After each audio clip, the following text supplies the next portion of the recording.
in the West Country. By Francis A. Knight. Page. Clovelly. Westward ho! Country. 1. Clovelly, the sound of the sea. 9. Clovelly, the Viking's seat. 16. Westward ho! An old carronade. 25. Dartmoor days. 36. Exmoor, Whitechanger, a far retreat. 50. Exmoor, Luckham, twilight in the hollow. 59. Exmoor, Horner Water. 67. Exmoor, where red deer hide. 75. Tor Steps, a moorland river. 82. Exmoor, Winsford Voices 3. 90. Brean Down, Flotsam and Jetsam. 98. The Country Life. 114. Halewell, a quiet corner. 128. The Greenwood Tree. 146. Chill October. 162. Turf Moor, a happy hunting ground. 176. Turf Moor, the frozen marshes. 188. Winscombe, a camp of refuge. 196. Winscombe, a midsummer meadow. 204. Winscombe, harvest home. 213. The Mendips, Winterhead, aftermath. 222. Woodspring, a grey old house by the sea. 235. Custoke, the Monk's Steps. 250. By coach to Tintagel. 258. At Clovelly. Talk. There are few parts of English coastline whose traditions are more picturesque than those of the beautiful seaboard of Devon. Its shores are haunted by memories of the Great Armada, of the deeds of Drake and Hawkins, of Howard and Raleigh, and of many another old sea dog, who played his part in the making of our island story. It was the coast of Devonshire that was first harried by the Danes, when, in the words of the Anglo-Saxon Chronicle, 3 ships of Northmen, out of Denmark, put in to plunder Teignmouth. The other side of the county suffered most. Again and again the hamlets on the northern shore were wasted by the merciless invaders. The Isle of Lundy, that from the land shows like a faint blue bar along the skyline, has a stirring story of its own. It has served in its time as a stronghold even of corsair Algerines. Pirates from Spain and Holland each held it in their turn. On the beach of its only landing place there still lies, buried in the shingle, an ancient gun that was hurled over the cliff by the French when they were about to leave the island. Its rightful lords themselves were, in the good old days, little better, probably, than buccaneers. But there is a greater and more real interest linked with this pleasant shore. The memory that, before all others, haunts the coast of Devon is the memory of Charles Kingsley. The legends that have most charm for us here are from the pages of Westward Ho! If Bideford has regained nothing of its lost renown, Bideford that in Queen Bess's time was one of the chief ports in England, furnished 7 ships to fight the Armada, and even more than a century afterwards, sent more vessels to the northern trade than any port in England saving London and Topsham. We cannot forget that it was there that Westward Ho! Was written. As we stroll along the streets of the little seaport that lies opposite, we are less likely to think of Hubba and his Vikings than of how the Vengeance slid over the bar, past the sleeping sandhills, and dropped anchor off Appledore with her flag floating half-mast high, for the corpse of Salvation Yeo was on board. Kingsley's pictures of South American forests have fired the heart of many a reader, old as well as young, to see for himself the wonders of those enchanted regions, to gaze on a giant ceiba tree, like that on the green steeps above La Guerra, where parrots peeped in and out of every cranny, while, within the air of woodland, brilliant lizards basked like living gems upon the bark, gaudy finches flitted and chirped, butterflies of every size and color hovered over the topmost twigs. Innumerable insects hummed from morn till eve, and when the sun went down, tree toads came out to snore and croak till dawn. But those descriptions, marvelous as they are, were borrowed from books. It was not until 14 years after that passage was written that the dream of 40 years was fulfilled, that the author of, at last, was able to see with his own eyes the West Indies and the Spanish Main, could, as he says, compare books with facts, and judge for myself of the reported wonders of the earthly paradise. But it is quite another thing when he is talking of the coast of Devon. There his foot is on his native heath. He was not, it is true, born within sound of the sea, but some of his earliest memories were of Hartland and Welcome, of Bideford and Clovelly. Above all of Clovelly. To use his wife's words, his love for Clovelly was a passion. Even his well-loved Eversley had hardly a warmer place in his regard. Kingsley was just 11 when his father became rector there, and for some 6 years he doubtless spent most of his holidays at least among the scenes which he describes so well. 13 years passed before he went back. "I cannot believe my eyes," he wrote to his wife. "The same place, the pavement, the same dear old smells, the dear old handsome, loving faces again. The cottages are much the same as when last he saw them, now nearly 50 years ago. With jessamine and fuchsia running up the windows. Just the same as then is. The narrow paved cranny of a street, vanishing downwards, stair below stair. Any change there is must be for the better. The village has been drained, that is a substantial improvement, and the fuchsias and climbers have wreathed half the hamlet in a very bower of green. Clovelly Church, so far away that the sound of its bells never reaches the village in the cleft below, has few features of its own to recommend it. But the grey-haired sexton remembers how he sat with young Kingsley in the choir, 60 years since, when they were boys together. And the churchyard is to us like a chapter of romance. Half the names we know best in Westward Ho! Are on its stones. Here are 2 names that conjure up those 5 desperate minutes on the mountain road when the gold train was taken, when the surviving Spaniards, 2 only, who were behind the rest, happening to be in full armor, escaped without mortal wound, and fled down the hill again. They were chased by Michael Evans and Simon Hurd, 2 long and lean Clovelly men, who ran 2 feet for the Spaniards one, and in 10 minutes returned, having done their work. Another stone reminds us of the armorer, who sat tinkering a headpiece, humming a ballad in honor of his birthplace. "'Tis Sunderland, John Squire, to the song, and not Bidever," said his mate. "Well, Bidever's as good as Sunderland any day, for all there's no saycoals there blacking a place about." The names of Ebsworthy and Parracombe recall that scene by the banks of the Meta, when Aeneas went with Iaconora in search of 2 of his men, who had taken to the forest, each with an Indian bride. It was Parracombe who asked only to be left in peace, alone with God and God's woods, and the good wives that God has given us, to play a little like school children. "It's long since I've had play hours, and now I'll be a little child once more, with the flowers and the singing birds and the silver fishes in the stream that are at peace and think no harm, and want neither clothes, nor money, nor knighthood, nor peerage, but just take what comes." Here are Yeo and Hamblin. And if there are no Careys in the churchyard, they lie in plenty in the church itself. Here, too, is a Passmore. Lucy Passmore, the White Witch to welcome. Don't you mind Lucy Passmore, as charmed your warts for you when you was a boy? It is a far cry from Clovelly to the deep gorge of Welcome, a good way even to Hardy Point, with whose lesser altitude the crew of the Rose compared the towering heights above the mangrove swamps of Higuerot. But the place is close to the village where Frank and Aeneas kept watch after that strange missive had been left at the court by some country fellow. We can stand there now and look out over just such a scene as Aeneas saw when, outside, the southwest wind blew fresh and strong, and the moonlight danced upon 1,000 crests of foam, but within the black, jagged point which sheltered the town, the sea did but heave in long, oily swells of rolling silver, onward into the black shadow of the hills, within which town and pier lay invisible, save where a twinkling light gave token of some weary fisher's wife, watching the weary night through, for the boat which would return with dawn. The beach below, the steep hillside fenced with oak wood, are at least the same as in Kingsley's time.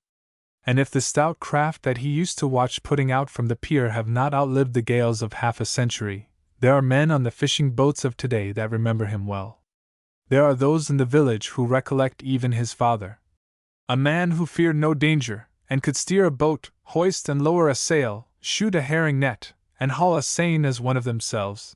Who that stands looking seaward from the ancient quay, whose rude, unmortared masonry has weathered full 500 winters, and watches the great green rollers thundering up the beach, but thinks of the bay as Kingsley saw it, darkened with the gray columns of the waterspouts stalking across the waves before the northern gale, and the tiny herring boats fleeing from their nets right for the breakers, hoping more mercy even from those iron walls of rock than the pitiless, howling waste of spray behind them?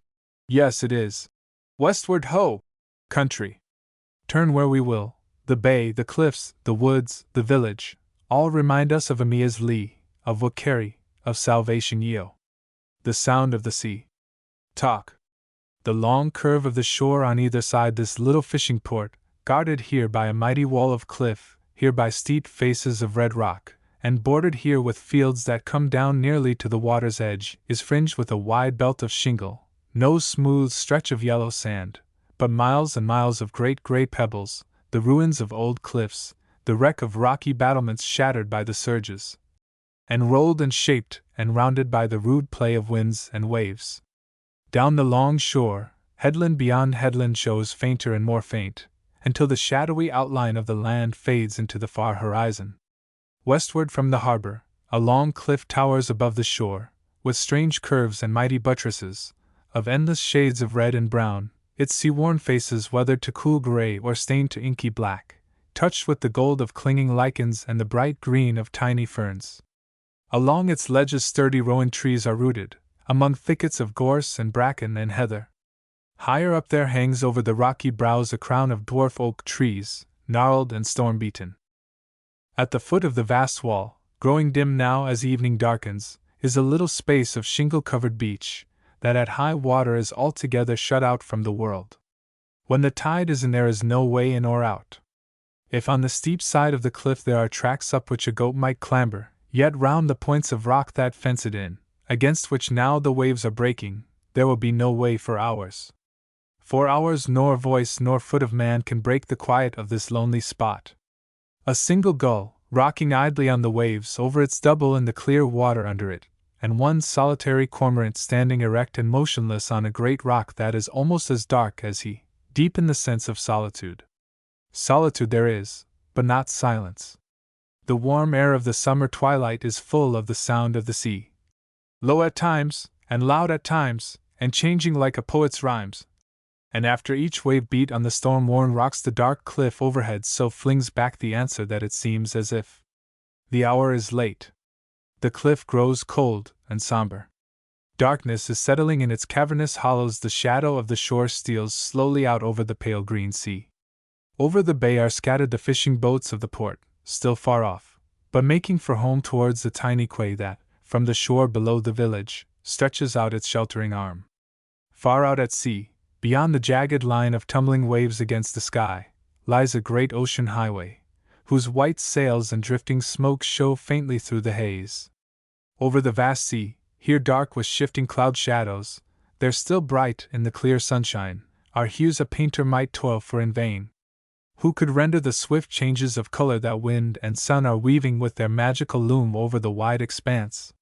Here a band of pale, clear green stretches far across the bay, here a belt of soft amber, there a long stretch of rich, imperial purple, with endless interchange of brown and green and blue, ruffled with light flaws of wind, and touched at far intervals with white points of foam, as of waves that were fleeing from the rougher sea outside.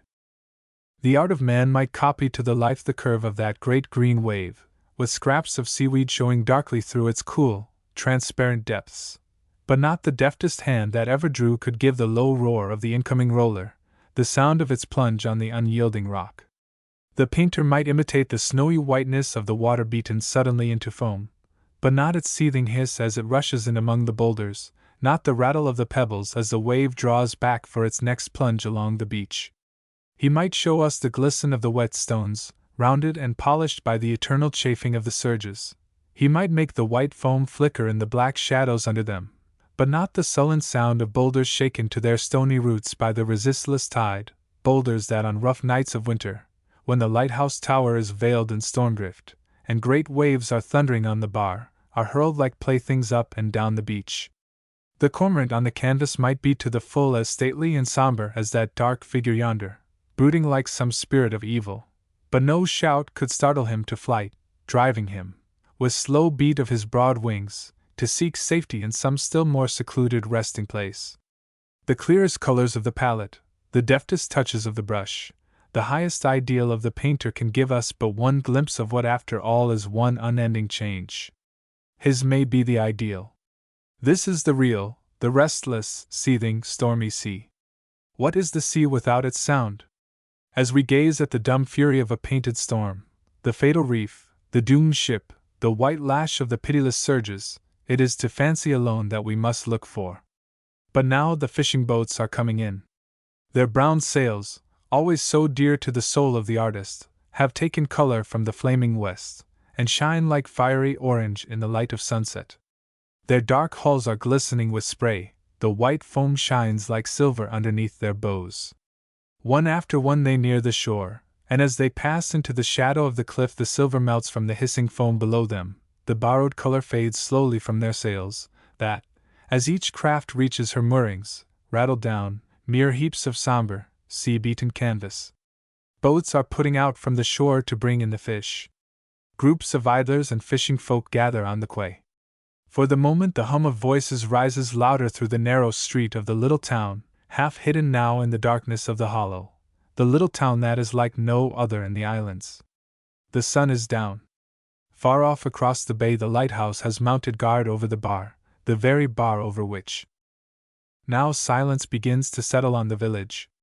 The bearded Vikings are gone from the seat where, night after night, they spin the same old yarns, where night after night the wayfarer overhears scraps of seafaring talk, of prodigious hauls of fish, of hairbreadth escapes, of trawlers that, fleeing from a storm, were caught on the very threshold and dashed to flinders on the quay. A sound of the sea is in it all. And when the last group of idlers has broken up, when the clatter of the last belated footsteps has died away up the little, unlighted, stony street, and the hush of night is brooding on this quaint old village, the song of the sea grows louder still. Now through the quiet air comes faintly up the cry of some wandering plover, the muttered croak of a solitary heron. All night the little town is full of voices of the sea. The Vikings seat. Talk. Halfway down the one street of this little wood-embosomed fishing town, a steep stair of houses clinging to the cliff, as Kingsley calls it, is one of the few level spaces that break the otherwise abrupt descent. No better place could have been chosen for a seat, for no point in all the village commands so wide a view of the sea. There is no place so good as this for watching the trawlers putting out, hauled slowly to the head of the quay, and then spreading their great brown mainsails, double-reefed of late, for there is mostly a stiff breeze outside the bay. On the left, in front of one of the prettiest of many pretty houses in the village, half covered with a bower of creepers, is a low wall, on which, when their day's work is done, the sailors and the old sea captains gather for their nightly gossip. Below are groups of cottages, scattered in picturesque confusion, with ancient roofs of crumbling slate, and quaint old gables, all wreathed in creepers and honeysuckle and tall fuchsias. Lower still is the old quay, 5 centuries old, with brown fishing nets hung up to dry, and with a half-score or so of trawlers moored to old corroded guns embedded in the masonry, their tall masts swaying idly on the long swell that now, at high tide, fills the little harbor. The fishermen are still busy over their gear. When all is stowed they will make their way up here, to the wall yonder, or to this bench, to talk over the doings of the day. Here the old captains, grey-headed, storm-beaten sea kings, sit, night after night, and spin over and over their well-worn yarns. There is not so much in their speech not so much of the high seas, as of disasters nearer home, of some mishap among the boats. It is always the boats. The talk is ever and ever the same, of spars carried away, of split mainsails, of the failure of the fishing. A few days since the trawlers put out with a fair wind and a smooth sea. The trawls were not yet down when clouds swept off the land, the air was darkened by a great rush of rain, and a sudden storm, with heavy squalls of wind, broke over the boats. One by one the brown sails disappeared. On the quay stood a group of anxious figures vainly endeavoring to peer through the storm. When the weather cleared it was seen that one of the boats was in trouble. A squall had laid her on her beam ends, and she shipped a heavy sea. The men had given themselves up for lost, for no help could have got to them in time, even had their plight been seen, when, Happily for them, the bowsprit carried away, some of the strain was taken off, and the boat righted. All next day her skipper was strolling idly on the quay, like a man dazed, and as you pass the Viking's Seat in the evening, or indeed any little knot of sailors, you will still hear scraps of the story.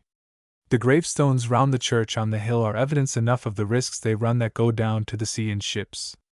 More eloquent still are the tales of the old fishermen, how, for instance, in one great storm, now 55 years agone, as they put it, 21 men from this port were drowned in the bay, within sight of land.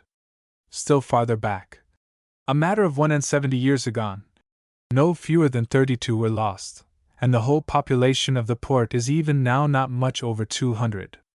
Of such great disasters the churchyard has few records. So strong are the currents in the bay that bodies are seldom recovered. Some of the stones are only in memory of those whose rest remains unknown, not here, but somewhere in the stormy sea. Every son of the village is a fisherman born. Every man has been a sailor almost since he could remember anything. Few as are the inhabitants of the place, 20 of them are captains on the high seas, or, having spent their lives in battling with the storm, have put in for the last time to spend in this harbor of refuge their few remaining days. These are the men of the old school, who, from childhood to old age, have kept green the memory of their native village, always cherishing the hope. The modern captain is a more prosperous man. He knows more of the world. He is not content with the narrow street, the tiny rooms, the small affairs of this awkward out-of-the-way corner. His home will be at some larger port. In 20 years there will be few of the old race of sea captains left to rule the conclaves round the Viking's Seat. They are a kindly race, those West Country fishermen. Kingsley's eulogies of his beloved Devon folk were never more deserved than here, never were more true than now. A warm-hearted, honest, pleasant-spoken race, gentle and courteous, yet free and independent as ever. A fine old figure is that venerable, white-headed, white-bearded mariner, whose memories go back over 80 years of seafaring life.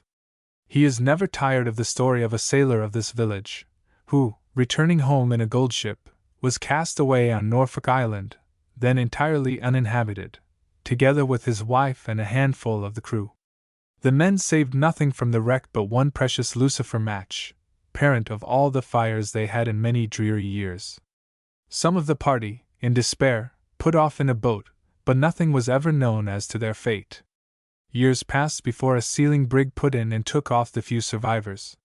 The portrait of the castaway and his wife, in their rude dress of skins, sewn with bone needles of their own making, is still shown in the village, he, with lifted hand, as if pointing to the long-looked-for sail, she, with a bright look of joy upon her pretty face. The white-haired sailor, for all his 80 years of sailing, has never been out of sight of land, but that tall, grizzled sea captain standing yonder has been round the Horn more times than he can well reckon up. After 40 years he came home, with every intention of getting another ship, feeling that nothing could ever part him from the sea.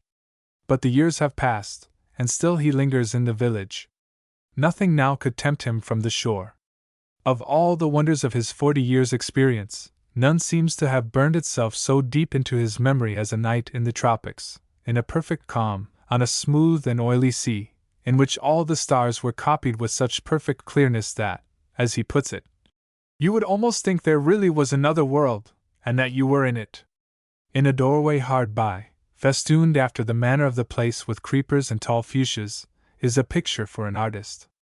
At the threshold there sits, on the brick floor, the grandfather, an old, sunburnt, sea-beaten fisherman, nursing a fair-haired, rosy-cheeked youngster, who laughs and crows and struggles to escape the old man's careful arm, bent on setting off alone on a voyage of discovery down the stony slope.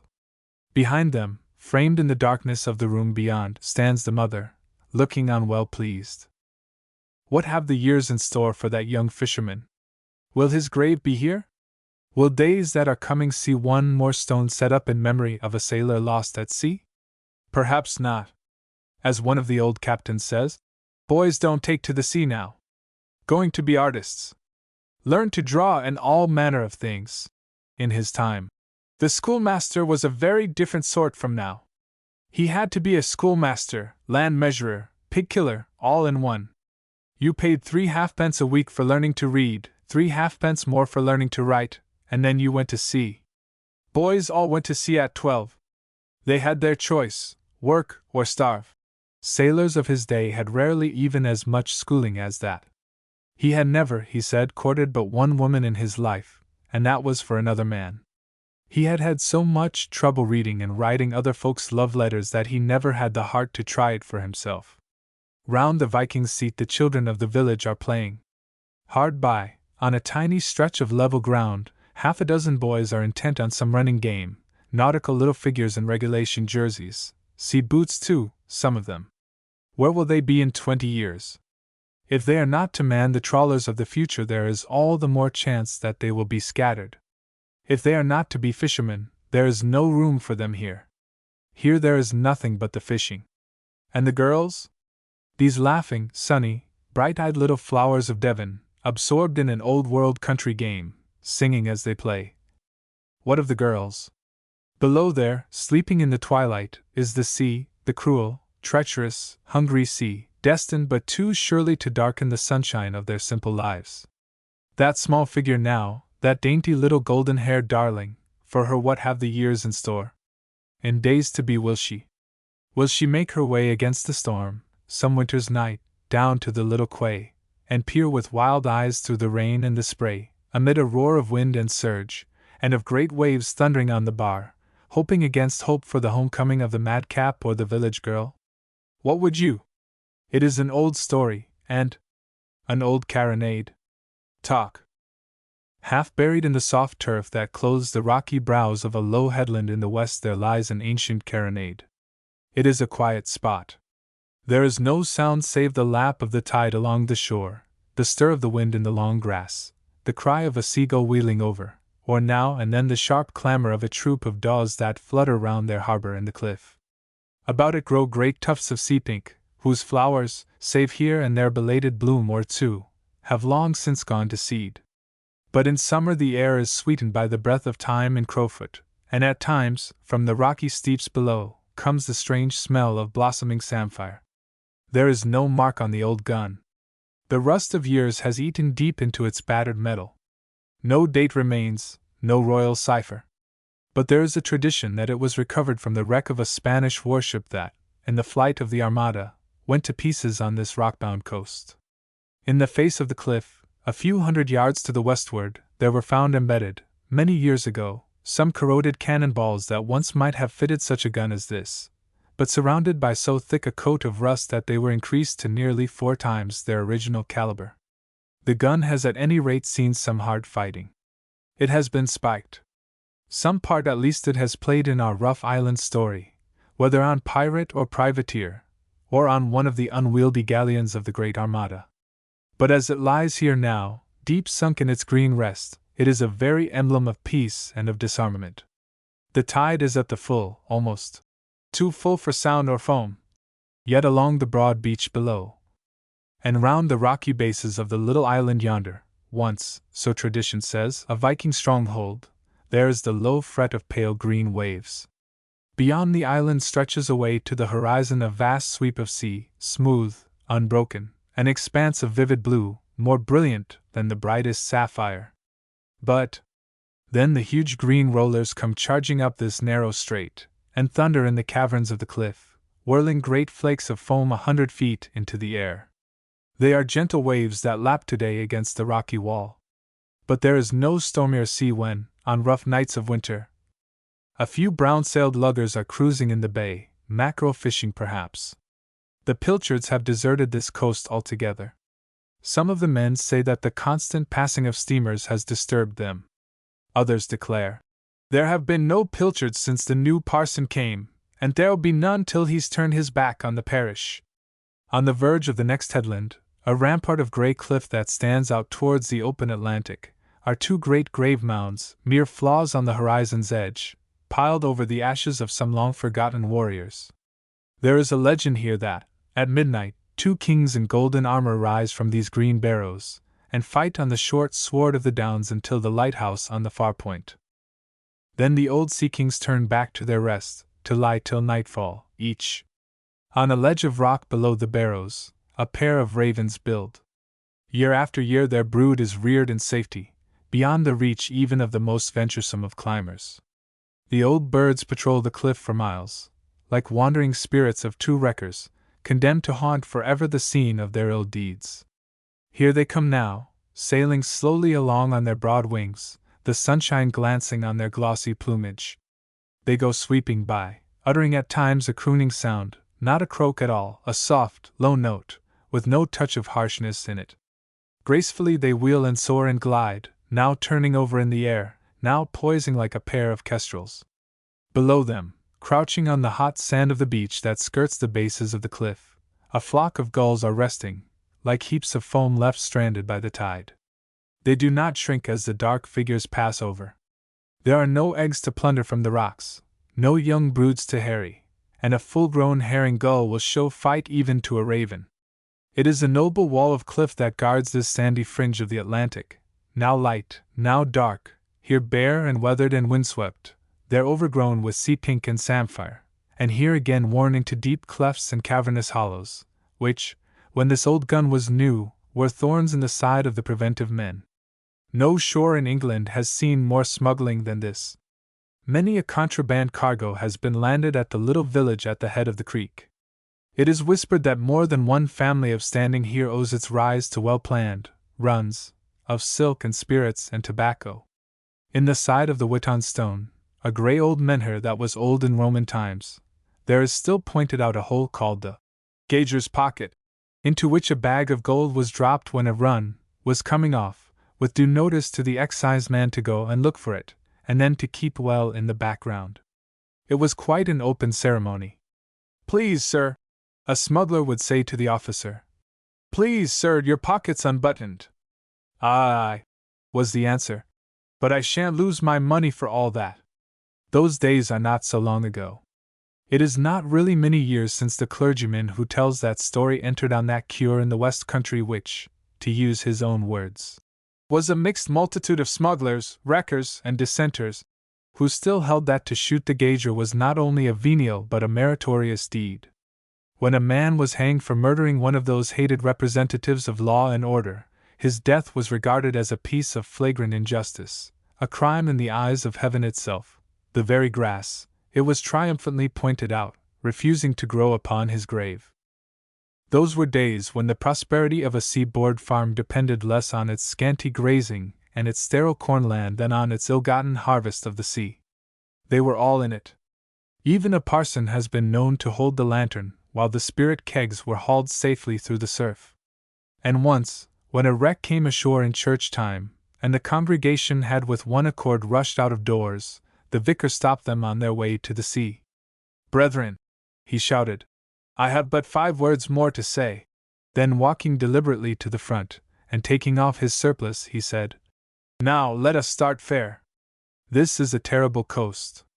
There are villages where half the gardens are decorated with figureheads of lost ships, where the churchyards are strewn with sorrowful memorials of men, known or nameless, whose lifeless bodies have been given up by the sea. It is not long since corpses that were washed ashore were buried with scant ceremony just above high water mark. But of recent years these wasted relics of mortality have been treated with more reverence, and in some villages it has become a custom to use figureheads of wrecked vessels as memorials of the dead. In one place the white effigy of an armed warrior guards the grave of 13 sailors, whose bodies the sea had laid upon the shore. In another graveyard the stern of a ship's boat has been set up over the remains of 10 seamen, who were drifted on shore in a boat, frozen to death, at Beacon Cove, in this parish, one Sunday in December, now nearly 50 years ago. The rock-bound coast is as perilous as ever, but the days have gone when the shipwrecked mariner was dashed ashore alive only to meet his death from enemies more relentless than the waves. It was the height of rashness in the good old wrecking times to rescue a drowning man. In our time, at any rate, no shipwrecked sailor would meet with anything but kindness at the hands of Englishmen. The real race of wreckers has died out, that is to say, the cold-blooded wretches who would lure a ship ashore, and then murder the crew by way of precaution before proceeding to plunder the cargo. But the spirit of plunder at least is not dead. Coast Guardsmen and agents of insurance companies know only too well how cleverly the Cornish fishermen even of today, though ready to lend willing hands in salving, and though fairly well paid for it too, contrive to appropriate stray things that take their fancy. It is not long since a large ship went ashore at the Lizard, and finally ground herself to pieces on the rocks. The closest watch was kept by the agents and preventive men, but next spring a perfect epidemic of musical instruments broke out in every village in the district, proving audibly enough that the light-fingered wreckers had been at their tricks all the time. How it is done the rambler in the West Country, who can use his eyes and ears, will soon discover, will agree too, with the remark made the other day in a western village, that people who talked of wrecking as a thing of the past knew very little about it.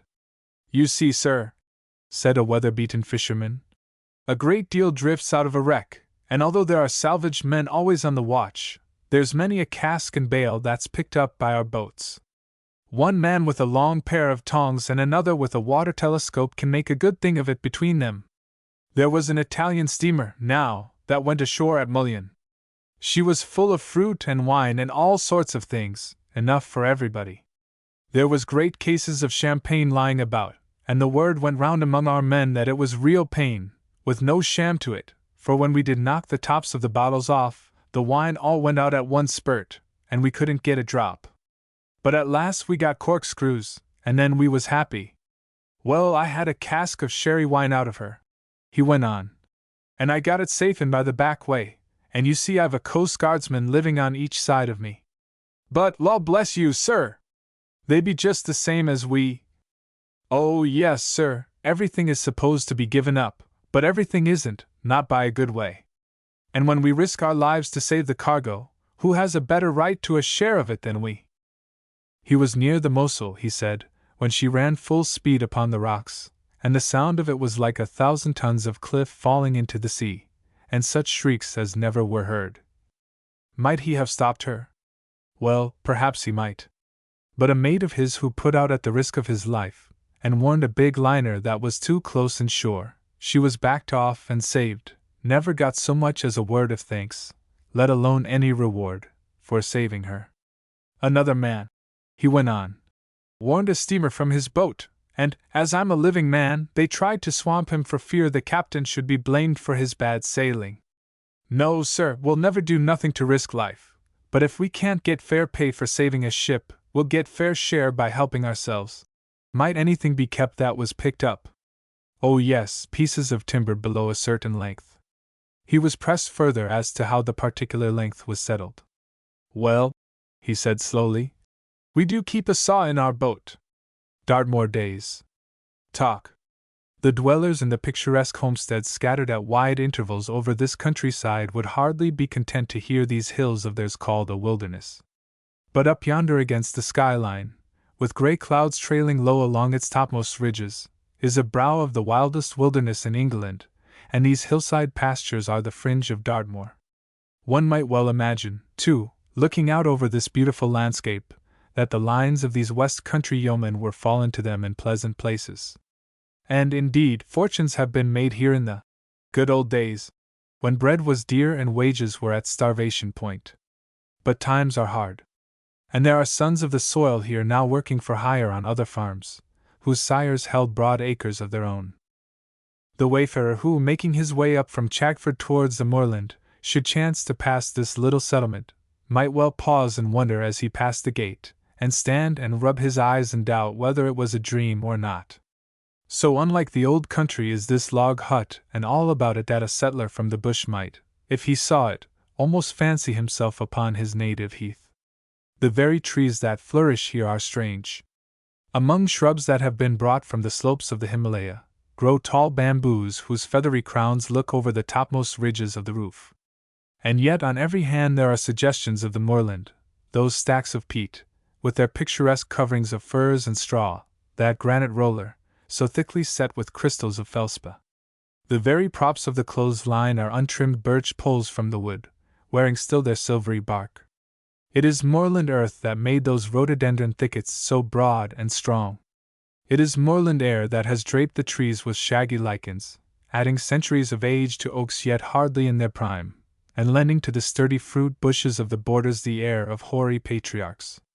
Furze bushes, in whose thorny depths the yellowhammers build in springtime, and willow warblers weave their domes of grass, flourish in the garden precincts. And all the banks are overgrown with a green jungle of fern and broom and bilberry, children of the moorland, stealing down to regain their lost dominions. This is winter by the calendar. But it is a day of clear shining after rain. The air is full of the sound of streams, of the roar of moorland torrents, of the deeper voice of the river plunging through the wooded gorge below. The stems of the tall birches in the wood below the house, still wet with last night's rain, shine as if they were sheathed in silver, and their branches glitter as if every twig were hung with silver beads, as, indeed, they are the silver of the clinging raindrops. A graceful, yellow-breasted wagtail, still lingering here when the rest of her kindred are across the sea, flutters down now and then from the top of the dovecot to catch the flies that are sunning themselves against the wall. On the roof above the pigeons sit in conclave, their slumberous voices just in keeping with the music of the streams. In his cage against the wall of the hut I can hear, now and then, a raven stirring. He is a silent bird for the most part.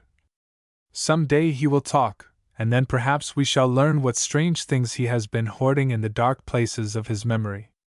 Again and again last night he woke me by rattling the bars of his prison, or by sharpening that great bill of his against his perch. I doubt if he slept a wink before daylight. It was strange to hear him thus in the darkness.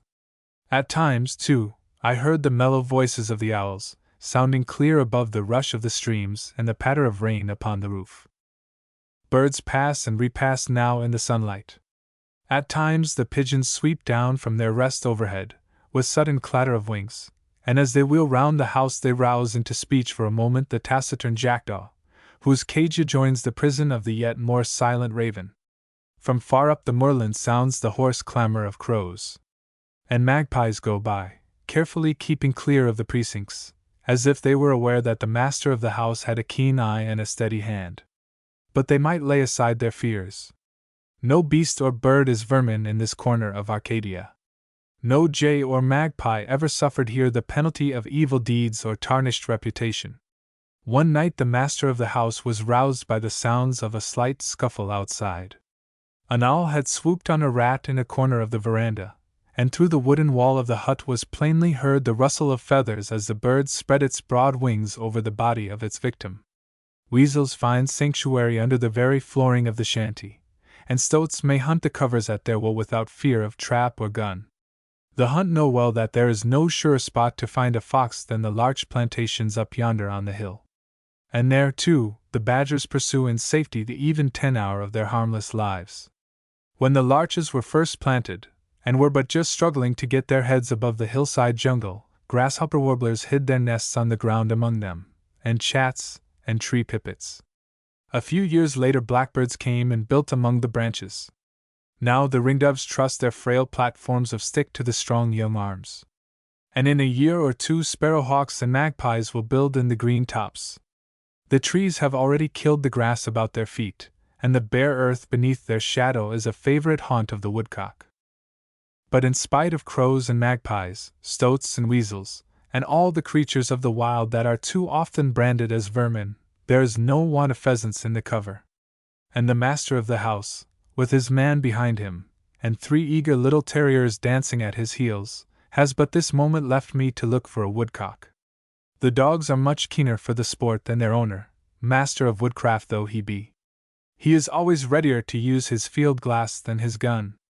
Many a time, as he stood motionless, gun in hand, has a rabbit cantering by paused to look up at him, or a woodcock settled near, and come and gone unharmed. The moor folk here are sportsmen born, with the keenest eyes for the whereabouts of hare or pheasant, and far too much given to the setting of gins. The master of the house, who says that half the pheasants he shoots have already lost a leg, showed me yesterday an illustrated price list of the traps made by a man who boasts of supplying the Queen and the Prince of Wales, and who reckons in his long list of noble patrons not a few distinguished names that we have been accustomed to think of as belonging to champions of the brute creation. Yet here were not only rat traps and rabbit traps, traps for foxes and even for tigers, but traps, of horrible device, and certain to inflict the most cruel tortures, for killing hawks and herons. Surely, if some keepers are still ignorant and brutal, better things might have been expected of their masters. And his must be a mean and sordid soul who would grudge the kingfisher his meed of beauty, even supposing that so rare a bird can do any appreciable amount of harm. Yet in this list of fiendish enginery is figured a kingfisher trap. This the purchaser is directed to screw to a stump in the water where the birds resort, and place a piece of wood on the fork for them to alight on, or a small fish may be used as bait. In the last few days, when from other parts of the island have come reports of bitter weather, of rough winds and frosty airs, the climate here has been almost summer-like. Yesterday, as I sat in the veranda, more than one wasp, roused by the sunshine from her winter slumber, was buzzing among the rafters overhead. But as the day wore on, there were signs of a change. Ominous-looking clouds began to gather up from the southward. And in the late afternoon, as we rode slowly up the steep track towards the moor, there came now and then a spurt of wind and rain.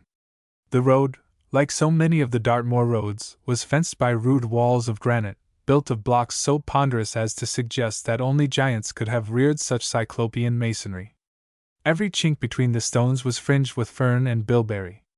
Clinging lichens made the grey faces of the granite greyer still, while others, nestling in mossy hollows, were tipped with scarlet, recalling the vivid touches of color over the eyes of a merfolk.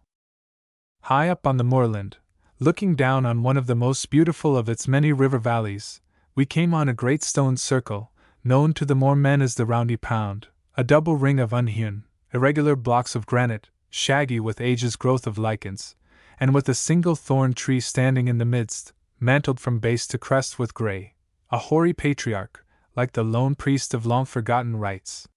Far below lay the valley of the Tane, winding away into the hills. To the right rose the sad-colored slopes of the moorland, here darkened with dead bracken, and there brightened by pale sheets of withered grass. On the left was a birch wood, with a rare purple bloom upon its leafless boughs, like the purple of far hills at sunset. Here and there a dead birch stem glimmered white against the dark. And about the feet of the bare trees was a wealth of color almost more marvelous still, the rich brown, lustrous velvet of mosses and dead leaves, the fiery red of withered brake fern, beaten down by wind and rain. Below the wood, on a little island in the river, was a group of old Scotch firs, with the water gleaming white between the ruddy branches. Over all there stretched away the far-reaching wastes of the moorland, lifeless, desolate, with a fringe of mist along the sky-line. Night closed in grey and wet. As the hours passed, I woke at times to hear the rush of the rain, the growing sounds of multitudinous streams, the deepening voice of the river roaring through its wooded passes. Morning broke on a day of undoubted Dartmoor weather, no gleam of sunshine anywhere, cold, clinging mists on every hand, grey sheets of rain stalking like ghosts across the landscape. The day was at its very worst when the keeper, who had been at work since daylight rescuing trout that, in struggling up the swollen streams, had got themselves into difficulties in unexpected shallows, came up to the house and stood for a minute in the rain, the water streaming from every outlying point in his figure, and looked inquiringly at the master of the house. The master groaned. But he threw on his old shooting coat, picked up a handful of cartridges, and took his gun from the corner, and the two men sallied out into the rain. It was, in truth, a dreary morning. There was no sunshine now to light the dripping birch stems. But even under that grey sky there was marvelous beauty in the bare boughs, in the brown oak leaves, in the streaming ferns on the green bank below. Under the bank was a new gleam of silver, where the swollen brook went swirling by under a grey brow of granite. Hour after hour fell the pitiless rain. Every thread of water on the hillside was a headlong torrent. The road below the house was deep under a rushing flood. It was late when the little shooting party came back, their coming heralded by the screaming of a troop of jays that apparently kept pace with them as they plodded through the underwood. But the birds were not inveighing against the sportsmen. When my friend returned, he told me that as he passed under a pollard oak an owl flew out, almost brushing him with its wings. The jays, who were hanging about among the thickets on the edge of the wood, espied it in a moment. And raising a hue and cry that was caught up by every finch and tit and blackbird within hearing, they chased the bewildered bird from tree to tree, scolding and storming, and buffeting it with their wings. Earlier in the afternoon a rabbit passed, unnoticed by the dogs, not running, but leaping, across the wood, and close at its heels a weasel, following in hot pursuit. The rain was slackening a little as we turned into the hut. But a heavy fog was closing in from the moor, blotting out even the near woodland with its wall of gray. Pleasant, indeed, after the mist and the rain was the glow of lamplight. And pleasanter still the glow of roaring oak logs, as we sat that night, each with a terrier on his knee, before the great wood fire. The dogs have taken kindly to the casual stranger, and one of them in particular is fond of sitting by me on a chair at meal times, resting her head on my arm in the most engaging manner. The two are on the best of terms for the most part, but a little attention paid to one is apt to lead to trouble with the other. I am told that there is sometimes a good deal of jealousy shown in the retrieving of a rabbit, a circumstance which, as may readily be guessed, does not tend to improve the condition of the game. And the slippers which we threw to distant corners of the hut for the dogs to bring back to us suffered severely in the bringing. As we sat by the fire, I heard something of the dangers of the moor, and of the reality of getting lost at night or in a Dartmoor fog. The oldest hand, said the master of the house, would be helpless in such a fog as now lay round the house. A good plan, he added, is to follow a stream if you are fortunate enough to find one. Sooner or later you are sure to come to a house. He himself was on the moor once, with two companions, far away from any path, when a dense mist came on. After long walking, he happened, by great good fortune, on the wall that bounded his own common, and came at length to a familiar gate that he knew was only half a mile from home. The three wanderers drew a breath of relief. They were all right now. The haunting fear of having to pass a night upon the moor, as many a lost wayfarer has done, was forgotten in a moment. With confident steps they marched through the mist straight down the slope towards this bungalow. But after going steadily for 3 hours, with a gradually growing conviction that something after all must be wrong, they found themselves back at the same wall, and at the very identical gate. They had been walking in a circle, an experience only too familiar to travelers who have lost their way in the desert. They now followed the wall until it turned abruptly down the hill. My friend then walked close to it, while the others kept abreast of him, at a distance of 100 yards or so, that they might avoid a bog which skirted the enclosure. In this way, shouting to each other now and then, they reached here in safety, not having seen each other since they parted company.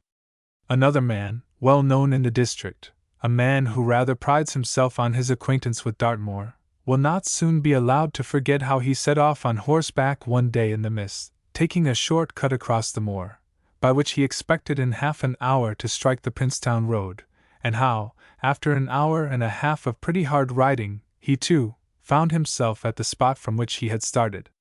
Why Changer, a far retreat. Talk. On the northern edge of Exmoor, parted from the outer world by a long ridge of wooded hills that die away into a bold headland by the grey sea, there lies a spacious valley, fair even for the west country, a valley that for its beauty of broad fields and noble trees and old-world villages, may rank among the fairest in all England. The traveller by the well-kept coach road that passes along the foot of the hills, almost from end to end of it, looking across its green meadows and its red cornlands to the deer-haunted heights of Dunkery, sees something of its beauty, of its picturesque cottages, its wooded slopes, its rich pasture lands, may even catch a glimpse in passing of that old mill that, with its pointed gables, its rambling outbuildings, its rude bridges, and its is like an artist's dream. He who fares through on foot will know more of its charm, but even he is hardly likely to discover the best of its lovely lanes, deep set under overarching hedgerows, the oldest and most magnificent of its trees, the most picturesque and retiring of its cottages. While hidden behind a rampart of low hills on the very skirts of Dunkery, the most beautiful village of all, an ideal west country hamlet, will escape him altogether, a village in a nest of hills, with brown gables all embowered in green. By the church, whose grey tower rises in the midst, 2 poplars stand, their young leaves trembling in the sunshine, their tall forms just swaying in the wind. The old manor house, whose traditions go back beyond the days of the Armada, seems to stand at the very limit of the world. So near the wilderness is it that the creatures of the wild, the birds, the beasts, share with man the possession of its barns and outbuildings. Its lawns, Its thick-growing bays and laurels, its broad eaves, the masonry of its old walls are haunted by innumerable birds.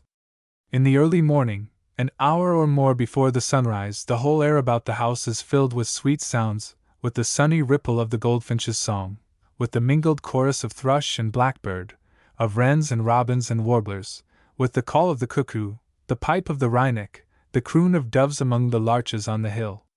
At times, from far up the moorland comes down even the strange cry of a buzzard, or the croak of a wandering raven. All day the garden is full of pleasant sounds and sweet suggestions of the woodland, of the hushed whispers of swift moorland streams, of the stir of winds among the restless pines. Even after sundown life is still stirring. Long after the mists of evening have begun to gather on the darkening hills, the cuckoo calls. The musical halloo of wandering owls breaks in through the vespers of the blackbird, and the shrill challenge of the black cock sounds loud on the fringe of the moorland. Instead of the swallows, that all day float singing round the eaves, the bats come out of hiding in old barns and ruinous outbuildings, and flutter on silent wings through vacant windows. In the twilight even the wild red deer stray down from their fastness to the very precincts of the garden. It is not long since, in the hind hunting time, the tufters broke away after a stag and followed it, in spite of all the efforts of the huntsman, far across the moor and down into the lowland. And when at length the hounds were beaten off, 2 sheep-dogs from the village took up the chase and drove the stag up here to the manor house. There it stood for hours in a narrow passage near the stables, showing a bold front to its pursuers, and undismayed by the curious villagers who came thronging up to gaze at it, a noble beast, with all its honors. Someone at length opened the door of an empty stable, and the stag walked quietly in. Tired out with the long chase over the slopes of Dunkery, it stayed in its strange asylum 2 days and nights, entirely unmoved by efforts to dislodge it, but lowering its antlers in a moment if one of its visitors made an attempt to cross the threshold, though when one of the men, thinking it had gone, went into the stable after dark and actually brushed against it, the stag, happily for him, took no notice. The door was left open, the noble beast was free to go when it would. On the 3rd morning the stable was empty, the strange guest had gone. A line of footprints across the lawn to the fence that parts the garden from the paddock, and up the long meadow towards the hangar, showed how it had made its way back unmolested to its haunt upon the moor. Guests almost as strange are 2 wild ducks that built a nest in a pool in the field below the house. The eggs were hatched not many days since, and the young brood were caught and given in charge to a hen, who, so far, has proved herself but an indifferent foster mother. The drake, after the manner of his kind, has another mate, and she is still sitting on her eggs on a small island in another pond near by. And he and the mother of the lost family still linger about the farm. You may see them flying past the windows on their way down from one of the moorland streams, or watch them in the meadow by the empty nest. Or you may even chance upon them among the outbuildings, the drake a little way in advance, walking slowly forward, looking this way and that, pausing now and then at some strange sound, while his sober-tinted mate follows meekly a yard or so behind him.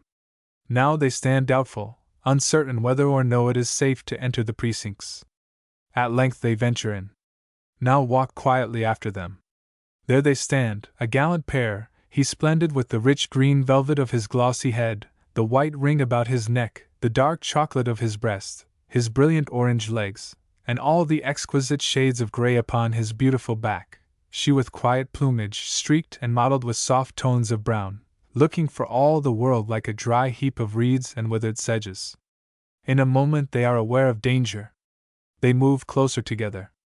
The drake utters a low warning call, nodding his head, slowly at first, then faster and faster until, with a loud note, the 2 birds spread their beautiful wings, wheel round the house, and sail down to their old haunt by the pool. By the same pool, not 50 yards from the road, there is another nest, a moorhen's, and if you creep quietly up you may see the old bird on her nest of rushes under the bank, her dark figure looking little more than a patch of shadow in the heart of the bramble bush that overhangs her home. Her, too, you may watch in the early mornings wading among the long grass of the meadow, or you may even catch a glimpse of her as she paddles fast across the pool, keeping time with her glossy head to the rapid movement of her feet. Hood has told us how, in his haunted house, It is almost more strange that here a pair of chaffinches have made a sanctuary of this porch, and have built their nest just over the door, within arm's reach of every passer-by. It is an exquisite work of art, whose moss and lichen, felted with cobwebs and fine strands of wool fitted deftly on the curve of a level larch pole, and woven among the young shoots of the climbing rose tree, whose leaves hang down as if to hide it, might have escaped notice altogether were it not that the little builders are busy all day upon the grass before the windows, now taking short flights among the laurels or the branches of the old arbutus, or the great bay tree that overhangs the lawn, scenting all the air with its abundant bloom, and that now and then they fly up to their nest over the doorway. A far retreat, a spot in which the lover of nature would only too gladly settle down, content, amid this gracious scenery and these pleasant sights and sounds, to end his days in one of the little old-world cottages of the sweetest village in the world, with their tiny windows, their quaint gables, their roofs of russet thatch. A far retreat, upon whose dreamlike quiet no ripple of unrest could surely enter. We can hardly realize that it was a lord of this very manor who, though long past his 70 years, held a fortress for King Charles until the last extremity, marching out at length with all the honors of war. It is stranger still that a marble tablet on the chancel wall of the old church records how a rector of this peaceful parish left his charge and followed his master to the war, how he raised a troop of horse for the king's service, how 4 of his sons were captains in the royal army, and how he himself, after Worcester's crowning fight, went with the second Charles across the sea, giving up all, with a devotion worthy of a better cause, for a prince whom the clearer vision of our time justly brands as immoral, dishonorable, and contemptible. Luckham, twilight in the hollow. Talk. Round the old mill that stands like a drowsy sentinel at the gate of the valley, quiet reigns. Silenced is the plash of the wheel, hushed the low rumble of the rude machinery. Through the rich grass of the meadow by the stream the red cattle are trooping home in answer to the milking call. The sun, already sunk below the fringe of woodland on the hill, shows like a fiery cloud through the dark lattice work of branches. Light still lingers on the steep slope across the glen, on tawny grass and golden furze, and on points of grey rock that here and there break through the short turf. There is sunshine still upon the dark tops of the highest ridge of pines, and there are lines of silver on the branches of a giant oak whose crest towers far above his fellows. But here in the hollow the mist of evening gathers. All along the stream are drawn grey lines of vapor that, in the far recesses of the valley, deepen to a shadowy gloom. The birds, with whose notes the whole glen was ringing, grow silent one by one. Their brief vesper hour is almost over. The hush of night is settling on the woodland. Far up the slope there still sounds the clear whistle of a blackbird. A thrush, too, is singing, as if moved to rivalry. His is a song less wild and thrilling, less powerful and passionate, yet a masterpiece of melody. Still through the deepening shadows rings the clear treble of the robin, and through all, like a whisper of peace, one hears the slumberous voices of the doves. 2 cuckoos are still calling, one near at hand, whose loud notes, clear and mellow, seem to linger among the trees, dying slowly, like music in the roof of a cathedral. Another, more distant, answers him. They keep such perfect time that the stronger voice overpowers half the answer, and for the most part 3 notes alone are audible, the last one faint and low, and like a soft refrain. The cuckoo's life is like that of no other bird that flies. There are no household cares for him, no nest to build, no eggs to warm, no brood to forage for. His sole business seems but to call his own name all day among the tree tops. It is a beautiful sound. And yet there are times when the cuckoo, as much as any bandit of the air, any crow, or sparrow-hawk, or prowling magpie, breaks the peace of the sylvan solitude. He may call all day if he will, without let or hindrance, or the least attempt at interruption. The birds pay little heed to him, save now and then in an idle moment to mob him and jeer at and hustle him, as they love to do to an owl, who by some mischance has sallied out into the daylight. But the moment his mate is suspected of designs on the nest of some defenseless hedge sparrow, or robin, or wagtail, with an eye to finding foster parents for her own discarded offspring, the whole neighborhood is up in arms.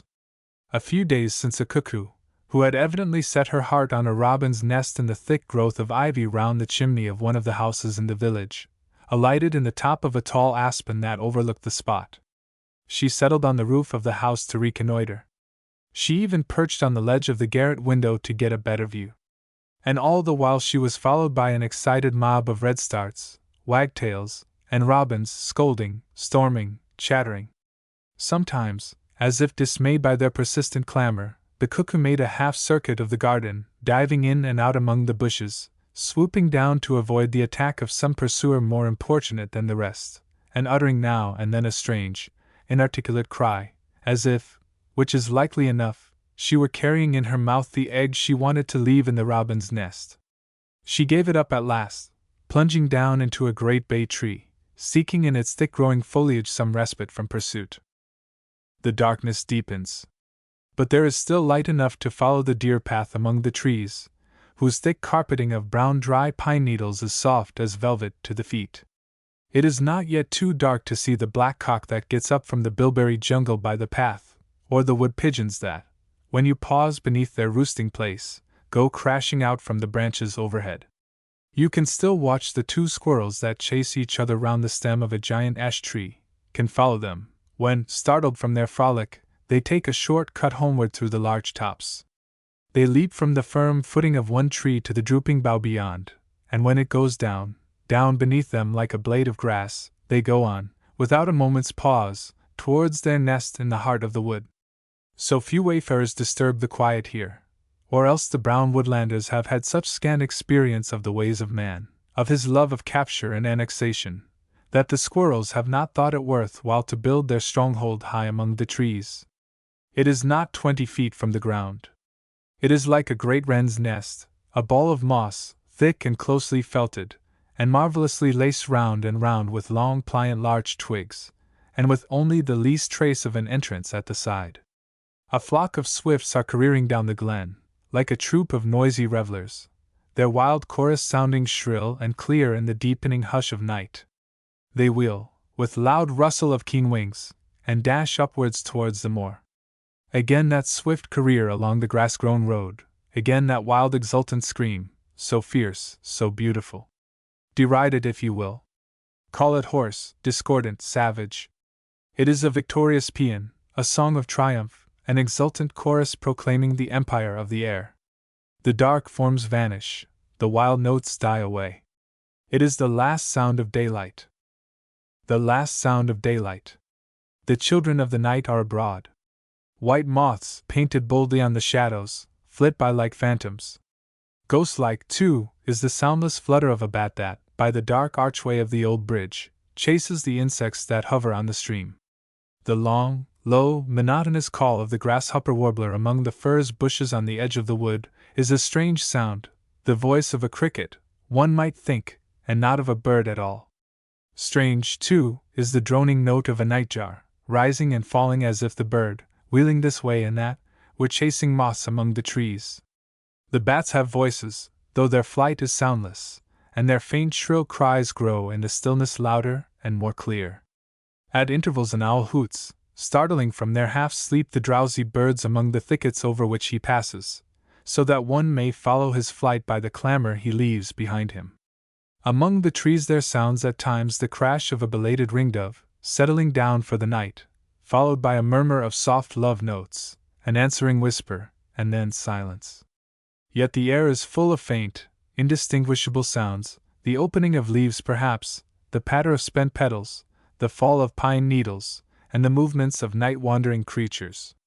And to every sound the darkness lends a touch of mystery. Fancy could paint almost anything of strange and startling among the black shadows of the wood. You stop, almost in terror, when a pheasant rises, under your very feet, with a great rush of wings, and vanishes into the gloom. A blackbird, flying over unseen, sounds his loud alarm in passing, ringing, musical, metallic, like the throbbing string of some wild instrument. There is another sound, the sound as of some large animal moving heavily among the thickets near the stream, with now and then a crash of branches. The noise draws nearer. Some red deer are making their way down to the water. The light wind is blowing straight this way. There is nothing to warn them. The leader pauses, not 5 yards away, fetlock deep in the soft green morass along one of the small streams that vein the hill. His shape is dark and indistinct, yet there is just light enough to see that he has antlers still. Behind him is a troop of hinds, a mingled mass of stately, slow-moving, shadowy figures, leisurely crashing through the thickets. One strolls idly this way, closer still, pausing to browse on the leaves of the very willow that spreads its long boughs overhead. Another follows, and another. There are 10 of them, at least, and not one aware of danger.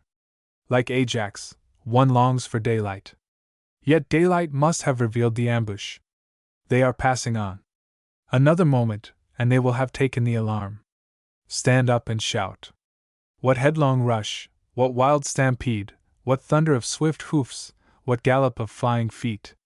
Away they go, crashing through the underwood, up the slope, into the black, impenetrable shadows, sanctuary as safe as the very densest covert of the forest. Horner Water. Talk. The man who knows Exmoor only in the pride of its summer beauty, who has, it may be, followed the staghounds over its far-reaching slopes through a splendor of heath and ling and blossomed firs, who has never seen the broad shoulders of Dunkery save when they were wrapped about with royal purple, would find the moorland now in very different mood, would think it even now, far on towards the summer, desolate and sad-colored and forlorn. The gorse, indeed, is in its prime. Its fragrant gold is as full of beauty as when the mingled mob of horse and foot and carriages gathers, for the first meet of the season, on the smooth crown of Cloughsham Ball. The gorse is a flower of the year. It is in bloom even in January. There is an old saw that declares it to be, like kissing, never out of season. But the heather that covers so much of the slopes of Dunkery wears at this moment its very sombrest of hues. Standing on the fringe of the moorland, on the brink of one of the deep glens that run into the heart of the hills, and looking up the slope towards the dark summit, one might think that winter was not over even yet. There is a touch of vivid green here and there, round the birthplace of some mountain stream.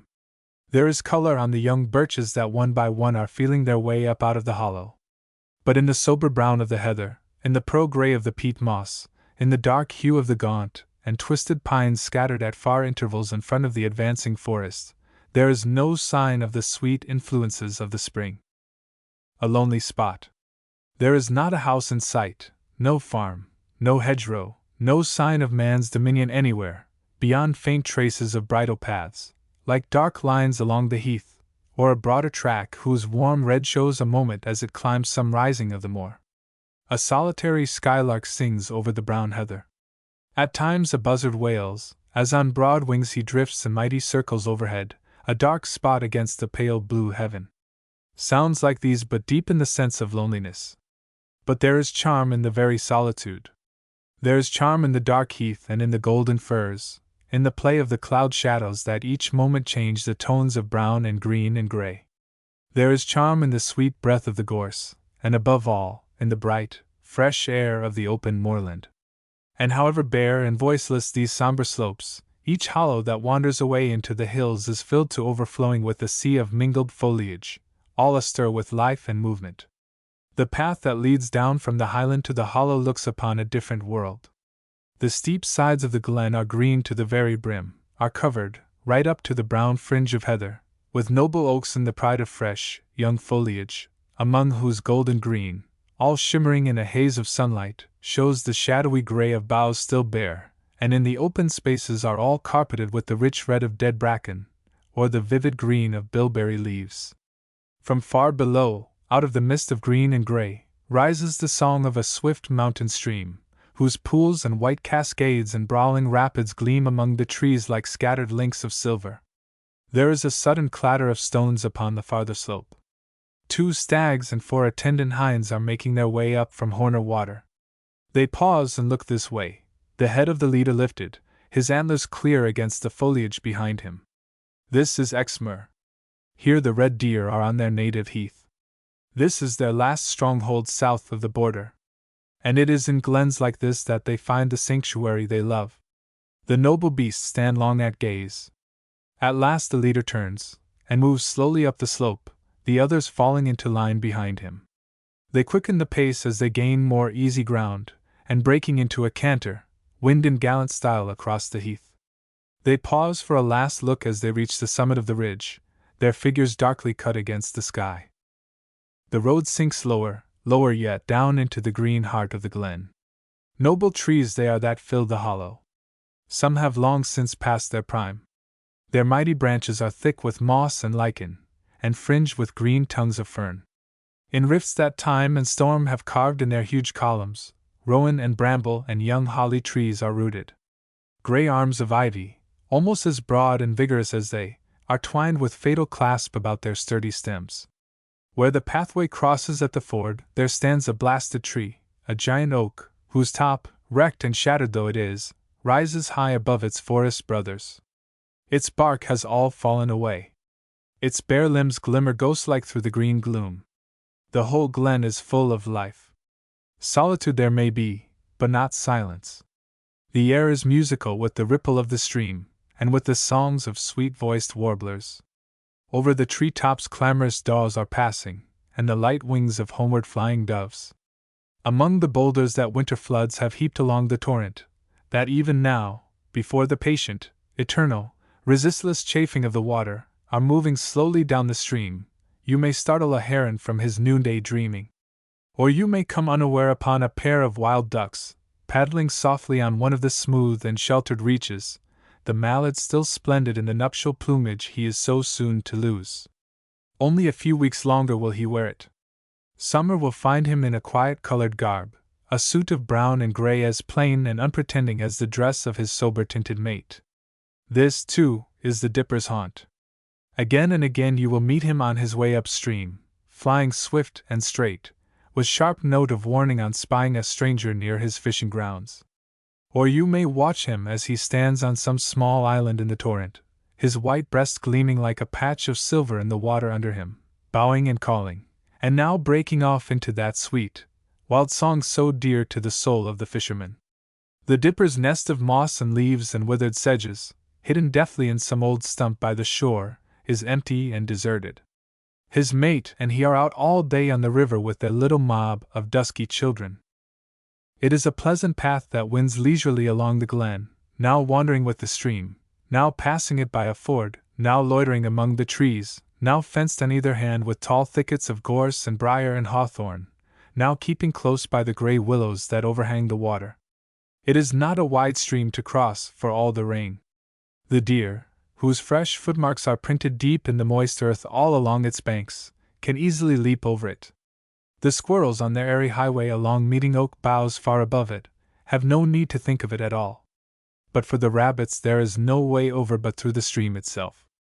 And here, a few days since, a rabbit, startled from the herbage on the brink, took to the water without a moment's hesitation, a mere baby of a rabbit, so small and slight that it was carried along for yards by the swift current before it could get into shallow water and struggle up the bank. Suddenly 2 birds rise soaring from the trees, better seen when they are clear of the valley, and sharply drawn against the sky. One slow-winged and heavy, one quick and active, and deft in every movement. A crow and a sparrowhawk. They are fighting. Sounds of battle float downwards through the air, the fierce defiance of the hawk, the hoarse answer of his black antagonist. Round and round they go, wheeling, sinking, soaring, now the hawk uppermost, and now the crow. To watch the skillful maneuvers of the hawk, one might think there was little doubt about the issue. How easily he sweeps past his lumbering enemy, how he clutches at him with talons, how he flouts him with his strong wings. Yet the crow, for all his awkwardness, is armed with no mean weapon. The hawk knows well the value of that black dagger of a bill. And so they drift over the rim of the valley to the open moorland, fighting to the last. On Exmoor, where red deer hide. Talk. High up on the moorland, in a wilderness of dead heather, surely beyond all power of springtime to call back to life, with dead gorse bushes scattered over it, gaunt and spectral, unlighted by any touch of golden bloom, there stands an ancient grave mound. It is the merest flaw in the wide landscape. A roadway passes near it. But from elsewhere, unless it chance to cut the skyline, you might search for it in vain. Looking across the grassy rim of the hollow space within it, a space like the crater of some spent volcano, you see nothing but the pale summer sky above you, and stretching away on every side, a waste of desolate, far-reaching undulations, to whose wintry hues the scanty patches of grass and the tender tone of the late bilberry plants have hardly, even yet, lent any tinge of green. This is the very heart of the wilderness. There is not a house in sight. There are no fields, no fences, no horses, no red cattle, not a sheep even, no single moving figure, save of a bird that flits restlessly among the gorse. This is almost as bleak and bare a landscape as the haunt of the dead drummer upon Salisbury Plain. Yet it is a beautiful landscape, still and lonely though it be. There is no gold of blossomed gorse, no rich tureen of early heather. But there is marvelous wealth of color even in these sheets of dead ling, whose varied grays and browns are strengthened here to deep shades of purple, and there, by a carpet of withered brake fern, beaten down by wind and rain, and with stout young fronds but just beginning to uncurl, are fairly kindled into red. At one point a belt of dry sedges gleams like a grey river. At another a patch of vivid green betrays the birthplace of some moorland stream. Round the old hawthorns, dotted here and there over the waste, a green mist is gathering. But the starved and stunted trees of this high upland country are slow to answer to the sunshine, and there are hardly leaves enough yet to hide the shaggy tufts of lichen, silver gray and golden yellow, that hang so thickly on the boughs. In the thorny depths of these storm-beaten trees, even carrion crows venture to build fastnesses, fearing nothing, though with thresholds not 6 feet above ground, short of an avenging volley from the keeper's gun. As the hours go by, you grow conscious, by degrees, of companions of your solitude. You hear notes of larks and pipits as they flit here and there among the heather. You catch the faint far call of a wandering cuckoo. A stone chat settles near, on a tall, dead furze bush, and sings over and over his brief roundelay. There are few dwellers on the heath more smart than he, with his coal-black head, his neat white collar, and his ruddy breast.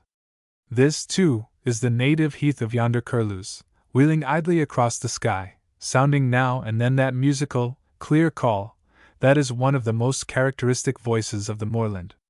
The blackcock, the true children of the wilderness, are lying close among the heather. The grey dawn is the time to see them best, when they come down to drink and bathe at favorite points along the streams. Towards nightfall, too, you will hear on all sides, but especially on the fringe of the wooded valleys where they come to feed, their strange, hoarse crying, which it is hard to credit is the note of bird at all. In the twilight each old blackcock will take his stand on some hillock, or even on the level ground, and spreading wide his splendid tail, drooping his wings, and sinking his head, like a stag preparing to give battle, will utter strange, almost weird sounds, which, as you watch his odd figure and fantastic attitudes, you would hardly think were meant as notes of challenge to his rivals, intended to be full of defiance and contempt. Beyond the white cart track, that just shows for a moment before it sinks behind a rising in the heath, runs a deep valley, a great hollow filled almost to the brim with oaks and beeches and tall larch trees. They, at least, are in the full pride of their magnificent young beauty, with long branches thickly hung with tufts of fragrant green. It is a valley of streams that, drawn in silver threads from every hill slope near, set all along with alder and willow, with ferns and rushes, and cool water plants, go plunging through at last out of the narrow gateway of the glen, to widen farther down into a broad, smooth flood that sweeps in silence among the worn stepping stones of a village way. The valley is full of life, full as the moorland here is bare of it. In the great bank that skirts the wood badgers have their holt. Hard by it is a famous earth, to which every hunted fox for miles round flees for sanctuary. The woodmen have been busy here. The ground is strewn with red larch chips, whose sweet, resinous fragrance hangs heavy on the air. And from the welcome rest of some new felled tree, whose shorn plumes lie heaped about it in well-ordered faggots, you may listen to the pleasant voices of the doves, and the blithe notes of warblers in the boughs above you. You may watch the pheasants stalking solemnly among the underwood, may see the brown squirrels romping on the grass, or playing follow the leader up and down the smooth-stemmed beech trees. A charmed spot. A spot such as the poet sang of, who? The red deer love this quiet glen. You may see their sharp footprints along every woodman's path, and by the oozy marge of every stream. Their hour is not yet. Like the fox and the badger, they are lovers of the twilight. It is not till evening darkens that they leave their lairs in the cool depths of the larch copse or the shadowy heart of the oak plantation, and cross the high dike that parts the farm lands from the cover, and sally out to raid the young corn and the turnips in outlying fields. This is the Red Deer country. Empty as the landscape is at noon, there are times when this wild heath is all alive with moving figures, horse and hound, and all the bravery of the shouting chase. Many a time has the hunt swept past this solitary tumulus, the gallant stag seen for a moment, perhaps, upon the sky line, as there is no hamlet for miles around but has its legends, old and new, of a sport that is dear to all the countryside. In one of the Merlin churches it is recorded how, some 600 years since, a villager slew one of the king's deer, how the culprit was not found, and how, in the end, 4 neighboring parishes paid fine to the royal foresters. It is but a mile as the crow flies to a hamlet, lying deep in a hollow of the hills, where last year, when the chase went thundering through the quiet street, the stag, in his despair, sought refuge in the inn, and was pulled down by the hounds within the doorway of the hostelry. It is the most picturesque of inns, with its rambling buildings, its thatched roofs, mossed and lichen-stained, its tiny dormer windows, and a sign that has puzzled many an idler on the village green, uncertain whether, as some would have it, the figure in scarlet is meant for a woman seated on a stile, whether it is a nabob mounted on an elephant, or whether, as the words that run above it would suggest, it is a Roundhead trooper drawing rein under the oak of Boscobel. Tor steps, a moorland river. Talk. Down a deep valley in the west country winds a swift moorland stream. Mile after mile of sombre, heath-clad solitudes stretch away on either side of it, broken with gorse and bracken, and with here and there a few stunted and storm-beaten trees. Well-ordered farm lands slope down to it. At far intervals it roars under the ancient bridges of solitary hamlets. Here, in the heart of the great hills, it runs between wooded slopes, covered with thick growth of sturdy oak trees, leafless still, but with purple of fast opening blossoms that, with the rich red-brown of dead leaves and withered fern about their feet, lends to the whole glen a glow of warmth and color. Here the red deer steal out after sundown over the ruinous wall and through the untended hedgerow to the broad meadow that for a space divides the river from the wood. Here in the twilight the otters play, rolling over and over in the water like great grey cats. The beautiful moorland sheep that lift their horned heads to watch the solitary wayfarer, with half-curious, half-supercilious gaze, seem hardly less the true creatures of the wild than the grey rabbit that you startle from his noonday dreaming among the long grass by the hedgerow, or than the brown squirrel, coming down for a frolic on the soft, green turf. Below the wooded slope runs the river, here foaming over great blocks of stone lying prostrate in its bed, there eddying round a jutting bar of rock, now loitering in quiet backwaters, where dead leaves and tufts of grass and all the smaller flotsam of the stream spins slowly on the tranquil surface. At one point it roars through a narrow channel between 2 ponderous stones, which lie calm and unmoved in all the headlong rush. At another it pauses, silent, in a deep, dark pool. Now it is broken all across in a tumultuous cataract, and now again it widens to a broad sheet of waving glass. At a bend in the river bank, a little hollow worn by the floods of many winters, 3 alders overhang. And at their feet, close to the margin of the stream, sheltered by a screen of strong young branches growing upward from the base of the trees, is a pleasant resting place from which to watch unseen the life and movement of this bird-haunted hollow, the warblers that throng the thickets by the shore, the dippers that on swift wings pass and repass along the watery highway, the graceful wagtails that with dainty steps run up and down upon the strips of sand. Looking down from the edge of the slope at the far end of the meadow, framed by the broad arms of giant trees, show the buildings of a farm, that with its wide eaves and crested gables, its deep-sunk dormer windows, its rows of hives, and its ruinous sheds, is a picture in itself. Close by it one of the moorland highways, a narrow country lane, slopes steeply down, crossing the river by a ford. And by the road, its grey masonry clearly drawn against the shadowy spires of thick-growing alder trees, is an old stone bridge, so old that no clue remains, no legend even, to its history or its builders. 2,000 years, perhaps, has the river run beneath these ponderous slabs of stone, laid flat across rude, unmortared piers. Beyond the bridge, through a purple mist of branches, shows silver glimpses of the river, then a broad stretch of meadow with dark pine woods above it, among which the young larch foliage floats in feathery clouds of green, and above these again, the brown and desolate moorland. Near the bridge a little party of wanderers have made their camp. The blue smoke of their fire drifts slowly this way, with the pleasant scent of burning pine wood, the pleasanter voices of girls and the shouts of children. It is a perfect day for camping in the open, with warm air, and blue sky, and soft white clouds sailing slowly over, a day of clear shining after rain.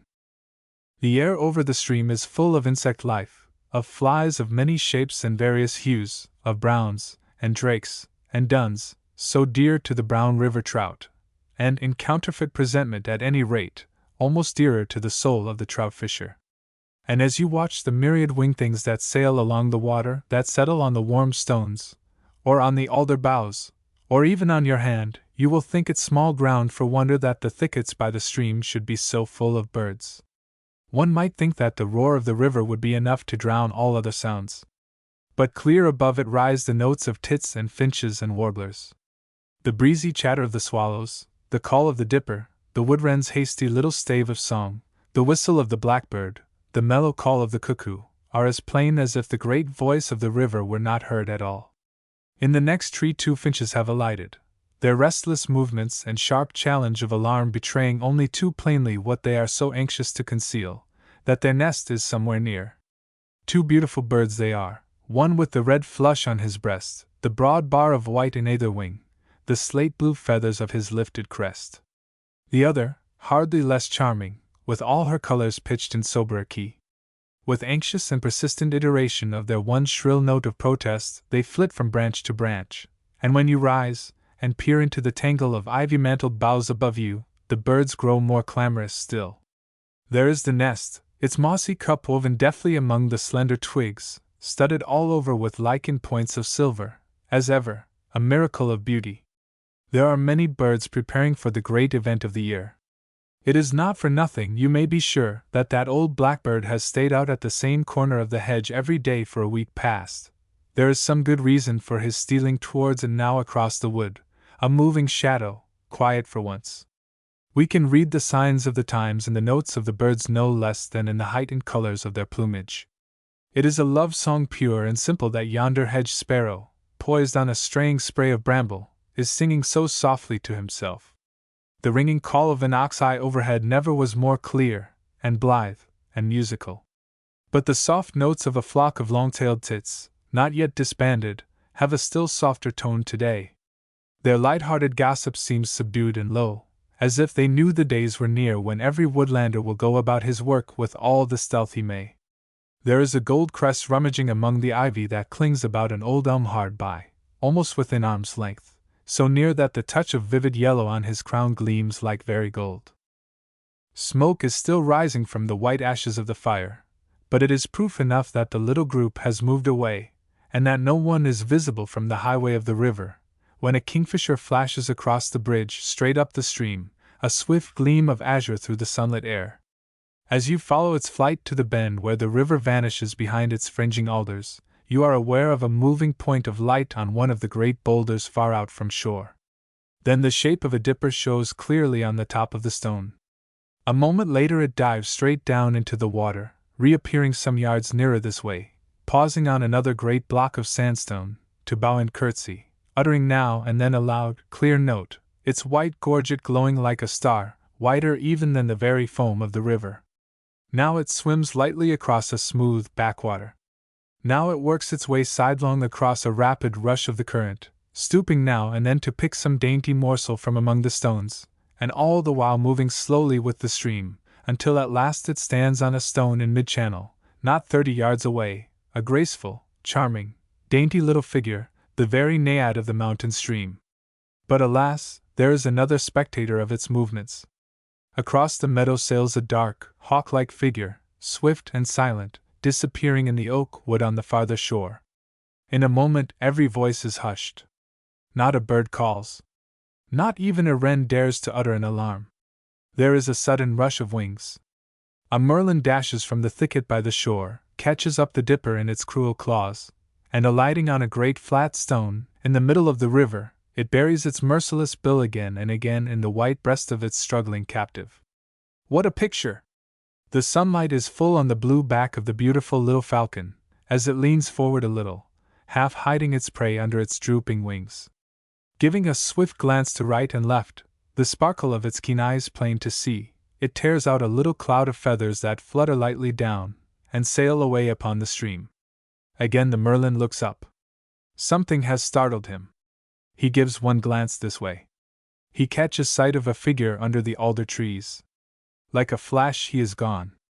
The dead dipper falls into the water, sailing down the river, in which but a few minutes since it was playing, full of life and happiness, the white feathers from its blood-stained gorget floating away from it at every swirl of the current, a sorrowful little heap of ruffled plumage, whirling with the whirling stream. Winsford voices 3. Talk. On the slopes of a great hollow in the heart of Exmoor, a hot sun beats fiercely down. True that it is an April sky whose clouds and sunshine weave their changing web of lights and shadows over the landscape. True that the landscape, even yet, wears but little of the guise of springtime. But today no touch of east is in the air, and the smoke columns, rising slowly from the chimneys of the village, and showing so blue against the oak plantation on a distant shoulder of the moorland, are drifting slowly from the southward. From this upland country, over which the snow lay deep for 2 whole months, the grip of winter has been slow to loosen. But the trees and hedgerows are answering at last to the magical influence of the sunshine, and the useful trouble of the rain. The grass of these rich meadowlands, for months past all burnt and brown, as if after a long, rainless summer, wears now its very loveliest hue. There is a fringe of pale blue violets along the edge of every woodland path. Stars of celandine are scattered over every field, and among the tangle of the withered hedgerow grasses. Marsh marigolds are gleaming in the wet earth about the roots of the alders by the river. Even at this distance, the great clumps of primroses show like points of light on the slope of the orchard by the vicarage. Surely never were there such beautiful masses of wood sorrel as, with their vivid leaves and dainty, purple-veined flowers, brighten now the banks of every deep-worn lane. The tall chestnut by the church, but yesterday just dusted over with fine points of gold, is now a very cloud of fresh young foliage. Each day strengthens the green hue of the larches crowning the bold spur beyond the village. Each day deepens the warm purple of fast-opening blossoms round the heads of the tall elms of the village, and the great oaks of this warm slope. Noble trees they are, these hoary patriarchs that the woodman's axe has spared. Their mighty branches, gnarled and twisted and storm-beaten, towering far up against the pale blue heaven, are shaggy with age's growth of lichens. Moss grows thick over the furrowed rind, not of their broad stems alone, but almost of their topmost branches. In the crannies of the bark, fringed with gray-green tongues of fern, woodbine and briar and slim mountain ash have found anchorage. Over their old arms the nuthatches wander up and down, calling to each other with that loud musical trill so characteristic of the springtime. On every side, among the broad stumps of vanished forest monarchs, long dethroned, are springing the sturdy forms of another generation, young pines and oaks and beeches, that are doing their best to fill the places of the fallen. And although the giant sycamore that overhangs the path is still all bare and leafless, everywhere in the grass beneath its shadow, its children, tiny double blades of tender green, are springing, thousands strong. It is a scene of marvelous beauty upon which the eye looks down from the welcome rest of this fallen tree beside the woodland path.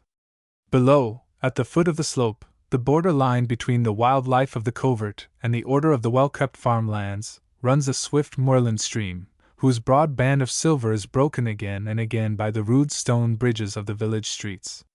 Every reach of the river seems to have its several sound that seems, with the rush of the wind among the rocking tops, and with the songs and call notes of 100 birds, to fill the hollow. In the pauses of the roar of the white lasher by the mill, a roar that sinks and swells with every flaw that blows, the ear may catch now the sound of the swift current brawling over its brown pebbles, now the swirl of water round a bar of shingle, now the chafing of the stream among the alder roots, and now the soft sound of ripples on a sandy shallow. Round the broad green knoll that rises from the river, filling all the center of the valley, and almost island by wandering streams, clustered the houses of the hamlet, whose white walls and brown and moss-grown roofs of thatch, whose pointed gables and quaint deep-sunk dormer windows show plainly now among sheltering elms, that in the summer-time will hide them in a very bower of green. High over the roofs of the village, high even above the topmost trees, rises the grey tower of the church. Round its turrets a troop of daws are fluttering. Is it only fancy, or is there really a note of protest and impatience in their snatches of clear-cut speech? For weeks past these bold frequenters of the church have been piling sticks upon the turret stair, by way of foundation for their great untidy nests. They had strewn a cart-load of rubbish over the floor of the belfry, when the sexton arose in his wrath and blocked up all the tower windows and the loophole lights of the stairway, so that the daws were compelled to change their quarters to the roofs of the village. But they still linger round their ancestral homestead, and one pair, determined not to quit altogether the sacred precincts that have sheltered them and theirs for generations, have established themselves in a niche behind the iron pipe of the stove. It is a hole that might just contain the nest, but the birds have thought it necessary to fill up with sticks a yard or more of the space between the chimney and the tower wall, as if by way of outworks to their fortress. A flood of sunshine is falling at this moment on the ancient tower, on the brown thatch of the old houses, on the purple lace-work of the budding elms, until the whole beautiful picture stands clear drawn against the soft background of the far hillside, still all in shadow. The sunlight glitters on the slate roofs of houses lower down, and flashes on the winding river until every reach of it is a sheet of burnished silver. Now it brightens yet more the vivid green of the meadows, now it touches the red slopes of distant cornlands, and now it seems to linger on a far shoulder of the moor, whose brown heath and dead grey gorse bushes, and ancient thorn trees straggling up the hill, are transfigured to a very vision of glory by the dreamy, sunlit haze. Dreamlike, too, is the quiet that broods over this peaceful valley, a quiet even deepened by those voices three, of the wind, and the birds, and the river. No sound of toil or traffic rises from the village, save the clink of iron in the smithy, the thud of a woodman's axe among the young alders by the water, or, still more rarely, the lumbering of a cart along one of the deep lanes that slope upward to the moor, or that wander with the winding streams. The wind that sways the oak boughs overhead has a stormy sound. But this sheltered corner under the hill, with its screen of thick-growing fir and holly, is full of the warm south, of soft and gentle airs, scented with the sweet resinous fragrance of the pines. And all the while, louder than the rush of the wind, clearer far than the sound of the river, there float from tree to tree the happy voices of the woodland singers. Everywhere among the leafless boughs the chiffchaffs are calling. Here and there along the slope a tree pipit, rising high above his station upon some yet wintry branch, sinks slowly downward through the sunny air, singing as he sinks, till he alights again upon his windy perch. Loud above all other sounds there strikes in now and then the whistle of a blackbird, wild and clear, and at times the yet sweeter carol of the blackcap. Rooks call hoarsely to each other as they pass, on the way to their great settlement far down the river. At times the white pigeons of the vicarage, hovering a moment in mid-air, descend like a shower of snowflakes on their dovecot. From the shelter of the old Scotch firs at the far end of the wood, where the trees have long been left untouched, come now and then the deep notes of carrion crows, low-toned, sullen, unmirthful.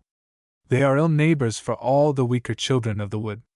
Later on in the season, the edge of the punch bowl, that great hollow beyond the oak coppice, whose rim just shows against the skyline, the hollow where the red deer are so fond of lying, will be strewn with broken eggs of black game and pheasant, the spoil of raids in the heather and the covert. And here, too, scattered under the trees, are broken ringdoves' eggs, bearing plainly the marks of those black-coated, merciless marauders. From that corner, too, out of the jungle of broom, and hazel, and wild briar, comes at intervals the crow of a pheasant, a strident and far-reaching cry, different altogether from all other woodland voices. And in every tree along the slope willow warblers are crooning, over and over, their dainty snatches of sweet, low-toned song. It is a sleepy tune, a leisurely cadence of soft sounds, suggestive of sunshine and the summer, of bream down, flotsam and jetsam. Talk. It is a cold, grey world that lies waiting for the dawn, a misty sky, in which one pale planet glimmers, a hazy sea, whose fretted levels shine faintly in the moonlight, shadowy hills, along whose winding line, here darkened with clustering woodlands, and there whitened by still slumbering hamlets, a grey mist hangs. It hangs, too, like a vast canopy, over the wide plain, whose sunburnt meadows seem to melt away into an infinite distance, and along the wandering river whose brown flood loiters idly to the sea. A silent world, for the most part. Even the voice of the river, that but now was chafing loud against the shingle bar piled high along the shore, is failing in the swift inrush of the tide. It is a slow-moving and taciturn stream that, as it wound along the level fringes of the hills, long since forgot the sunshine and the laughter and the crystal clearness of its youth, when, under banks that were hung with fern and meadowsweet, it sang over the brown pebbles of its bed, round. But the tide, that is hushing the hoarse song of the river, swells louder every moment the troubled roar of the sea, whose grey waves are plunging in over the rattling shingle and the shining sand. And as the light of dawning strengthens over the low grey hills to the eastward, other sounds break in upon the stillness. Far off across the moor a curlew calls. A heron who all night long, it may be, has been keeping his lone vigil in the marshes, and who is now flying leisurely homeward to the hills, lets fall a muttered croak in passing, midnight revellers both. But the white gulls that rise and fall and toy like butterflies above the broadening stream calling to each other with discordant voices, are children of the sunshine. Of the sunshine, too, is the music of a lark, who, high up in the grey mist, brooding like a fate over the brown and thirsty meadows, seems to hover at the very gates of dawn. Yet there is a sound of the sea even on his silvery tongue. Among the sweet notes of his familiar babble of green fields, he brings in at times the cry of the curlew and the whistle of the plover. A breath of the sea there is, too, in the chatter of the starling on the roof above. The croak of the heron and the call of the whimbrel are common speech with him. And now he even imitates the creak of the cordage on the coasting smack swinging in the stream yonder, where two men are busy setting the old brown sails. From the cliffs that break the round swell of the hill a line of daws are streaming, eager, clamorous, on the wing for their hunting ground upon the moor. One troop has wheeled aside to alight among the boughs of a cherry tree in a little walled-in space of garden at some distance from the house. The farmer, who has just appeared, with his milking pail upon his shoulder, and who looks up to nod a friendly greeting, pauses a moment in the doorway to watch the marauders at their work, while the old sheep-dog waits wondering at his side. Suddenly, far out on the moor, beyond the cattle that stand motionless, expectant, all looking this way, a tall figure looms out of the mist, and across the fields comes a strange cry. The old dog hears, and bounds forward to his work. But the sleek and sober herd, never turning their heads to look behind them, moves slowly, as by common impulse, converging fanwise to the gate. Men in white smocks, and with shining pails upon their backs, are striding through the meadows towards the farm. And all the while the milking call sounds at intervals across the fields. But along the side of the green headland that, beyond the old farm buildings stretches a mile or more into the sea, silence still reigns, save for the sound of the waves, for the plaintive cry of a curlew or the clamor of a troop of gulls. When a gleam of sunshine breaks the grey veil of cloud, changing the somber hues of the mud flats to warm tones of brown and purple, turning to gold the broad beach and the ragged sand hills, birds, unseen before, start swiftly into view. Here a tall curlew stalks solemnly along, erect and watchful. There an inky crow is picking dainty morsels from the ooze. And here a party of trim black-headed gulls have collected round some treasure trove left by the last tide. A troop of sandpipers sweeps along, now flashing in 100 points of silver in the sunlight, now, as they wheel, all lost again in the brown hues of their haunts. As far as the eye can reach are scattered gulls, shieldrakes, oyster-catchers, rock-doves even, foraging by the edge of the water, falling back before the rising tide. But sounds of life are faint, even now. Among the boulders pipits flit at times with feeble cries. And a brood of young kestrels lately fledged, sail and soar along the cliff farther on, and scream as if in defiance of the wind, against which their keen wings are beating. The rocky brows that overhang the shore are thick with grasses and sweet bedstraw, with flags and mullein, and tall evening primrose. In the crannies campion and sea pink are rooted. Here a yellow poppy trembles in the wind, and there a great cluster of samphire fills a rocky cleft. There are tufts of it quite low down, but it is a plant that always grows above high water mark, and many a shipwrecked sailor, thrown ashore among the rocks, has taken heart again when, in the darkness, his despairing grasp has tightened on those strangely smelling leaves. It is St. Peter's plant, St. Pierre, samphire. Now the shrill screaming of the kestrels rises louder still, the fierce cry of the old birds mingling with the plaintive clamor of their brood. Now one of them, sweeping round the headland, poises a moment in the air, his wings motionless, his tail spread wide, his figure dark upon the western sky. Slowly stooping, he alights on the crown of a rocky pinnacle, a crag that stands out from the cliff like the tower of some old stronghold, and with feet spread wide, clutching with his strong claws the rift rock, his head lowered to the wind, stands a splendid figure, as still as if he were the living rock. Many a keen-eyed falcon has looked out over the sea from that high watch-tower, round whose base wander grey arms of ivy, gnarled and wrinkled, centuries old. Nor do hawks alone find sanctuary here. So quiet is this lonely shore, so complete its solitude, that among these cliffs even the raven and the peregrine are safe. In the shelter of a long line of sandhills that centuries have heaped over the old sea wall, there stands a solitary cottage. Its brown eaves just peer over the dyke of sand. No window looks to seaward through its massy wall. It is close above high water mark. Often, on wild nights of winter, close by it runs a belt of shingle, and beyond, there stretches away to the brown sea a wide sweep of sand, on whose wet surface the heron and the curlew leave their traces, where whole armies of sandpipers weave a maze of tiny footprints. To them this barren shore is a land of plenty. This open beach is to them the very safest of sanctuaries. No wildfowler can get within range of them unobserved. Their only foes are the herring gull, the pirate of the sea, or the keen-eyed falcon that has his hold in yonder cliff. Except at times of very high tides, even then only when accompanied by stormy weather, the sea never quite reaches to the sandhills.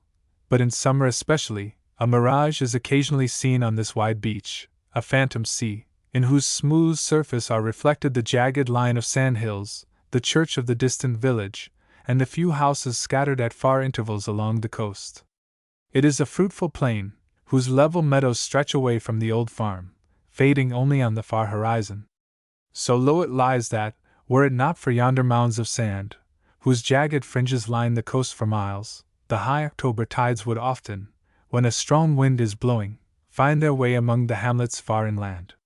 Many a time has the old wall given way, never, perhaps, with quite such dire results as in the great flood of 1607, when the salt water was 12 feet deep in villages 5 miles from the sea.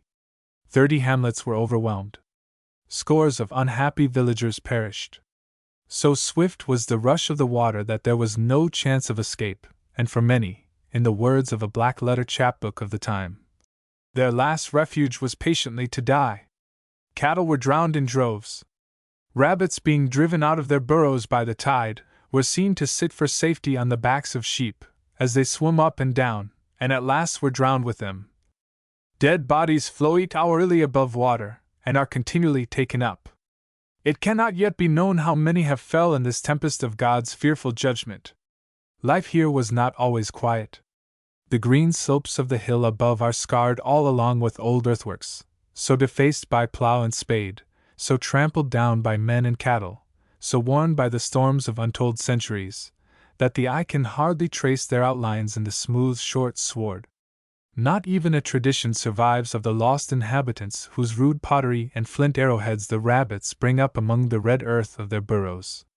Compared with this old hill fortress, the earthworks round the tower of the church yonder, the square lines of a Roman camp, the last fort on the well-guarded road down which was brought metal from the mines among the hills, are works of yesterday.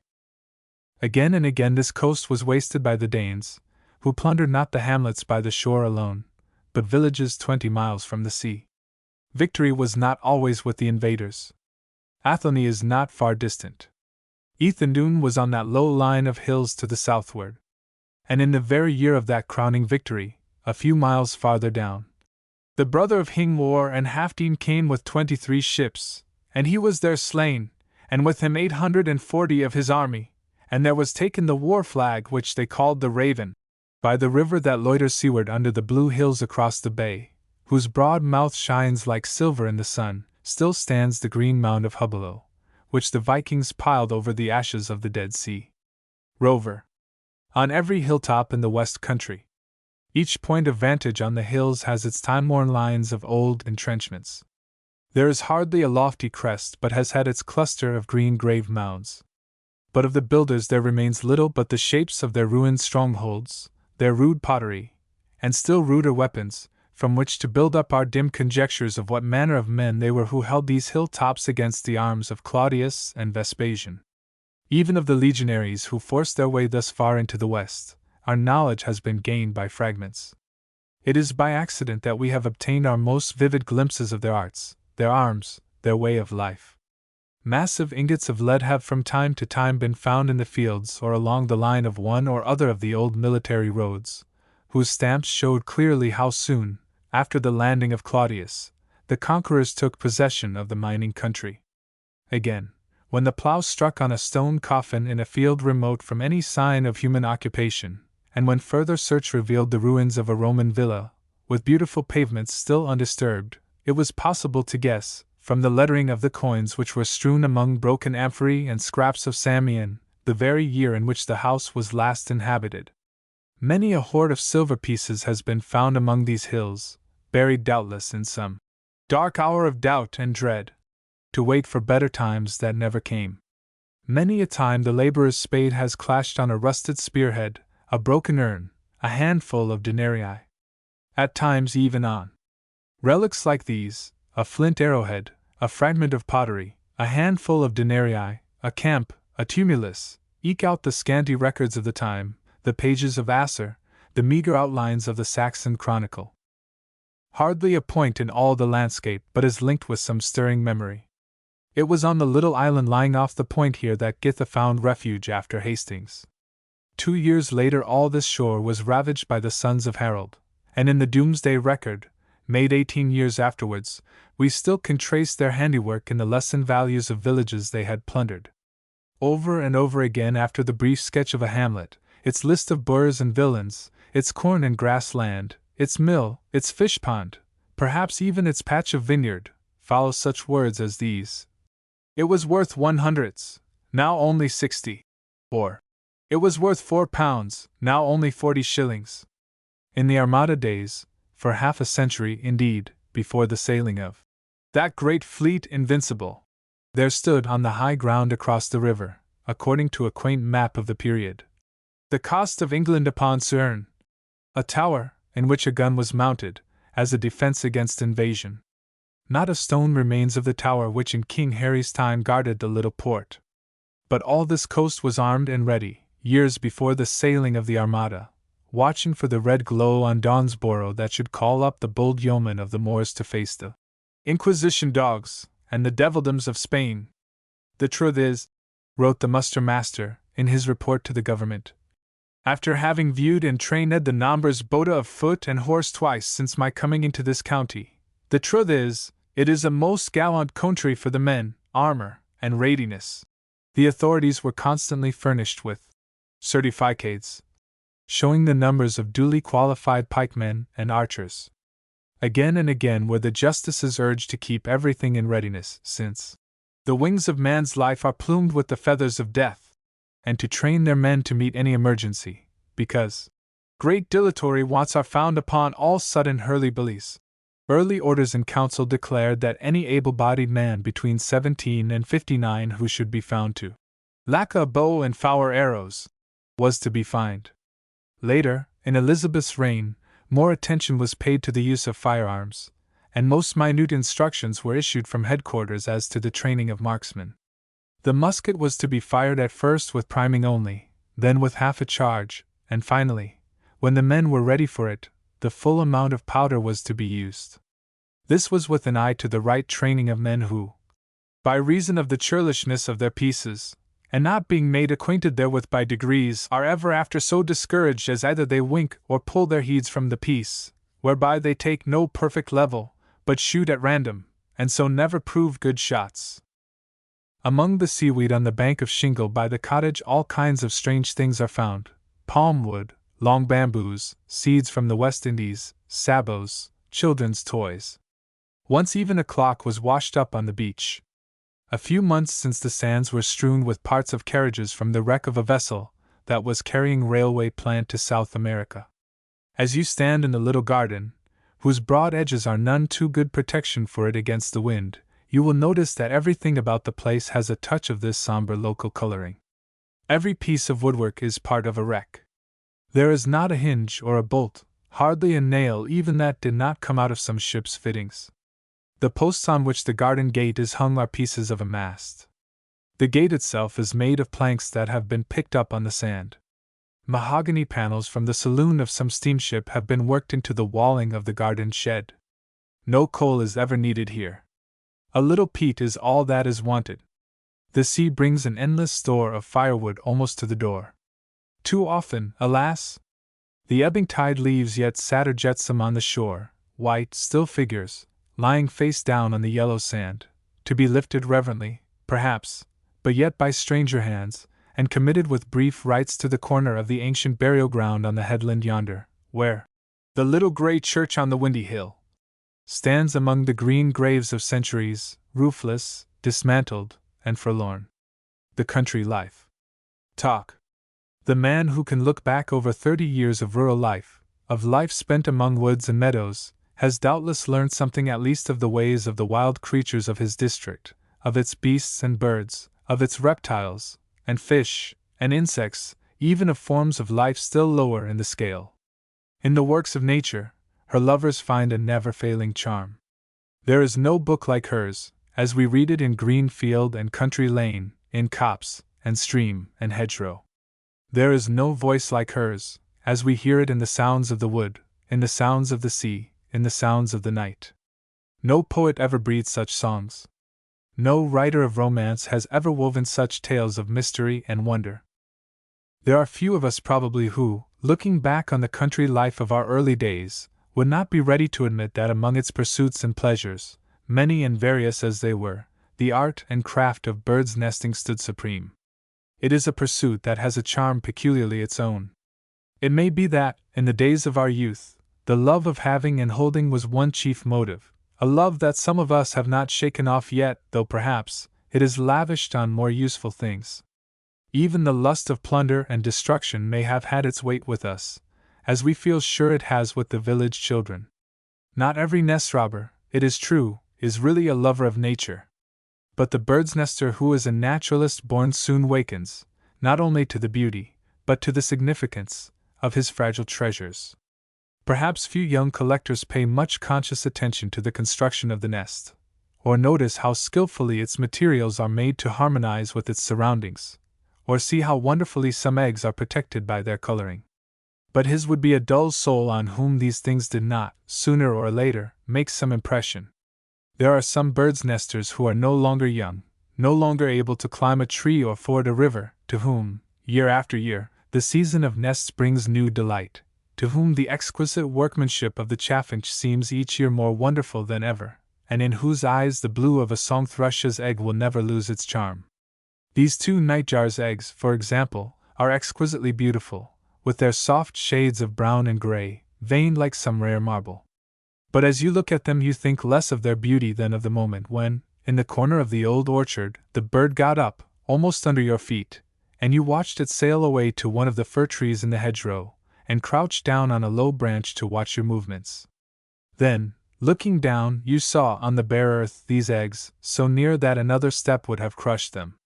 This is only a magpie's egg, but the date on it reminds you of that stiff climb up the giant fir tree in the coppice, when for want of a box to carry them in, you had to bring your spoil down in your cap held between your teeth, while the farmer below shouted encouragingly, "Bring 'em all, sir, don't ye leave none on 'em. I don't want none o' they varmint on my ground."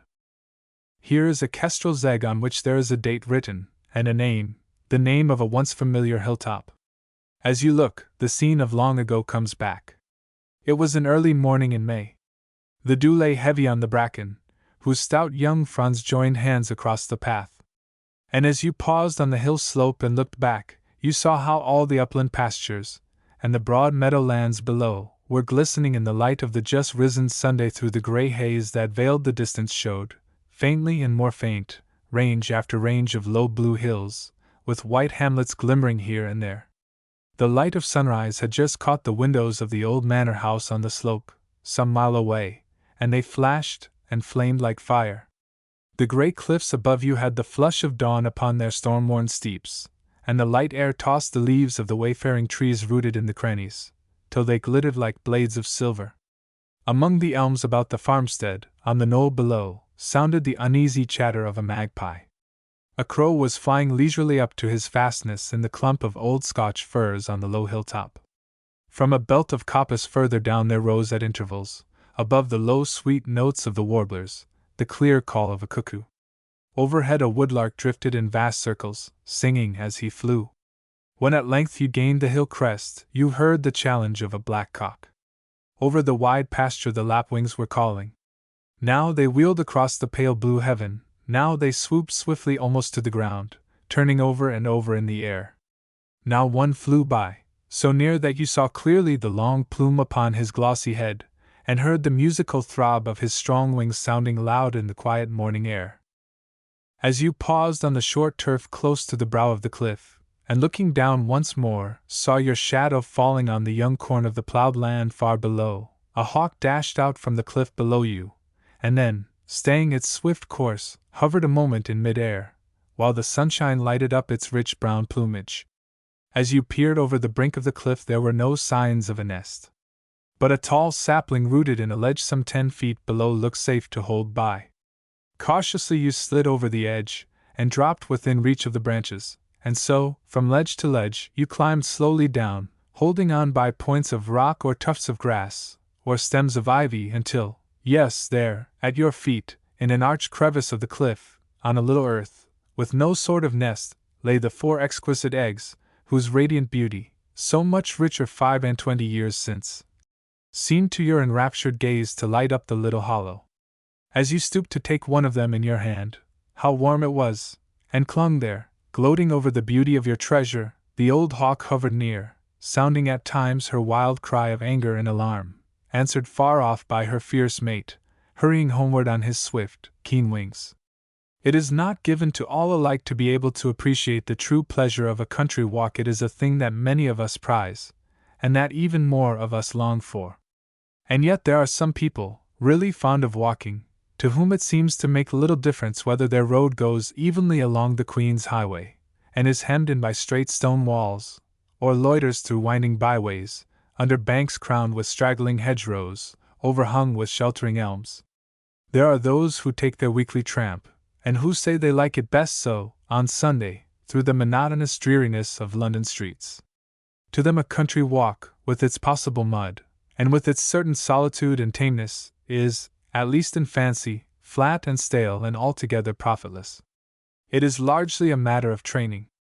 We may learn to love bricks and mortar and the traffic of the town more than the quiet of woods and meadows, and the companionship of the everlasting hills.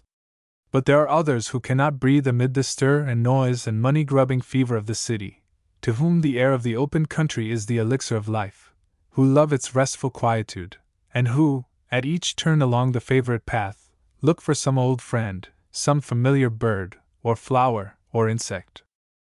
With those who are really fond of rural life, other things have weight besides the mere landscape, besides the beauty of the view or the exhilaration of the keen air of the hilltops. The charm of woodland walk, of river path, of quiet lanes, or of lonely places in the hills, is increased 100-fold by some knowledge of rural sights and sounds. A power to recognize the songs of birds, some acquaintance with insect life, a little plant lore, a little knowledge of rocks and fossils, in a word, some tincture of natural history, combine to make a ramble in the country one of the best things that life can offer us. This love of nature is again largely a matter of training. Schoolboys, as a race, are strangely slow at first to see plants, or shells, or fossils. But the young bird's nester, for instance, whose first motive was, it may be, nothing nobler than the lust of having and holding, the love of plunder, or even the savage pleasure of destruction, may soon be trained to see the meaning of the shape and tints and markings of the eggs, not only to appreciate the beauty of the nest and the skill with which it was put together, but to learn in time the song of the builder and to know something of its habits. The butterfly hunter may be taught to recognize not merely the beauty of his captives, but to see something of those marvelous devices by which nature hides caterpillar and chrysalis, and even perfect insect, from prying eyes. The boy who has acquired a love for natural history has something to be thankful for, all the days of his life, a possession that may be the means of bringing more comfort to his soul than all the wisdom of the ancients. Of no man can it be so truly said as of the naturalist that he. It is true enough that, to most men, a knowledge of flowers or fossils, of insect life or of the habits of birds, will bring no return in hard cash. But there are other things in life besides a balance at the banker's. And a love of art is not more lucrative, or a taste for music or for books. There are people who, if they would, might do much to aid the study of natural history, people whose avocations take them much into the open air, and who have opportunities which some of us long for in vain. The fisherman, the keeper, the shepherd, and the farm laborer might, if they could be won over to take interest in such things, contribute not a little to our knowledge of the life history of even the most familiar of animals. Fishermen along the coast see things sometimes the description of which rouses envy in the breasts of less fortunate listeners. Not long since a man was rowing out to his nets in the early morning just outside the bar of a small tidal river in the west country, when he saw a raven sweeping slowly along the hill slope near by, the grassy side of a long promontory stretching far out into the sea, muttering to itself at times with that deep voice that, happily, is still familiar to the long-shore dwellers on that coast. Suddenly the bird paused, and with swift descent swooped down among the brown heather and the stunted bushes of the hill, seizing in its strong claws a hare that had been lying crouched among the herbage. But the bird was too late in using its beak or else missed its stroke altogether, for in a moment the hare and the raven, locked fast together, rolled over and over, kicking, struggling, flapping down the rough slope below, until the bird, dismayed by such an unwonted experience, and the buffeting of the rocks and broken ground, let go its hold. The hare was on its feet and had vanished like a flash, while the baffled raven, rising slowly in the air, sailed reluctantly away.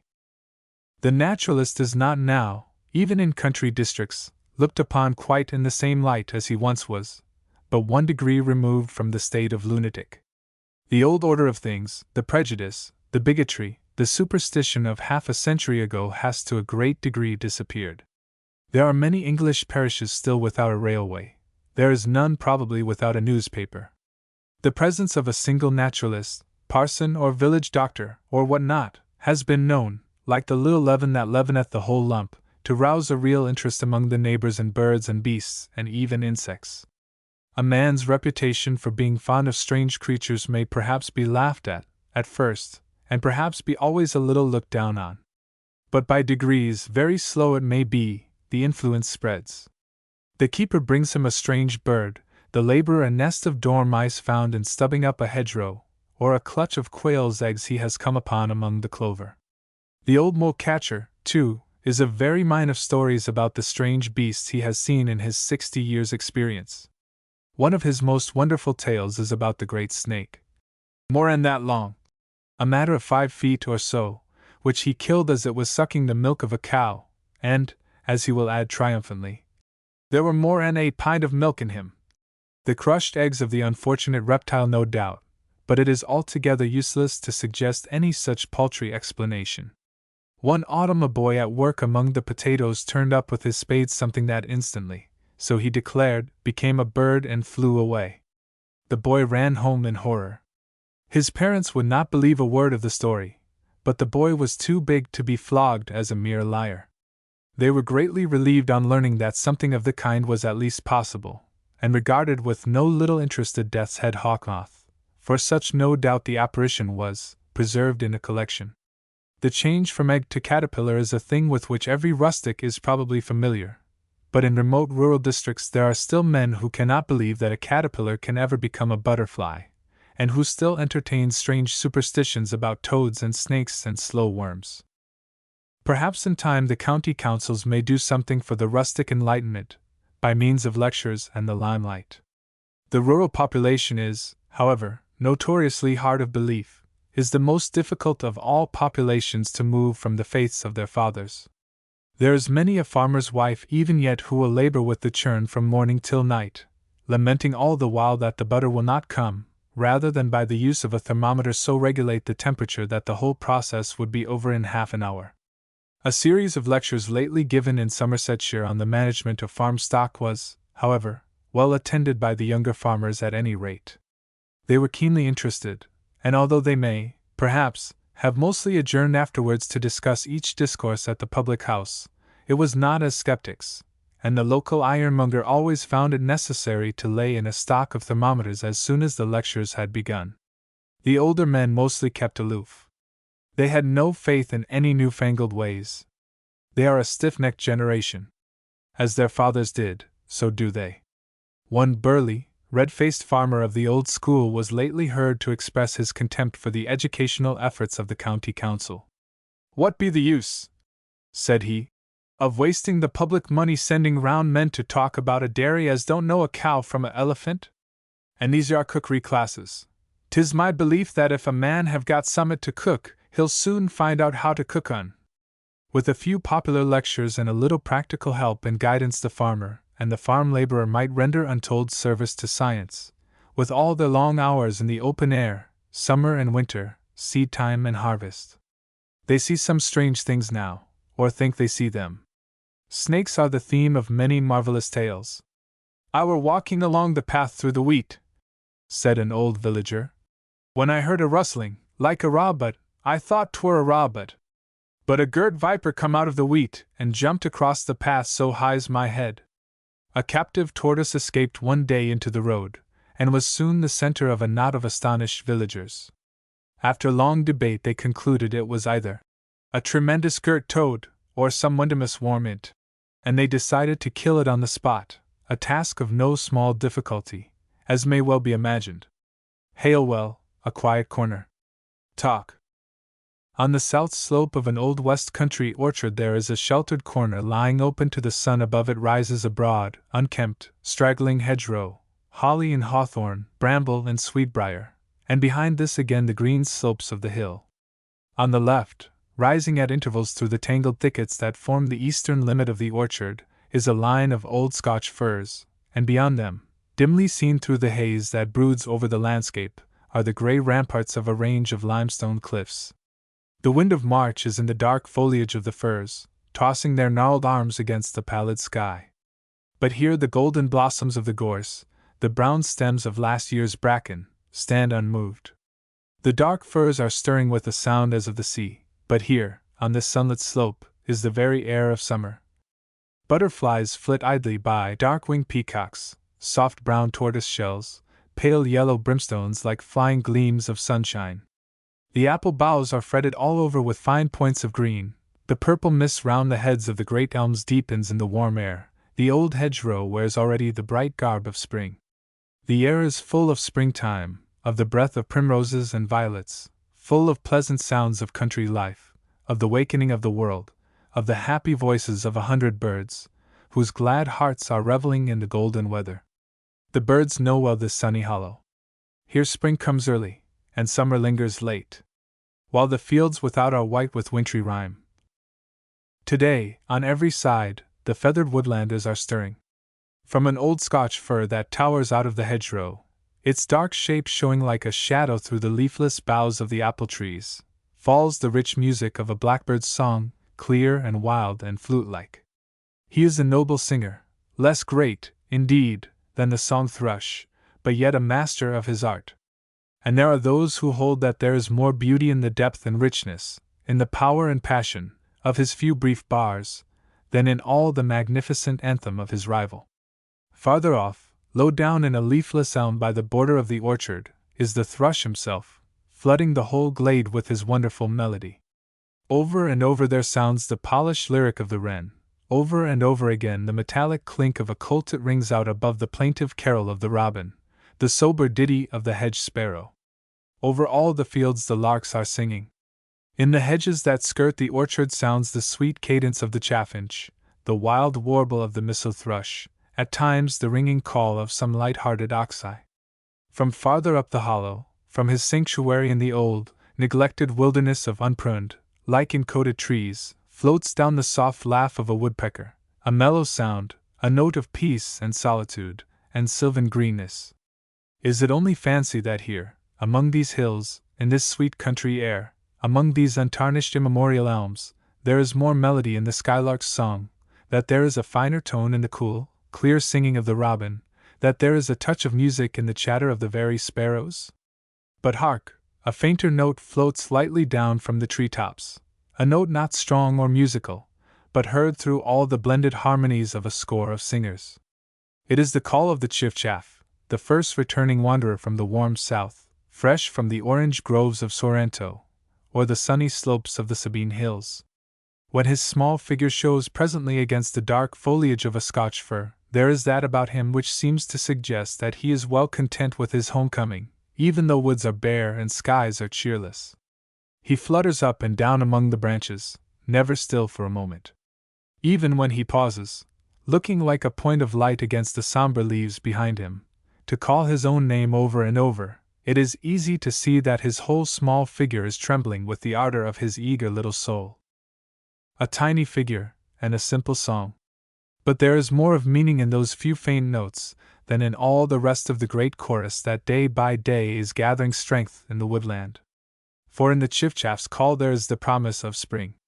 It is said that when the Siberian exiles hear for the first time, after their long and bitter winter, the cry of the cuckoo, the familiar voice rouses in their weary souls a resistless longing to taste once more, if only for a day, the sweets of freedom, that there are always some who, at the summons, elude the vigilance of their guards, and take to the forest, lured by the magic of that wandering voice. And so, in our hearts, this feeble note rouses a longing for green fields and country lanes, for flowers and sunshine, for summer and the coming of the swallows. Somewhere in the elms a nuthatch sounds at intervals his flute-like call, a wandering voice, now among the topmost branches, whose sunlit purple holds so well against the pallid blue, now near the ground, now in some mighty bough that leans far out over the field. Now the bird's figure shows darkly on the sky, and now, as he glides head foremost down, like the born acrobat that he is, his grey plumage lights up for a moment in the sunshine.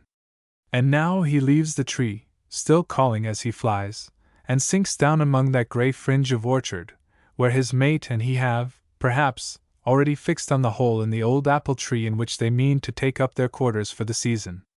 The old hedgerows round the orchard are but wintry still for the most part, save for a few buds of hawthorn just breaking into leaf, or an elder bush already tinged with green.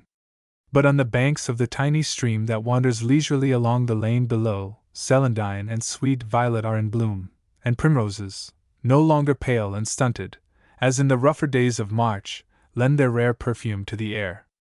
Meadowsweet and brooklime are springing by the oozy shore, and on the dark boughs of the alders that lean over it the catkins cluster thick.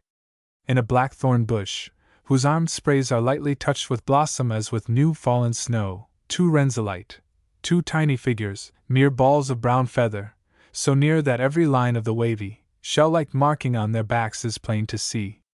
Now one of them, poised on a briar stem, breaks suddenly into song, turning from side to side, his wings parted, his atom of a tail expanded to the full.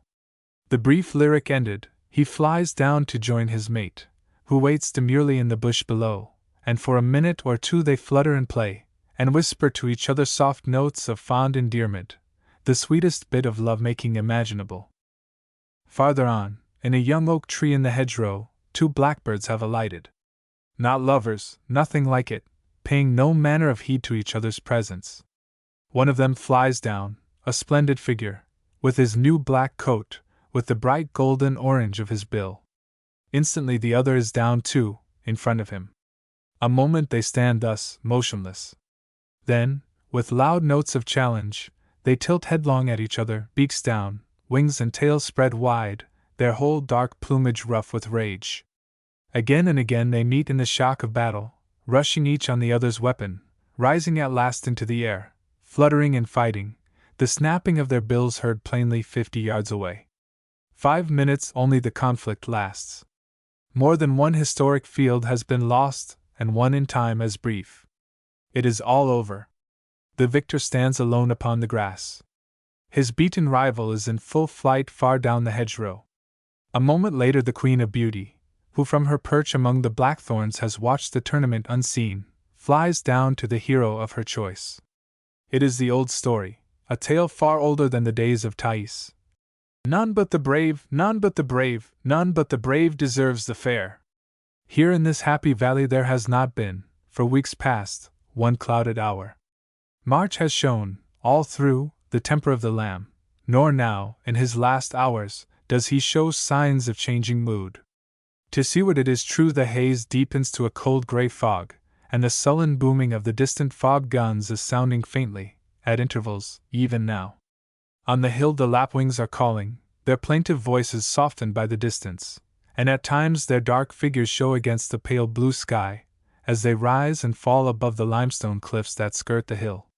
Yonder crow, drifting up the slope, keeping low down, as if fearing to be seen, is making for his fastness among the fir trees on the hill crest higher up. He may well keep out of sight. Only last week 2 lambs were found in a field near the crow's nest, dying, with their eyes torn out.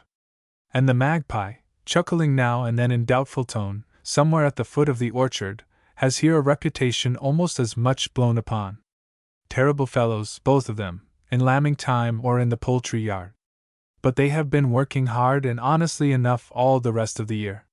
Some people seem to think that the destruction of a chicken or 2, or the theft of a few eggs, far outweighs a whole year of good deeds, the slaughter of unnumbered grubs, wireworms, mice, and beetles.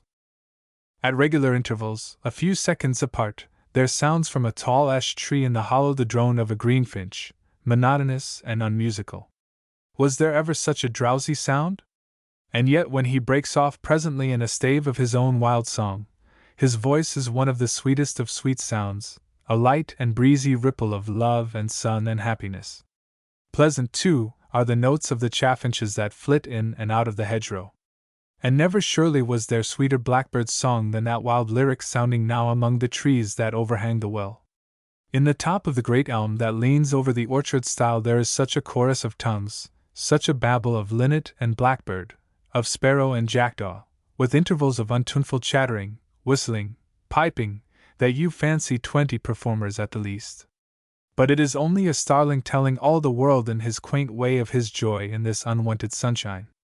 Now he breaks off into the song of a swallow, copy from the life. He may have heard it this very morning. Or it may be merely that the impulse of the springtime rouses in his heart a memory of the long-absent wanderer, just as on rough days of autumn you may hear him mock the curlew's cry because the wind is roaring like the sea.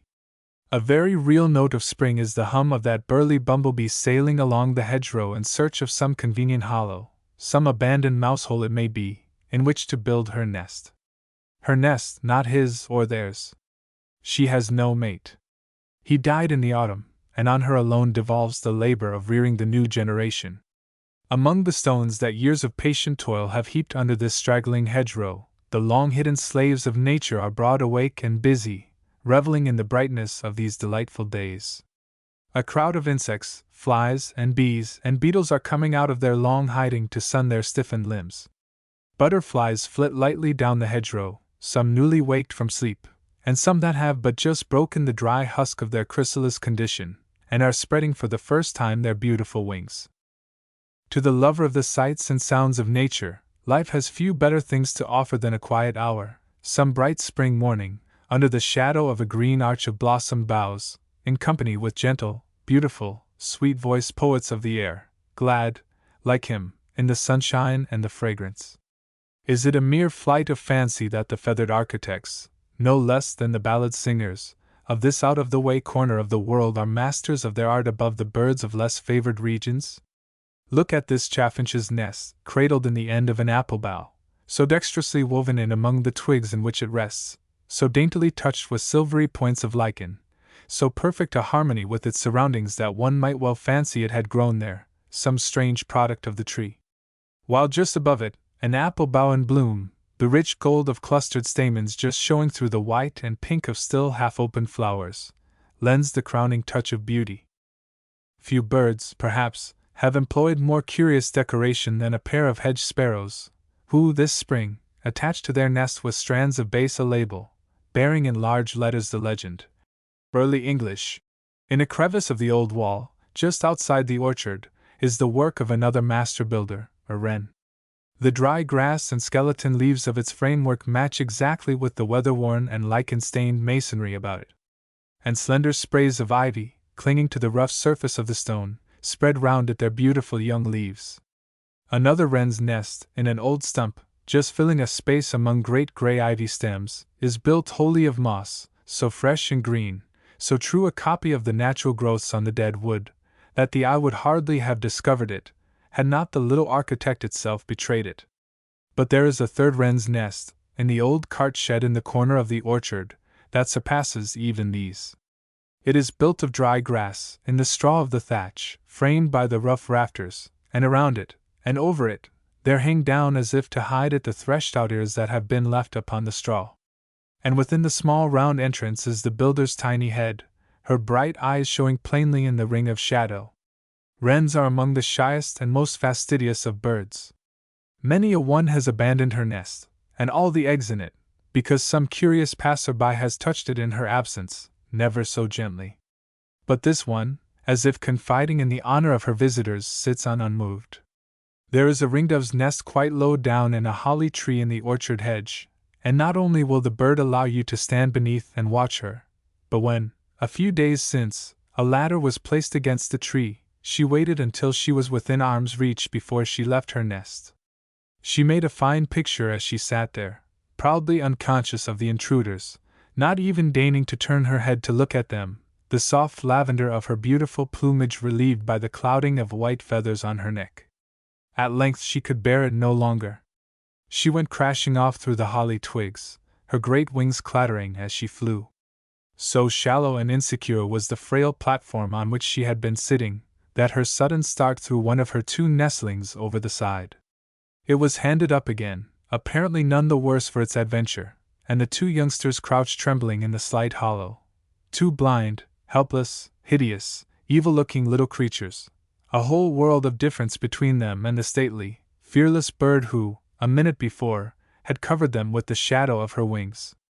Early English. More fearless still is a blue tit that has her dwelling in a crevice in the wall some 50 yards further on. It is a tiny hole, and the nest is far in, but you can see her sitting there, her pretty head and one of her bright eyes just showing over the mossy rim. She is not in the least shy of being looked at.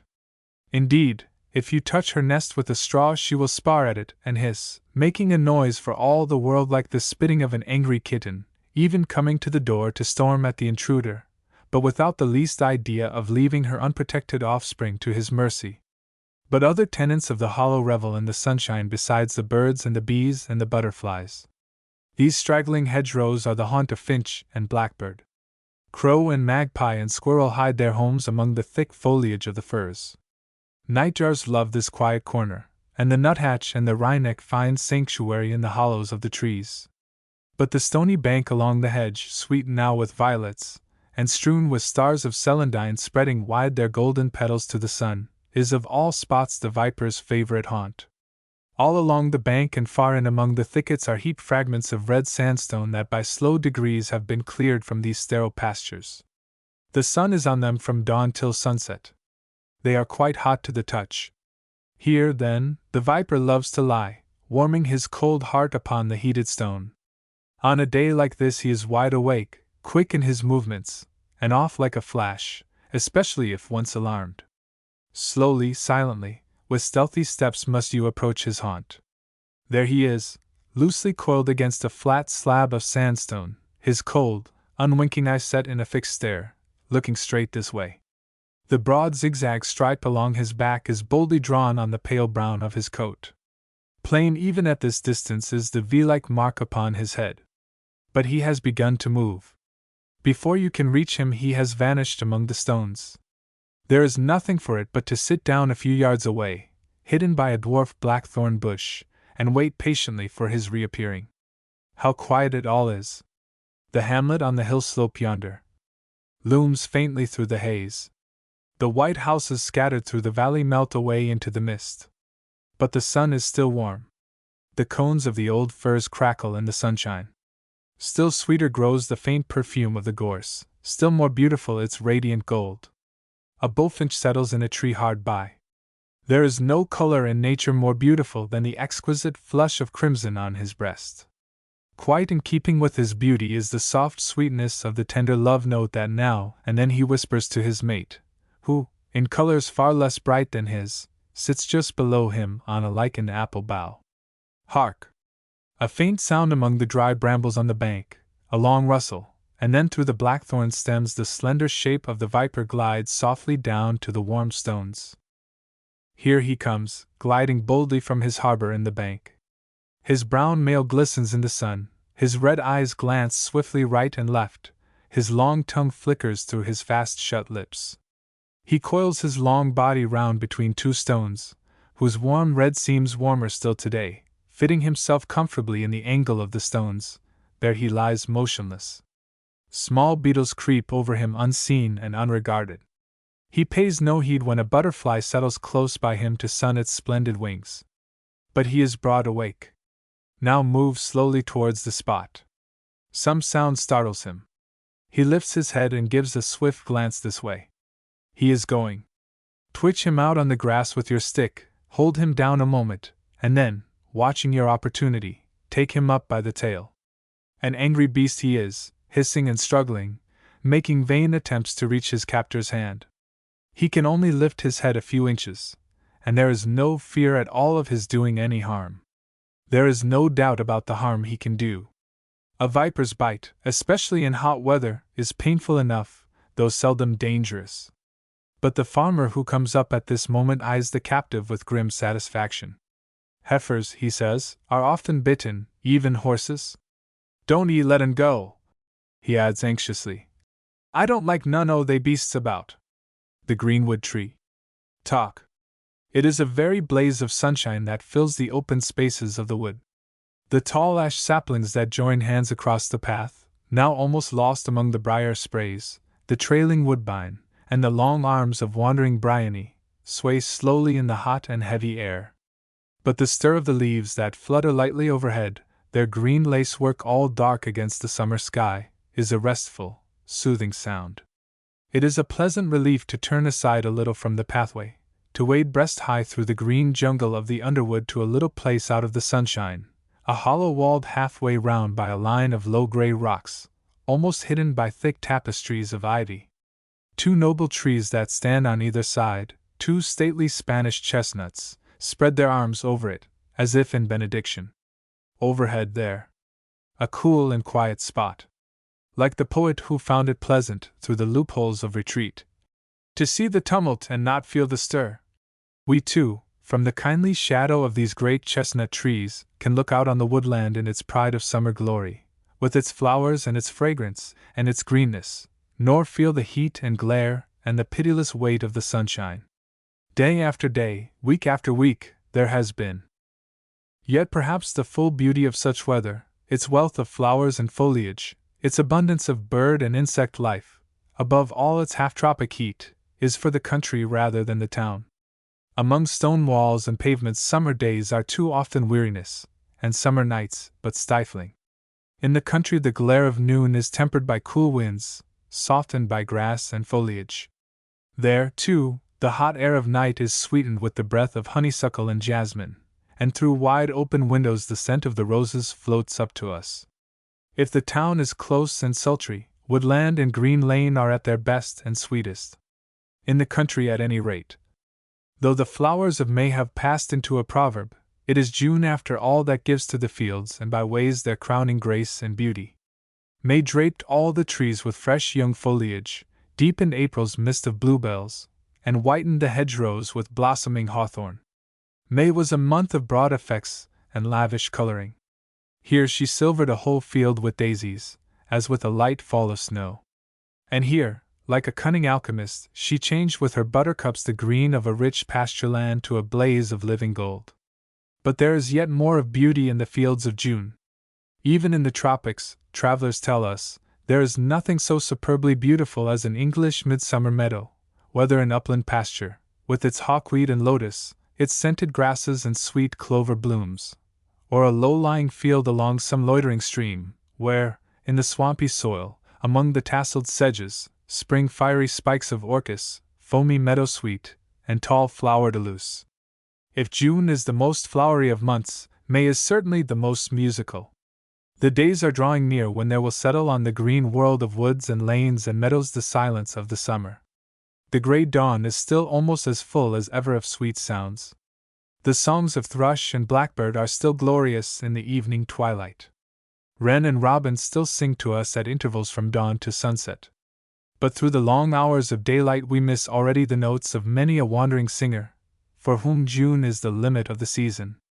Already the cuckoo's voice is breaking. We have but another week, at the farthest, of the nightingale's song. His is a superb and matchless melody. Many a time, it is true, have the notes of thrush or blackcap, or even of sedge warbler, been mistaken for it. Sweet singers, all of them. Yet it is strange that anyone who has ever fairly listened to the chief of song could confuse with his magnificent strains the note of the most musical of thrushes. But it is to singers less skilled and less famous than the nightingale that the woodland owes its greatest charm, light-winged dryads of the trees, without whose songs and call notes, and mere life and movement, the lover of nature thinks that summer is not summer, nor can be. The willow warbler's song, a little careless cadence of soft notes that at intervals seems to filter lightly down among the branches, is the very soul of sunshine and sweet air. The wood wren's call is like no other sylvan sound. Its plaintive, long-drawn, monotonous notes, often growing louder towards the close, are sometimes so sonorous and far-reaching that it is hard to credit they can come from so diminutive a singer. His actual song is a little gush of simple notes again and again repeated, from his perch on the end of some leafless bough high up among the trees. It is not remarkable for melody, though now and then there is a very real touch of sweetness in it, and after the first rather deliberate beginning it is so hurried as to give the listener the impression that the bird is trying to crowd 20 notes into a single beat. The whitethroat is another hasty singer, but he has a greater gift of music, and his manner of singing, sometimes taking short flights into the air the while, and then diving back into the thicket, his quick movements, the almost luminous whiteness of his swelling throat, rank him among the most charming of woodlanders. Yet his haunt is rather on the skirts of the wood than in the heart of it. He is still more a roadside singer, and greatly given to building his frail nest of grass in the thorny depths of some old hedgerow, or even among the nettles on the bank. But of all the sylvan minstrels the blackcap has, after the nightingale, the most silvery tongue, and we hear so much more of him in the country generally. Not only is he more widely distributed, but he sings again when his brood are fledged and flown, which the nightingale never does, that to most of us he is much the more familiar. Perhaps we might even say he is more highly prized than the acknowledged chief of song himself. Watch him now, before household cares have for the time taken up all his care and attention. See him balanced, with his breast of tender gray, his black crest slightly lifted, on a spray of briar that, swaying underneath his weight, trembles with the energy of his wild and mellow notes, now clear and loud, and reaching, it may be, far beyond the limits of the wood, now tender and soft and low and lower yet, until at a yard's distance hardly heard. A beautiful song. A song that to White of Selborne, as doubtless to many a nature lover since his day, always brought back with its wild sweetness the lines of Amyon's song. A bird flies into the tree near by. A blue tit, smartest of his race. He stands a moment on the edge of a hole in the level bough, looks round twice, then dives in and disappears. And out of that stronghold of his, snugly lined with moss and hair and feathers, he will not stir for you or any man. But yonder is a figure, in a tree some 20 yards away, from which perhaps even the bold blue tit would fly in terror. A lithe brown creature is climbing leisurely out of a hole high up in the trunk, a weasel, searching for eggs, no doubt. Up the tree he goes, more lightly even than a squirrel, right to the very topmost branches. Now down he comes again, head first, and makes his way to another tree. As he canters lightly through the long grass, he pauses now and then to rear on his hind legs and peer sharply round over the green jungle, looking for the moment, quite bird-like. 2 more trees he climbs, searching every likely spot among the boughs, prying into every hole and cranny, clearly a bird's nester born. A master of woodcraft, too, for when you move nearer for a better view, he vanishes. He is there all right, lying close behind some branch, no doubt, but he is as completely screened from sight as if he wore the magic cap of Perseus. He is a tiny figure at the most. The birds take no notice of him. The yellowhammer goes on with his sleepy tune, and the greenfinch in the elm above him with his yet sleepy drawl, while a linnet in the tree near by sings undisturbed his sweet and dainty song, that in itself is like a gleam of sunshine. The whole woodland is astir with life and movement and sweet sounds of song.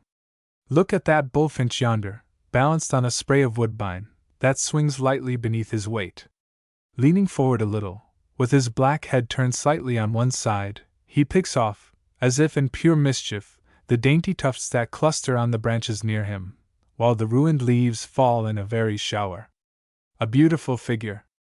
There is not in nature a hue more lovely than the exquisite flush of crimson on his breast. Close by him, as if by way of foil to his perfect beauty, sit 2 sober-clad companions, dull and gray and colorless, yet to the full as mischievous as he. Sunny spaces in the wood are filled with hovering insects, whose tiny figures rise and fall like motes in the warm air, beetles for the most part, not flies, small, black, long-bodied beetles, the very same that give us such annoyance by getting in our eyes in the twilight. Butterflies cross and recross the clearing, some so brilliant in their whiteness that they almost suggest yet brighter gleams of sunshine. Some, again, are dark and somber, and like patches of moving shadow. Now one brave in black and scarlet flashes past. Now one on wings of golden brown sails leisurely along. And some there are small, sylph-like figures, that float lightly by, as blue as the unclouded heaven overhead. Some moths, too, are abroad, even at this hour and in this fierce sunshine, moths clad in the very softest tints, the most ethereal tones of fawn and gray, of brown and yellow. Some are without a mark on their pure coloring, and some are daintily penciled with shell-like lines and bars. To and fro in the sunbeams, whose misty shafts slant through the thickets, hover a crowd of winged things, of great bees, black or yellow or tipped with fiery red, flies of many hues, beetles light and dark, and the sound of their multitudinous wings seems to fill the hot summer air. Insects make up no small part, perhaps even the larger part, of the life of the woodland. The woods just now are swarming with caterpillars, many of which, perhaps even the majority, belong to the class called geometers, from the curious way in which they move along, arching their bodies in a fashion that reminds the observer of a man measuring a distance by spanning it with his hand. A much more curious point about them is their wonderful mimicry of the twigs of the tree on which they live, a fact which has earned for them the name of stick caterpillars. Their skins are the color of the bark, their bodies have knots and markings exactly like twigs. And when one of them waits motionless, standing erect on its hinder set of feet, an attitude it can preserve for hours together, it looks so like a piece of stick that even a naturalist has related how he was about to prune a twig from one of his fruit trees, and had even touched it with his knife before he saw that it was not vegetable at all, but one of these stick caterpillars. One cannot help wondering if birds are taken in too. The curious movements of these geometers are due to their comparatively scant supply of legs. There is an amusing ballad called The Bishop and the Caterpillar, which describes, after the manner of Ingoldsby, how a great dignitary of the church inspected a village school. The children acquitted themselves well. The gratified examiner, declaring that it was only fair for the scholars to have their turn, proposed they should question him. A small boy in the audience, unawed even by a bishop, instantly. Here was a poser indeed. Kings of Israel, now, his lordship might have known, very likely the date of the Second Punic War, perhaps even some of the counties of England. But caterpillars were beyond his ken. It was to no purpose that he privately invoked, under cover of making a speech, the aid of the rector, of the curates, of the schoolmaster. Not one of them knew. In vain was the beadle sent out in hot haste to interrogate passers-by. He returned disconsolate, and whispered to the anxious bishop, "Nobody knows." In the end the questioner himself supplied the information, and it rather spoils the point of the story that, although caterpillars have indeed, on one half of the body, the 6 legs of the perfect or winged condition, most of them have 10 more, very substantial ones too, on the other half, making not 6, but 16. Some, indeed, have only 14, while these geometers are driven to adopt the attitudes they do because they have to shuffle along as best they can, on no more than 10 legs altogether. There are few points of brighter color among the world of green. Not many brilliant flowers grow well in the very heart of the woods. Along the paths there is a fringe of hawkweed and crowfoot and yellow cistus. And where the sunlight is less broken by the trees there are patches of red likeness and tall crowns of white cow parsley.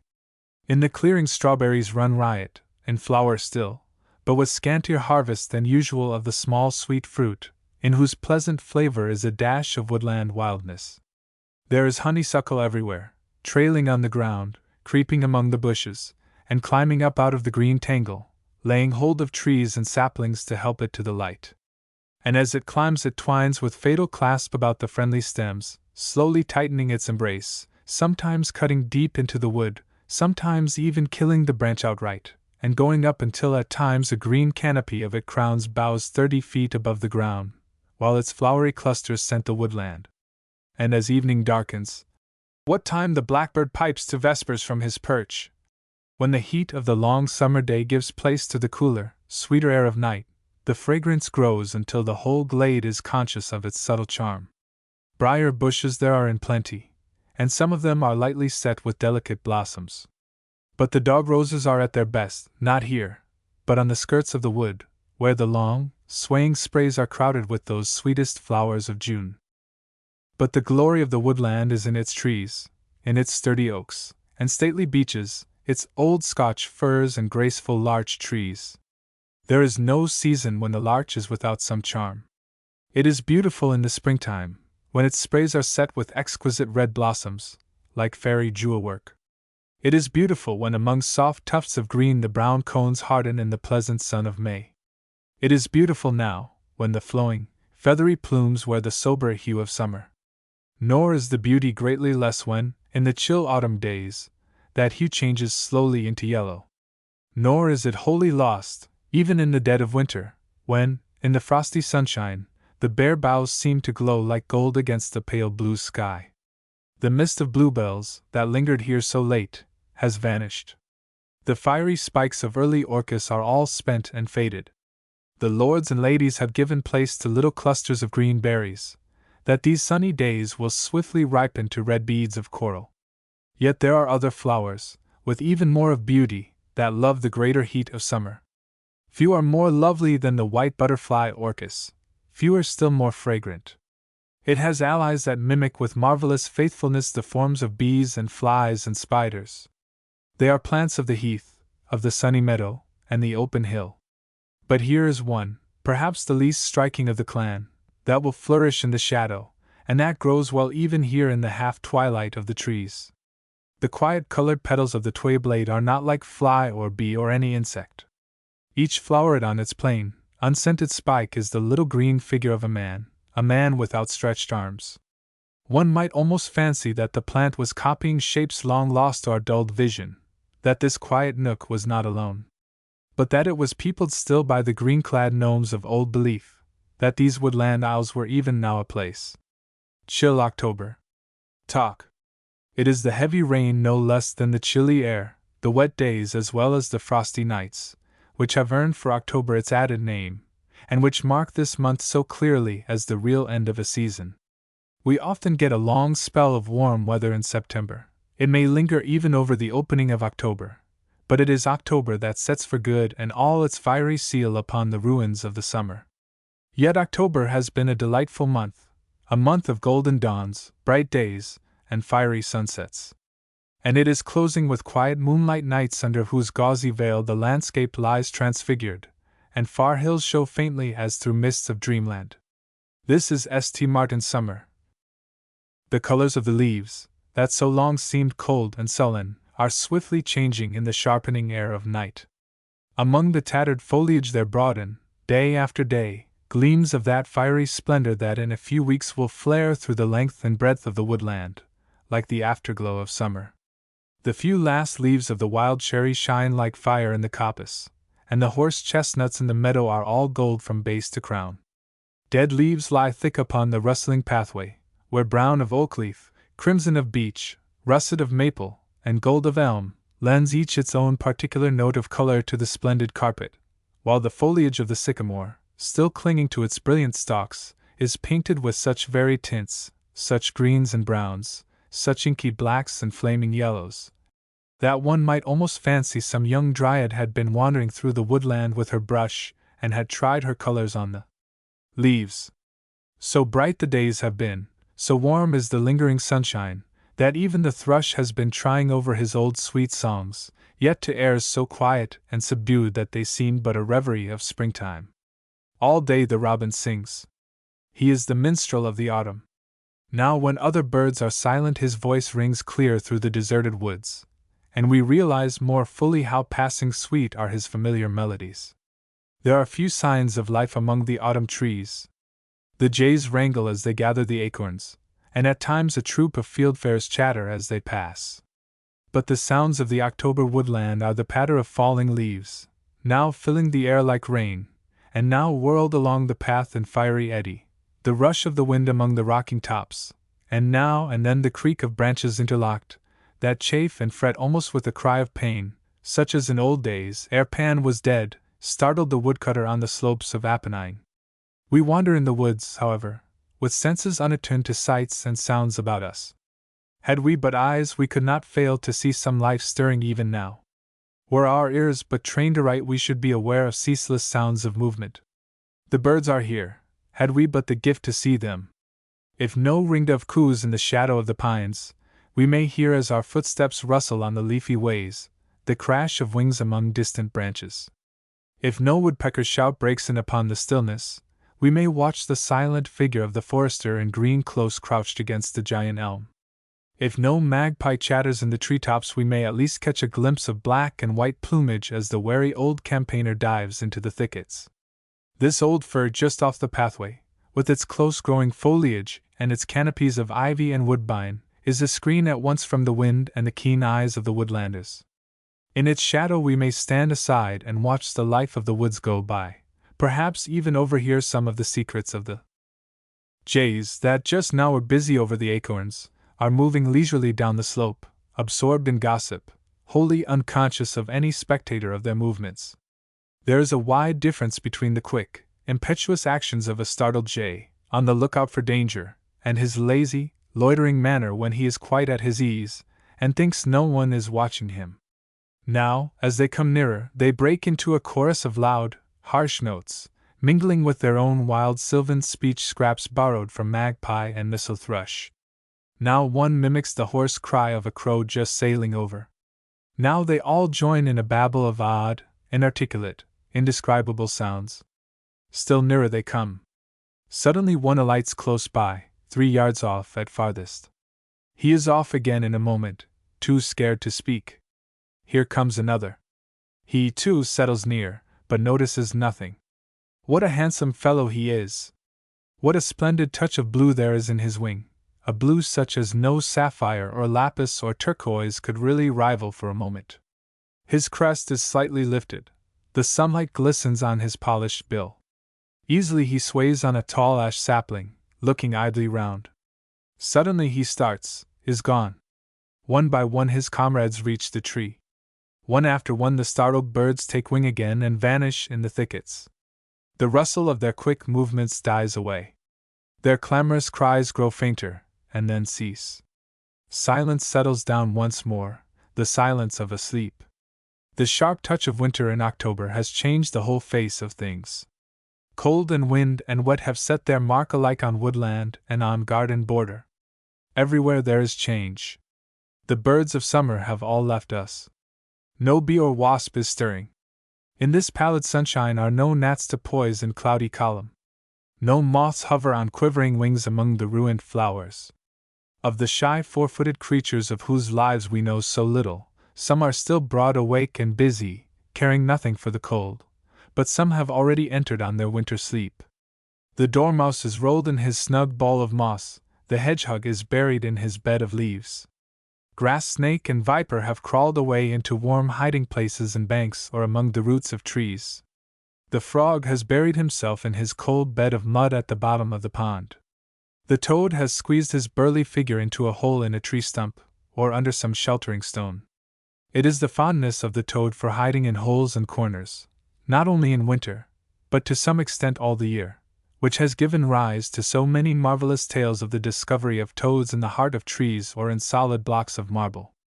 Toads may often be found in holes, but never yet was one found living in any cavity whatsoever where there was no communication with the outer world, no chink through which insects might make their way after the manner of the fly into the parlor of the spider. Long before the frosts of October, and while the weather was still warm and sunny, snails were to be seen collected in hundreds on the fences of fields and lanes, on their way, no doubt, to winter quarters. Though whether they expected to find suitable lodgings up there at the tops of the palings, or whether they were only sunning themselves for the last time before crawling down to earth to bury themselves in the holes into which the posts were driven, is perhaps less clear.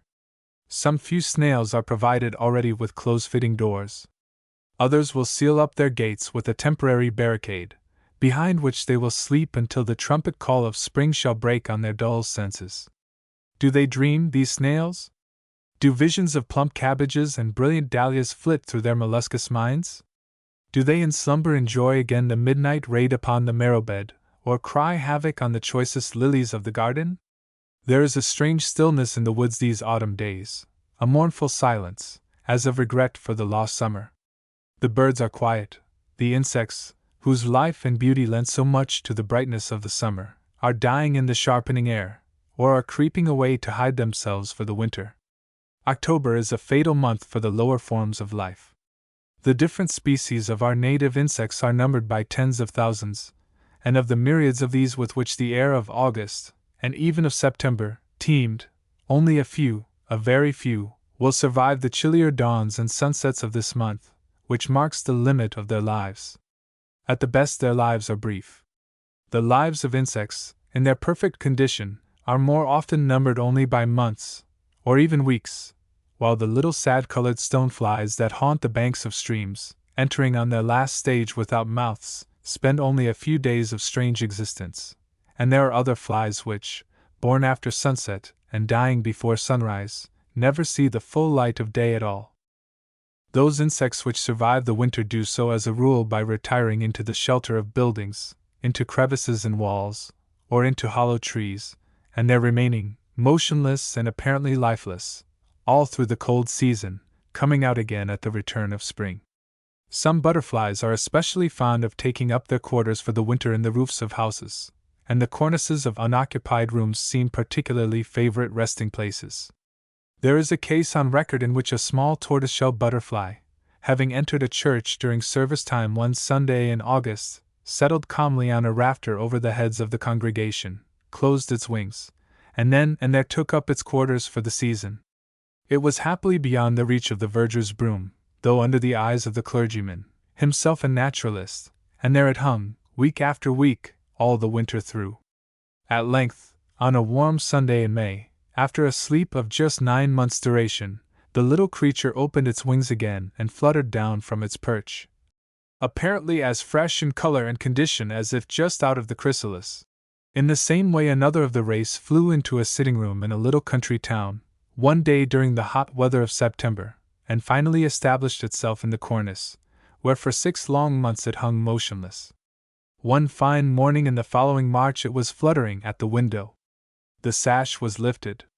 The little creature dashed out into the sunshine, almost with the speed of a swallow. A striking feature of the autumn garden some years is the multitude of sober-colored moths hovering among the flower beds, morning, noon, and night. The moths themselves not only do no harm in the garden, but are of no small service to the gardener by carrying pollen on their tufted heads from flower to flower, and thus unconsciously fertilizing many a blossom that might otherwise have borne no seed at all. But it is quite otherwise with the caterpillars, insignificant but noxious little grubs, which, in some seasons, appear in such hosts as to devastate whole fields.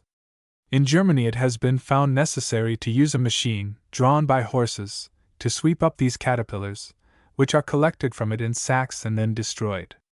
The perfect insect, the commonest perhaps of all the moths, is a beautiful little creature, though there is nothing striking in its coloring.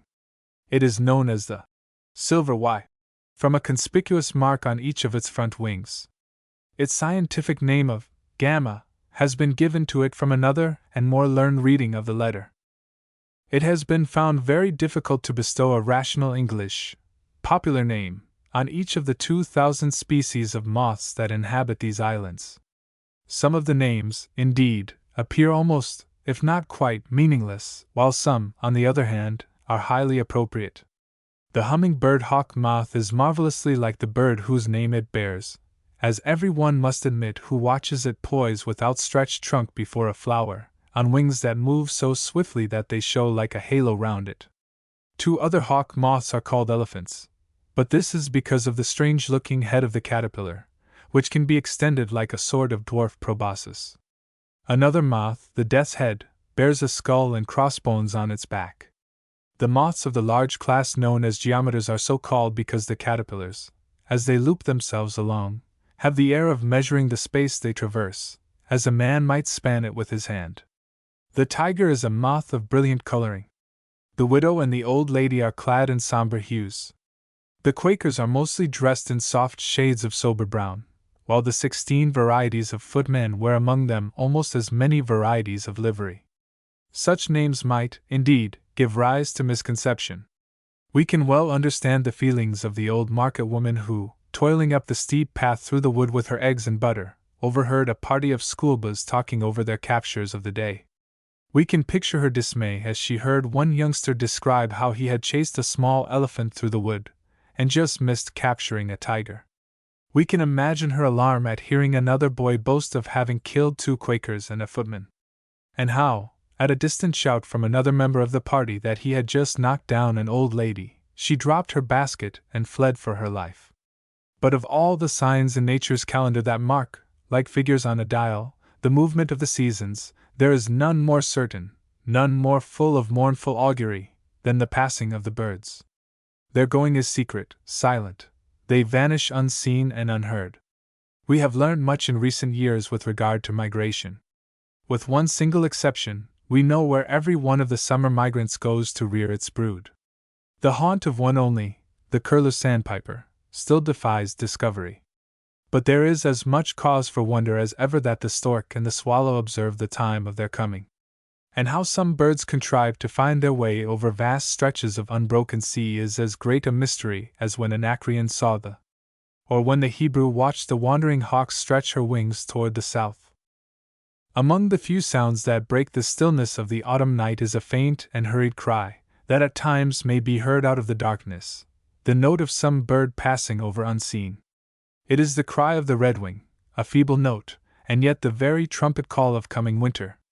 In the spring the sight of the first swallow raises hopes of better times, of sunshine and warm weather.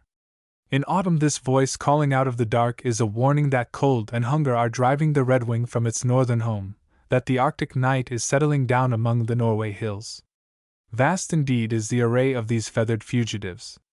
And if most of us see but little of plover or wild duck, of goose or swan or sandpiper, we may perhaps hear them as they pass.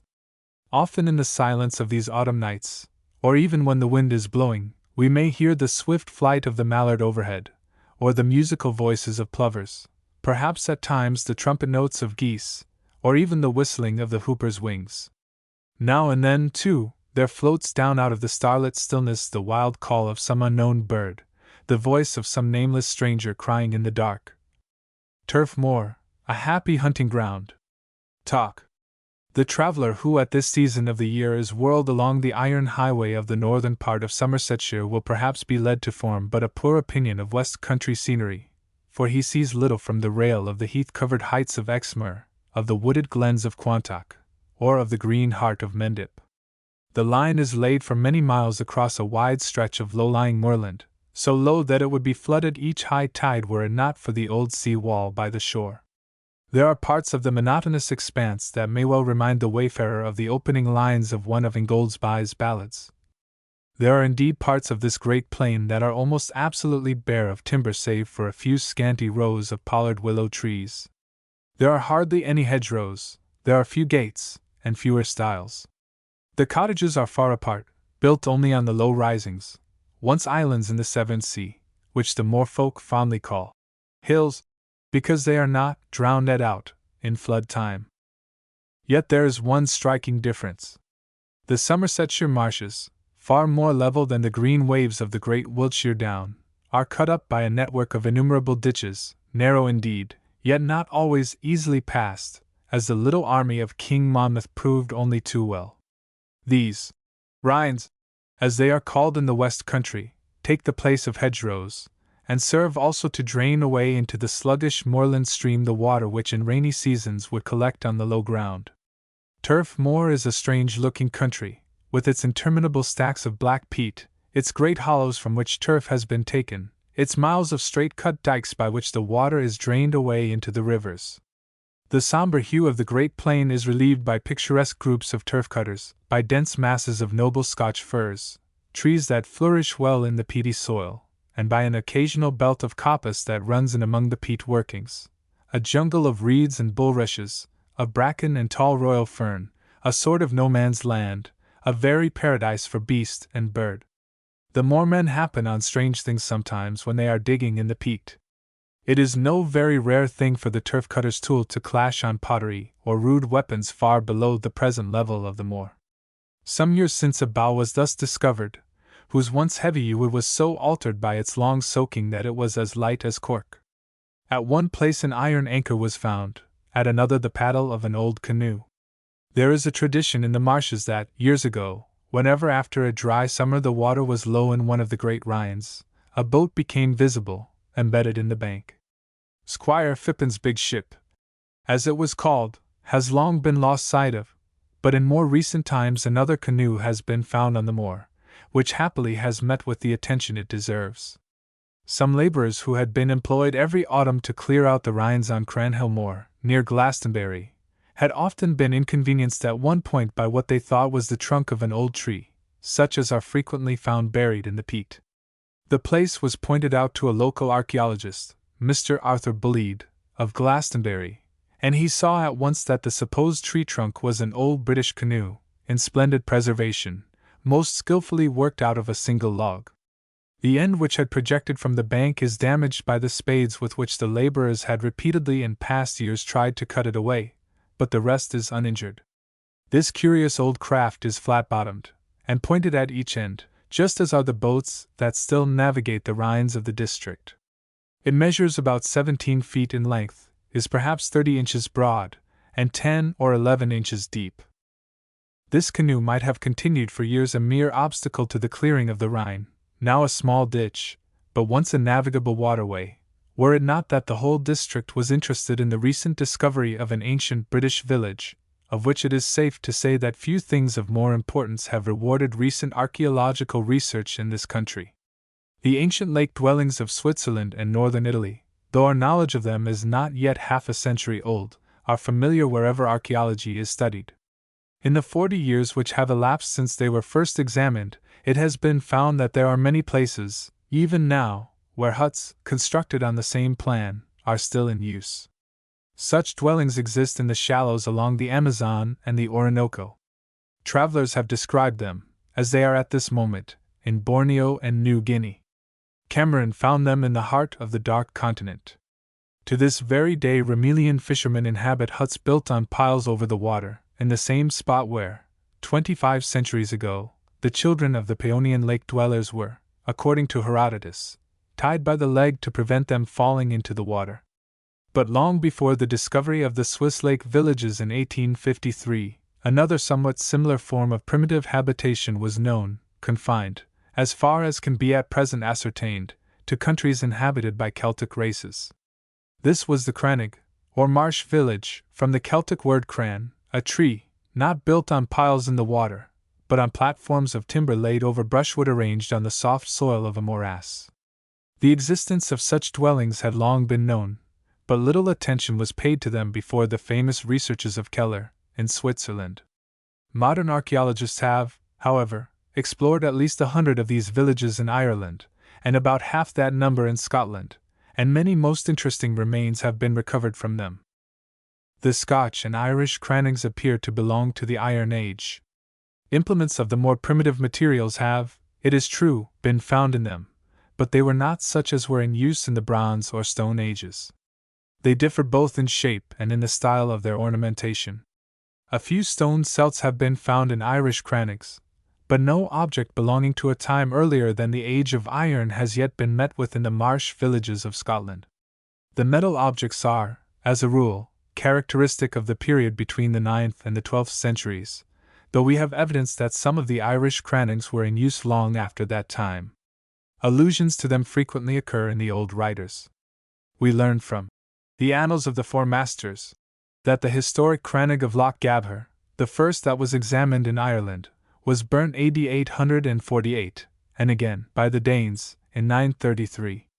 An account, written at the time, of the expedition sent by Queen Elizabeth to put down the rebel Earl of Tyrone, describes a crannig in County Down, which was seated in the midst of a great bog, and no way accessible but through thick woods, hardly passable. It had about 2 deep ditches, both encompassed with strong palisadoes, a very high and thick rampart of timber, and well flanked with bulwarks. For defense of the place, 42 musketeers and some 20 swordsmen were lodged in it. This was in 1602. Later still, Sir Phelim O'Neill, who had headed the rebellion of 1641, was captured in a crannig, in 1642. Until recent years no crannig had been found in this country. The discovery of a very extensive settlement of this kind, in the turf moor near Glastonbury, is thus an event of great archaeological interest, which is much increased by the fact that, whereas the remains found in the Scotch and Irish crannigs point to a period so recent as from the 9th to the 17th centuries, the marsh village discovered in Somersetshire has yielded, so far, no object which appears to be so late even as the Roman occupation. But these broad flats on turf moor, their patches of coppice, the edges of the green droves, the waste lands where turf has been cut, and which have been left to recover themselves by the rest and growth of perhaps half a century, even the very ditches of the moor, are in summer time a happy hunting ground for the naturalist. The plants of these monotonous marshes, the birds, the beasts, the insects, have a character of their own. In summertime the meadows that stretch from Rhine to Rhine are crimson with orchis and clover, with sheep sorrel and ragged robin, are golden with flower de luce, whitened with tall ox-eyed daisies and soft tufts of cotton grass. Now the whole moorland is sobered to a dull, monotonous hue of mingled browns and greys tinged with a sad-colored note of green. The Rhines that today are but straight-cut belts of water, with no beauty and hardly more of interest, were filled then to the very brim with sedges and iris and tall stems of flowering rush. Along their hedges grew teasels and skullcap and comfrey, and down their steep banks the moneywort poured its lavish streams of gold. Few plants of any sort are today visible in the water. But the still depths were covered then with a green film of weed, crossed and recrossed with a very labyrinth of tracks, where rat or moorhen or water rail had cut its devious way. Here grew the arrowhead, with its beautiful white flowers. Here floated the star-like blossoms of the frogbit. And here the bladderwort, that now rests unseen on the mud at the bottom, buoyed up by multitudinous little floats of air, lifted its exquisite spike above the surface. The busy life that in the summer filled these interminable ditches has ebbed away. The green jungle of flags and water plants where the sedge warbler sang, not from dawn till nightfall only, but from sundown till the east was grey, is gone. The reeds among whose slender stems the warbler wove her exquisite nest are beaten down. The peewits who reared their scanty broods among these open meadows are here still. Even the quails that hid their beautiful eggs among the summer clover may still be couching in the withered grass, and water rails find shelter still among the brown and broken reeds. The banks are honeycombed with the burrows of water rats, as most people call them. Beautiful creatures, not really rats at all, and having little in common with their evil-minded, mischievous, objectionable namesakes. Their habit of burrowing is perhaps their one fault, and has more than once helped to break down the bank of a river here, and so deluge the moors with miles of tawny water. Water rats are out at all times, all the year, except in the very coldest weather. But twilight is their favorite hour. Then, as you steal quietly along by the bank, you may watch the soft brown balls of fur crouched on the narrow fringe of shore, may envy their incomparable feats of diving, may follow their course by a slight ripple on the surface as they swim to some secret hiding place. The owls know their habits well. This very month a barn owl was seen in the twilight, flying over the moor on its soft and soundless wings. Suddenly it swooped below the bank of a Rhine, reappearing a moment later with a water rat in its claws. Scared by a shout, it dropped its prey, but the rat, though warm, was stone dead. Much less often seen are the water shrews, whose frolics you may watch in broad daylight if you are so very fortunate as to come upon a party of them at play, swimming round and round like the tiny beetles that spin in mazy circles on the surface. The water itself is, in the summer-time, crowded with life. Over the surface skim rowing flies and water spiders. Under it a countless crowd of creatures live out their little day, beetles and water scorpions, active little boatmen that paddle up and down with dexterous oars, caddis larvae carrying about with them their houses built of grains of sand, or scraps of reed, or of a multitude of tiny shells. Shells there are everywhere, small some of them, but even the very smallest revealing under the microscope forms as marvelous as that of the Nautilus itself. Slender newts, too, swarm in the still water, and great black tritons, the terror of the moor folk, in whose eyes even the viper is hardly more venomous. Not to every one is it given to appreciate the beauty and the wonder of the inhabitants of this happy hunting ground. In such a paradise 2 naturalists had been hard at work through a hot summer afternoon. They were stretched contentedly by the roadside, when a burly, red-faced farmer driving by drew rein, and seeing their nets upon the grass asked them what sport they had had, and if it was eels or flounders they had been catching. They proceeded to explain. "Oh, bit less," said the farmer, somewhat contemptuously. "And what be they ver, then?" This was a more difficult point. It was not at all easy to make him see that there could be any use in hoarding up such common ornery rubbish as that. Butterflies, now, he could understand, or bird eggs. He himself had collected bird eggs when he was a boy. But, bit less. "Well," said he at last, "good day. I must be gwine," and he drove slowly off. He had not got more than 50 yards along the road, however, when he pulled up again, and turning half round in his seat called out, "Hi! But I can't think what ye can want they bit less ver." Turf moor, the frozen marshes. Talk. It is now some years since, through the giving way of the bank of one of the moorland rivers, a large part of the low-lying land in the heart of Somersetshire was under water all through the autumn. Many tenants of cottages on the moor were, as they would put it, drowned out, and there were outlying villages that for a long while could only be reached by means of boats. During a recent autumn another wide area in the same county was flooded. Frost set in while a vast tract of land was still inundated. Miles of flooded marshland were entirely frozen over, and many cottages, after standing in the water for months past, were surrounded by the ice. So sharp was the cold that, on the second day of the frost, the fortunate few who were able to avail themselves of the opportunity had a perfect skating ground, which must have measured thousands of acres. A heavy snowfall, however, has changed the face of things altogether. Some of the moormen, whose ordinary avocations have long been at a standstill, have cleared a pretty fair piece of ice. But the rest is covered with snow. Much of it has sunk and broken, owing to the draining away of the water from beneath it, so that, vast as is still the frozen area, comparatively little of it is good enough to satisfy a fastidious performer. But it is a wonderful landscape that, on every side of the little house which skaters on this part of the marshes use as their headquarters, lies glistening in the sunshine. A few old alder trees and storm-beaten Scotch firs shelter the cottage a little from the wind. And its all too scanty stacks and its picturesque sheds and outbuildings, whose roof of tiles are weathered to every imaginable shade of red and brown, help to give an air of warmth and comfort. A primitive place. A place such as might have given shelter to King Alfred before that desperate fight yonder on the hills of Ethandune. The master of the house is a neatherd too, as it happens, and his heifers are at this moment all huddled in the byres about the cottage, only too glad to make the acquaintance of a sympathetic stranger. There is no entrance at the front. The frozen ground has lifted, and has jammed the door. You must make your way in through the hospitable-looking brick-floored kitchen at the back. Before the frost began, the water was over the garden, and even on the cottage floor.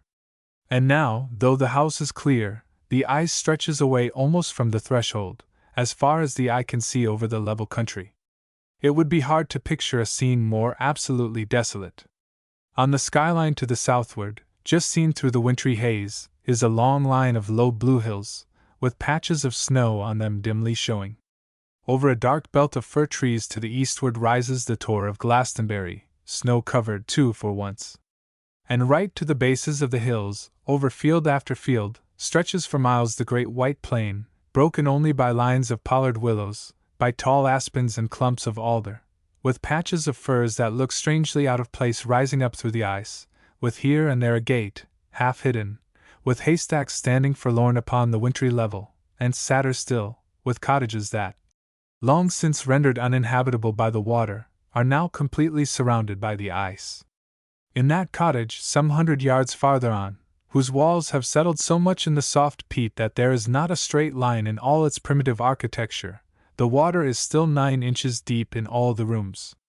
The tenant of it is that Moor man standing yonder, lending a helping hand to the skaters preparing for the ice. A picturesque figure, whose old brown coat, with its endless varieties of shade, would delight the soul of an artist. You can understand why he wears boots up to his knees when you learn that every day, from the beginning of December until a fortnight since, he waded to his door through more than a foot of water. He is better off since the frost, for now he can slide in. A characteristic touch about these cottages is the store of winter fuel, the stacks of peat heaped against the wall. Almost more characteristic still is the quaintly shaped boat, flat-bottomed, sharp at both ends, that you see in so many gardens, for not only are floods here far too common, but the innumerable ditches make convenient waterways for bringing home grass or peat. A strange silence broods over the landscape. No birds are visible save the few that hang about the outbuildings. The flocks of gulls and the few ducks that were here before the floods were frozen have all disappeared. Multitudes of skylarks, too, passed over when the snows set in, but they soon vanished. This was once a great country for wild duck.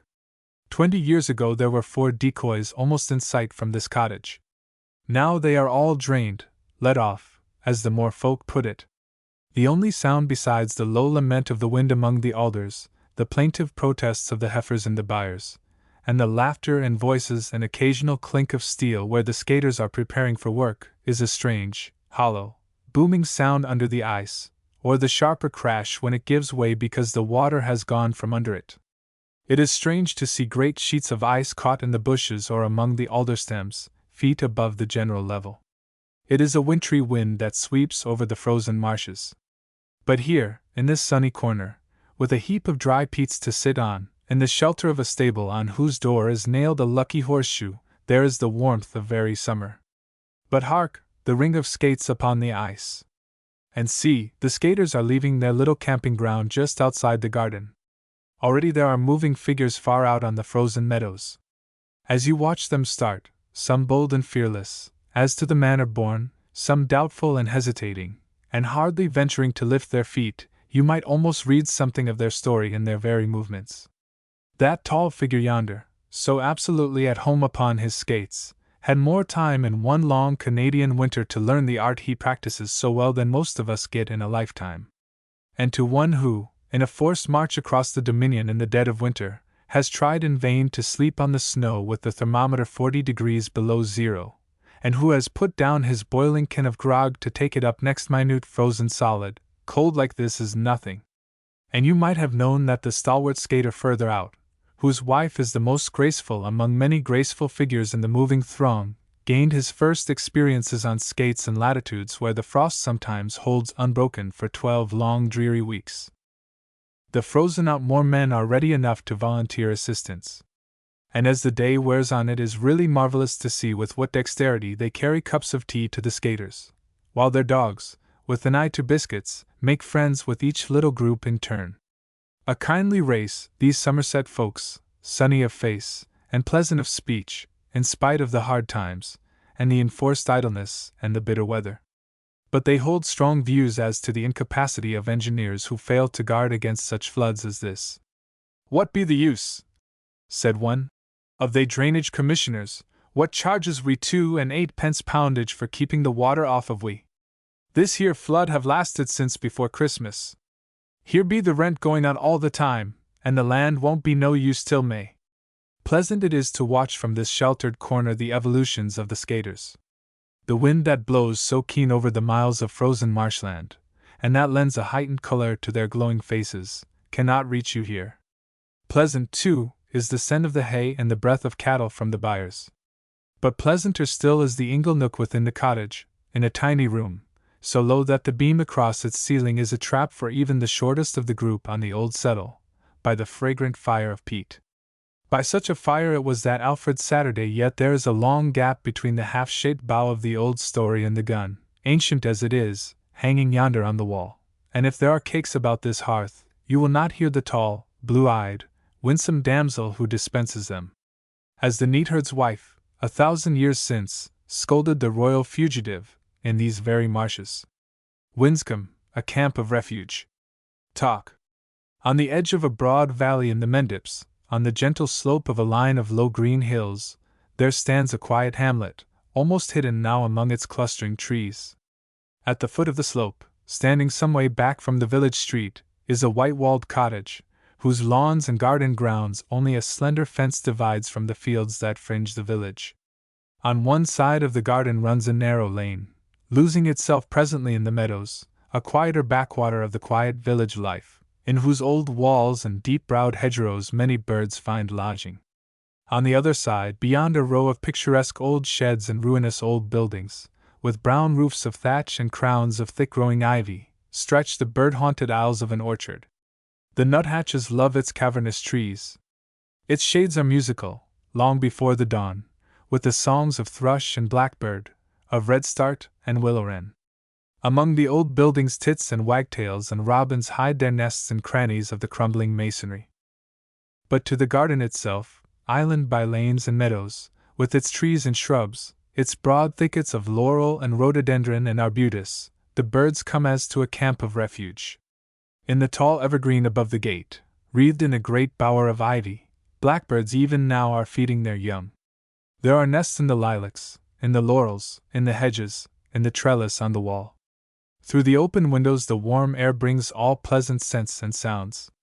The low of cattle, on distant farms, the mellow chiming of the old church bells, the rich strains of thrush and blackbird, the sweet song of the swallow, clink of ox-eye, call of cuckoo, jay's harsh cry, and woodpecker's light-hearted laughter, mingle with the perfume of the roses and the woodruff. The swallows that sing on the brown gable of the barn beyond the precincts may have their nests plundered by prowling sculbas. The hollow trees in the orchard, the chinks in the old wall of the lane, are not wholly safe from the village bird's nester. But here is sanctuary in violet, from which no bird was ever driven. Year after year the flycatchers repair their nest in the plum tree trained against the wall. No hand disturbs the martins that build under the broad eaves. No sweet singer ever here paid with his life the penalty of his taste for cherries. Here no blackbird ever suffered for his raids upon the strawberry beds. This garden is to him the garden of the laureate. Here the bullfinch may pillage at his will. The only unpardonable crime that even the house sparrow can commit is to take wrongful possession of a martin's nest. Even then the culprit has never suffered anything but reproaches. Even when, with its own untidy heap of hay and feathers, it has blocked up a rainwater pipe, the disaster that it caused was not held warrant for eviction. And never surely were there sparrows quite so bright of plumage, so glossy their sleek heads, so rich their chestnut feathers, so stainless the white bars across their wings. Here, too, in the hard winter weather, the birds have learnt by long experience to come as for corn in Egypt. The missel thrush and the nuthatch, the marsh tit and the ox-eye, know well the brilliant berries they may plunder at their will from the tall iris yew before the window. In the very bearing of the birds that haunt the garden, of the robin and the sparrow and the song thrush, that in hard times come to the very window to be fed, with firm faith in their gentle almoners, you may read the confidence born of long experience, the result of years of welcome and protection.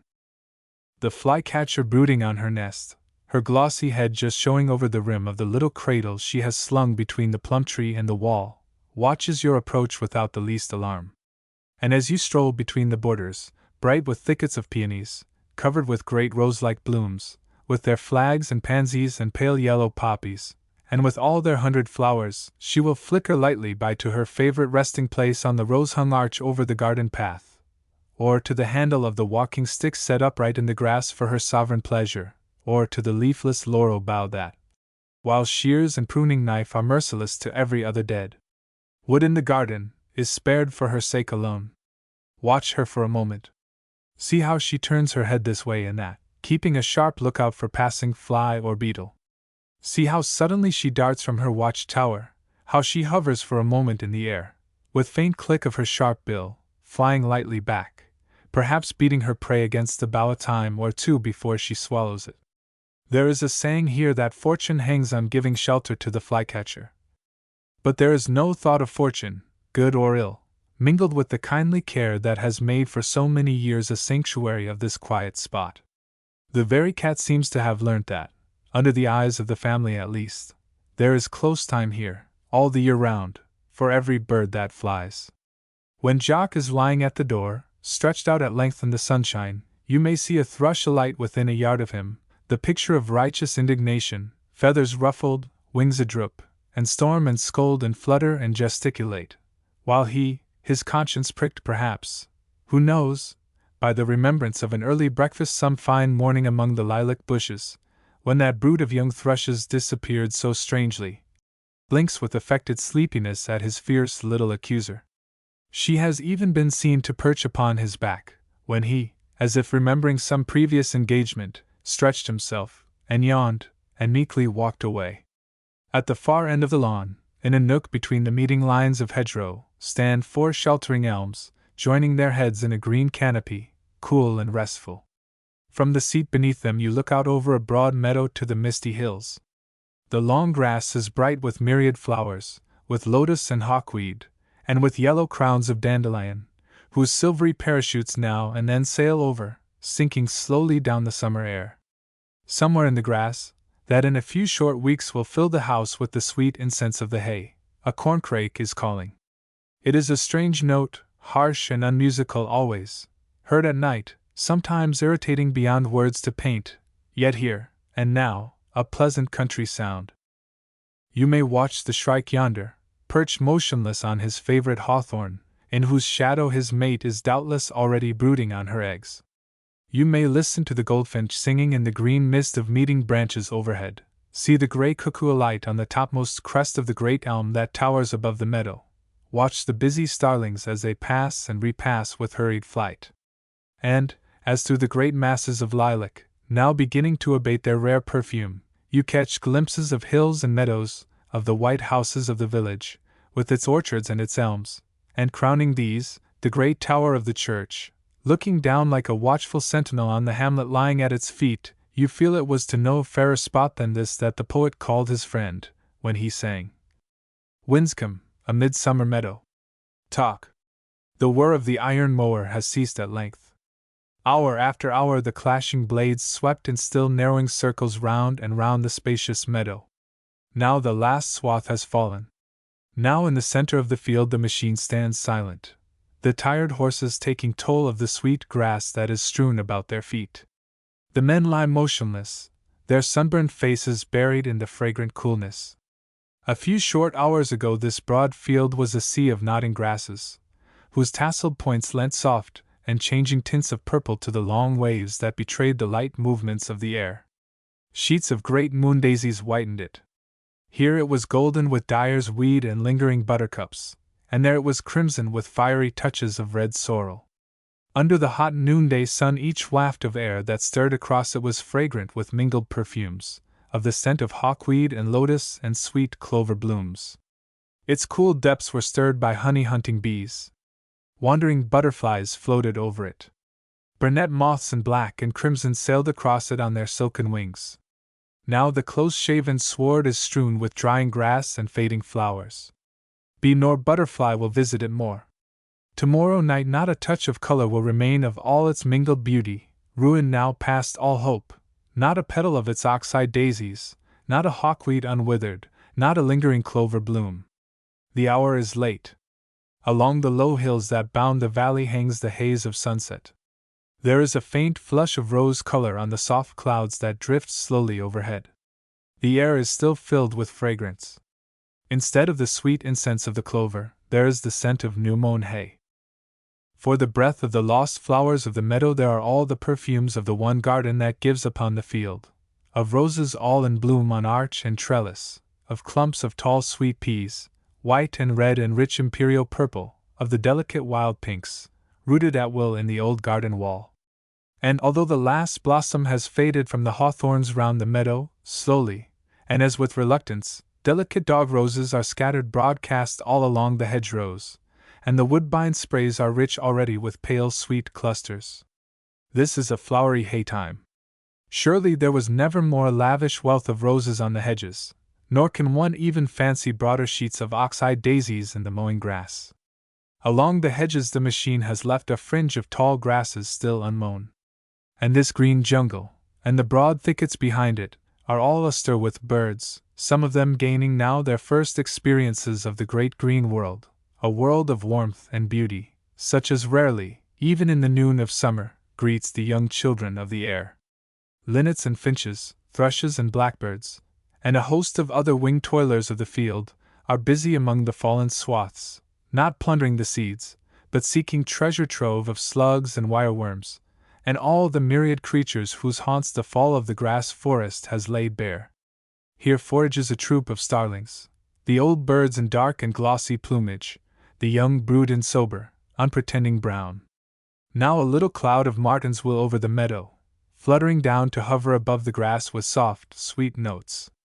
Now a singing swallow floats along. And now on dark wings a troop of swift sails swarming down the field, laborers in man's service one and all. On the end of a dead ivy branch that stands out of the garden hedge sits a solitary flycatcher, a small gray figure that, in her shape and attitude, is like no other bird that haunts the precincts.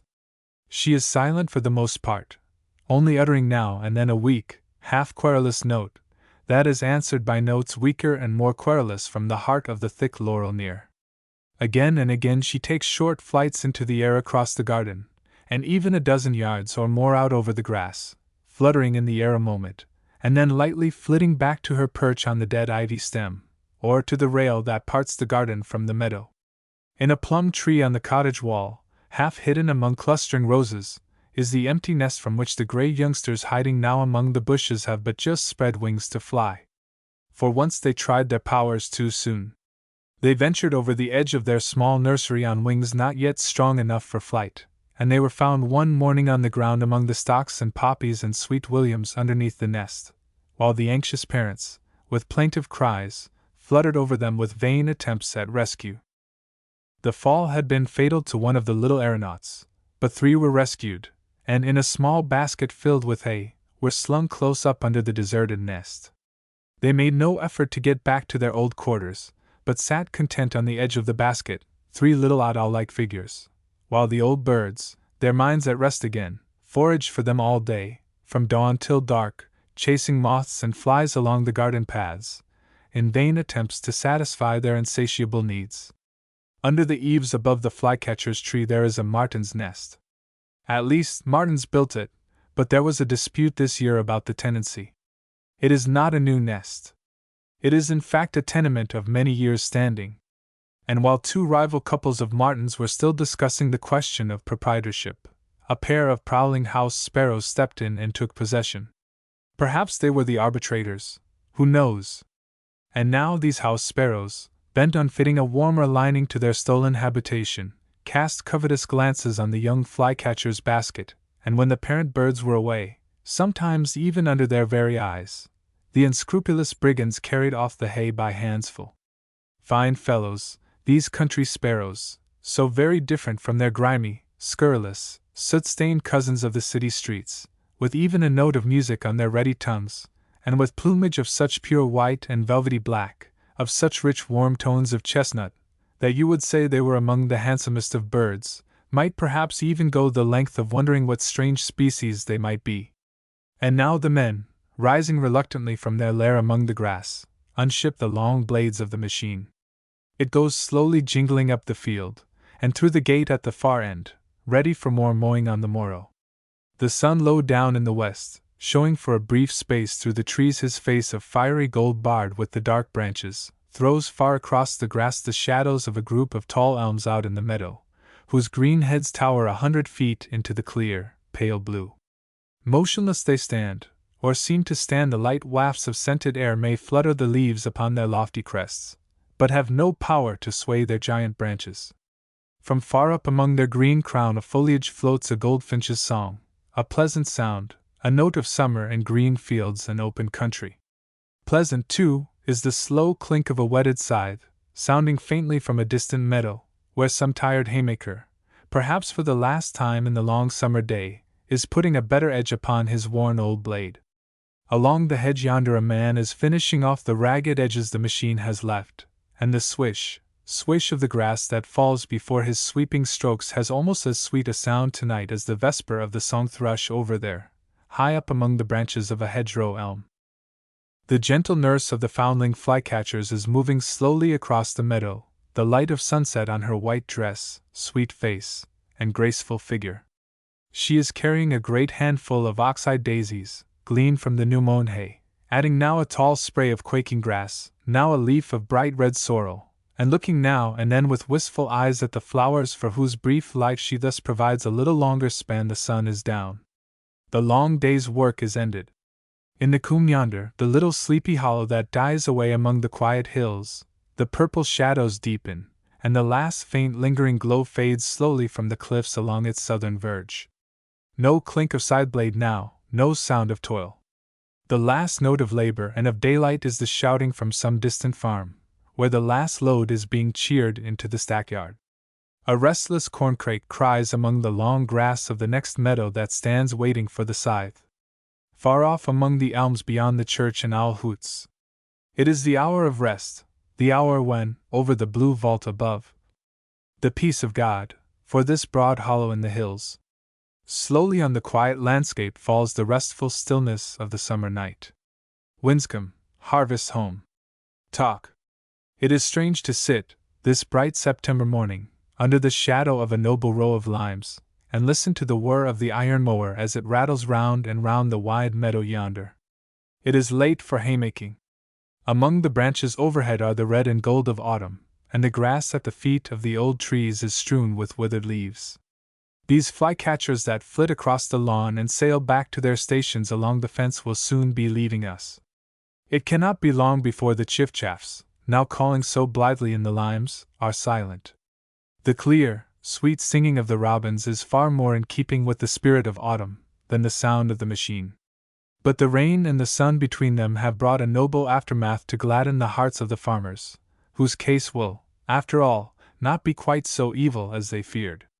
It is a strange experience to hear, in the pauses of the iron reaper, the mellow sound of bells that are ringing for the harvest home.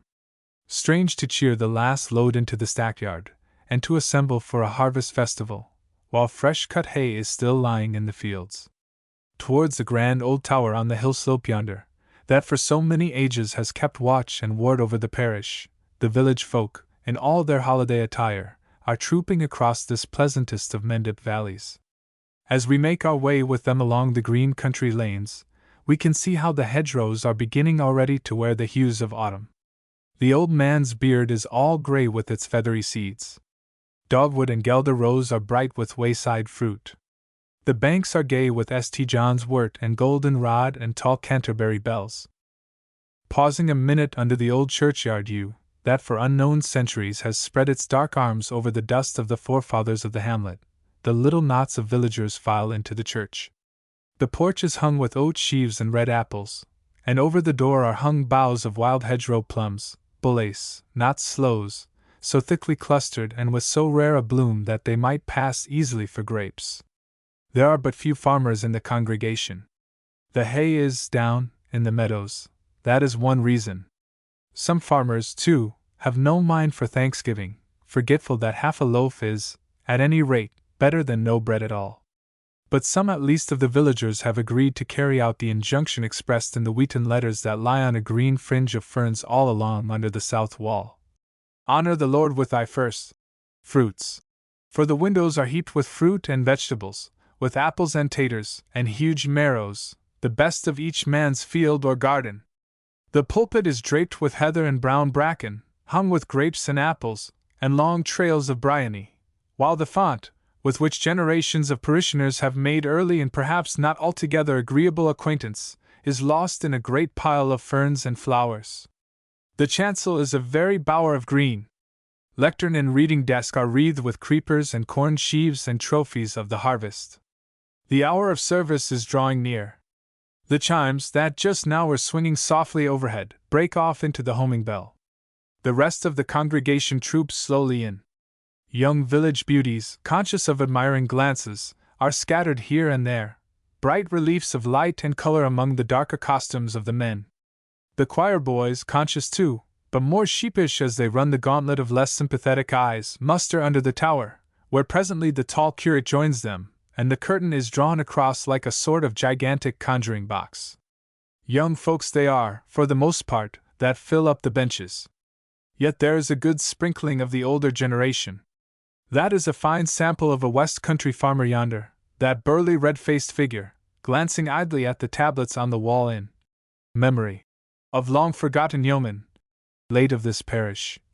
Or the stony figures weeping silently into colossal urns, that doubtless are as great a wonder to him now as when he was a boy.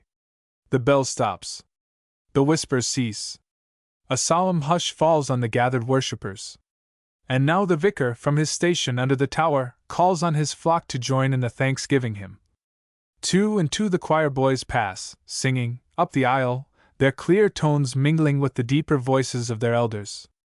The old men, no longer strong enough to swing a scythe or turn a furrow, sit silent. The lines on their reverent faces seem like records of hard times and bitter weather. Their working days are done. In the words the choir are singing, they are waiting to the sweet notes of the anthem. I will lift up mine eyes to the hills, roll among the dark rafters overhead. The preacher exhorts us to thankfulness, even for what we may look on as adversity. Should we be so ungracious, he asks, as to return no thanks at all because a gift turned out to be smaller than we expected? Farmers as a rule certainly have, rightly or wrongly, a reputation for, let us say, not always being so thankful as they might be. It was a yeoman of this very parish who, when congratulated once upon the extraordinary crops, all good alike, replied, "That's where 'tis. 'Tis all so good we shan't have nothing to give to the poor stock." A good discourse, straightforward and hard-hitting, true and telling. We file out under the ancient doorway, and pass in procession under the flags and streamers and mottos that the villagers have hung at intervals across the green lanes, to the place where, in less serious fashion, the people of the hamlet, of all sorts and conditions, are to meet on equal terms, vicar and lady bountiful and dames of high degree on the one side, and farmers and laborers on the other, for a frolic in the spacious meadow. It is an ideal day for it. The air is warm, the grass is dry. Tea in the tent is the first business, a tent brave with festoons and flags and decorations. There is a hint in one of the mottos at the shortcomings of the season. Follows then a game of rounders, in which the vicar, after much persuasion, agrees to play, if another somewhat elderly pillar of the church will take a hand too. It were long to tell the varying fortunes of the game, how the portly figure of the wheelwright was hampered by the unwonted dignity, as to workadays, that is, of a long frock coat, how the village butcher, glorious in a white waistcoat, forgets it in the heat of battle, how a tall young lady in grey makes the most brilliant of catches, and how the pillar of the church was thrown out by the long curate. And if the vicar plays no very conspicuous part in the game, his boys are the life of it, and it is his daughter too, who, in a far corner of the field, leads a dance of village children, to the old world ditty. As we go gathering nuts in May, nuts in May, nuts in May, their sweet young voices sounding clear above the shouts of the players. But the game is ended. The next move is to the tent, hung now with clusters of lamps, and with everything cleared ready for a dance. The band on a dais in the center, an uncommonly good band too, strikes up a lively air. There is a little shyness at first starting, not more than 50 couples, perhaps, to begin with, a little awkwardness, and a few collisions, but the company is pervaded with such imperturbable good humor that no one cares for any mishap. As the evening wears on, the gaps on the seats against the canvas walls grow wider. And when the first square dance is about to begin, there is a good deal of active searching for partners. "Have you got a vis-a-vis?" says a young farmer to a village belle. The vicar pleads that his dancing days are over, but it is clear that no one takes more delight than he in the innocent merrymaking of his flock. 100 pairs of dancers are footing merrily on the short, dry turf. "Warm, bean't it?" says one sturdy young farmer to another, who stands mopping his brow at the end of the set. But as the summer night wears on, and the revellers settle to their work in earnest, it is a warmer business still. Hats are tilted further and further back, waistcoats are loosened, and at length, in the closing reel, hats are tossed aside and coats even are discarded. It is an orderly company, quiet and well behaved to the very last, breaking off their revels on the stroke of midnight, trooping out of the tent that, with its multitudinous lamps, is bright against the moonless sky, its festoons of flags and creepers showing clearly through the canvas walls. They go their several ways across the wide parish, along the dim, unlighted lanes, to meet no more, under such conditions at any rate, until next year brings round another harvest home. Winterhead, aftermath. Talk. There are many symbols on the dial of nature to mark the changing of the year. Such signs are the brightening colors of the meadows, and the growing hosts of insect life. Such a sign is the strange, noonday silence of the woodland, and such, too, is the change in the cuckoo's cry, faltering, even before the longest day. Such signs are the gathering of the swallows, the purple mist on the plumed reeds by the river, the blackberry clusters ripening fast along the hedgerow, the butterflies that flutter in through the open windows, seeking already some dark nook in which to hide themselves in good time before the setting in of winter. But plainer even than these, for most of us at any rate, is the altered tone of the hedgerows, ever ready to answer to the influence of the sunshine. It is under the hedgerow that spring leaves her fairest traces, violets white and blue, and primroses, with their soft, delicate perfume. May crowns the thickets with the foamy fragrance of the hawthorn. June studs the long briar sprays with sweet wild roses, fairest of all flowers of summer. And now, again, these hot summer days are lending new beauty to the country lanes, not of flowers or of fresh young foliage, but of mellow leaves and gleaming berries. There is a special charm about these old west country lanes, worn, sometimes, by the clumsy wheels and toiling feet of many centuries, deep down below the fields on either hand, lanes that lead perhaps to nowhere, or that lose themselves in the meadows, lanes that in our father's time were, it may be, king's highways, and that now grass-grown and neglected, with deep ruts and broadening hollows, where water lies in winter, are known only to the bird's nester, or to village children in quest of nuts or blackberries. For most of us these quests are but memories of childhood. Most of us can but echo the lament of the poet. And yet, perhaps, though the feast of today is for the eye rather than the palate, we welcome as keenly as we ever did nutting time, or days of blackberry harvest. We think less of the rich, ripe clusters, no doubt, but we are more alive to the beauty of the leaves, of the red stems that show so well among the green shadows, of the withering foliage, torn and ragged, yet touched in the autumn with gold and russet and fiery crimson.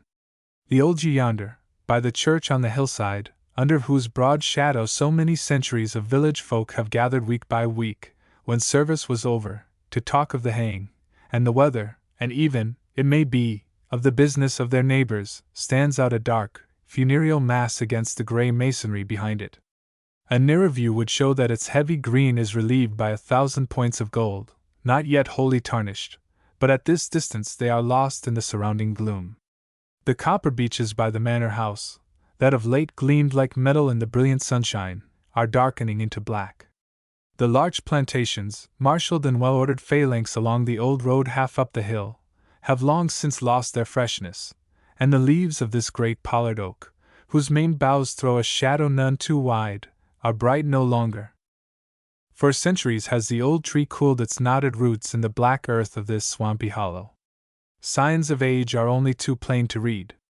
The furrowed bark has been split away in patches, revealing underneath the galleries of wood-boring creatures, and the old trunk is scarred with pits that the woodpeckers have been digging, searching for fat white beetle grubs, or for the evil-smelling caterpillar of the goat moth. And just below the pollard branches there is a woodpecker's hole, whose well-worn threshold suggests years of occupation. Round the broad base of the tree marsh plants are growing spearwort and water plantain, broad blades of iris, and cool green plumes of mara's tail. In the long grass of the field that stretches far on either hand, there are crimson spikes of orchis, pale marsh valerian, and bright ragged robin, and here and there nods a white plume of early cotton grass. It is a mere thread of water that, loitering slowly through the meadow, seems to pause round the roots of this old tree, the very slenderest of streams. Even the reedy hollow where it steals along, a broken line of silver, lost at times among sedges and brook lime and strong meadow grasses, is hardly noticed as it wanders idly through the field. Yet the birds know it well. Here the snipe lie in the hard weather. Here, too, in winter, you may watch the water rail stealing in and out among the leafless thickets, through the jungle of dead stems of figwort, and hemlock, and tall hemp agrimony. On the black mud of the shore you may trace today the light footprints of the wagtails that have their lodging in a cranny of the ruined mill in the next meadow, the broad sign manual of the moorhens whose nest is nearer still, and the tracks of many a water-loving bird beside. And though the listening ear can but just catch the faint tinkle of the tiny ripples that fret among the hemlock stems, there is as much life along this little streamlet as by the mill pool yonder, though the rumble of the old wheel and the plash of the mill race seem louder, even at this distance, than the low murmur of these tiny waves. There, among the rafters of the boathouse, the swallows build, and white-breasted martins have their nests under the broad eaves of the mill. But it is here, by this oozy margin, that they find the clay to frame their dwellings.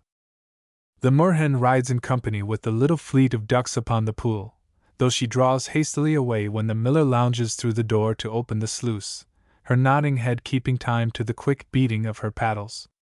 But it is here that she hides her nest. It is behind the stems of that hazel bush, close down by the stream.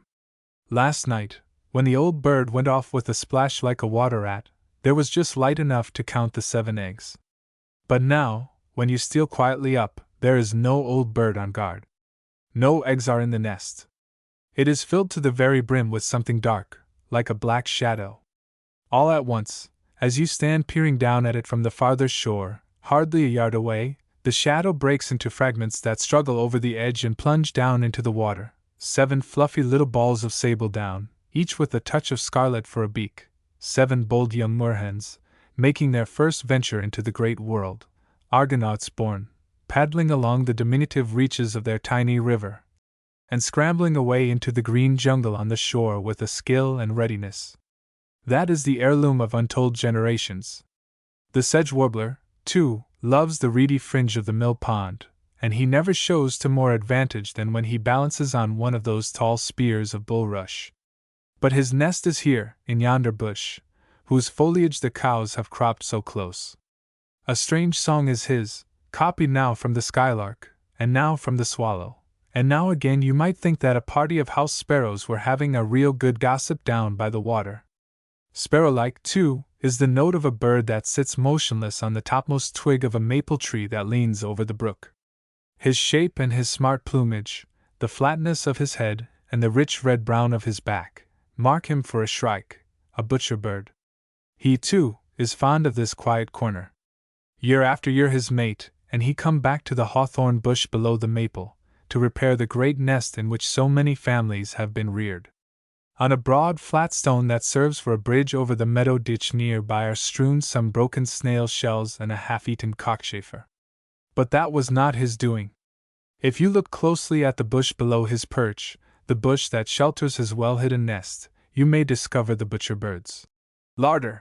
Macy spitted on the long thorns that help to guard his dwelling, beetles, or bees, or even a young bird, or, it may be, a dragonfly, who surely must have been taken unaware, since with those strong gauzy wings it is said he can distance even the swallow in his swift career. A man with a pail slung on his shoulder, and with a milking stool in his hand, comes slowly out from the farm buildings, a dog following at his heels, a dog gray and shabby and unkempt, of breed altogether past description. But he is a master of his art, mongrel though he be. The man points to a group of cattle in the far corner of the field.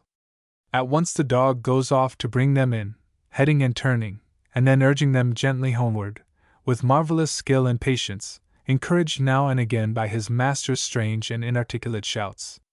A troop of goslings is grazing in the middle of the field, goose and gander standing sentinel at either end of the extended line.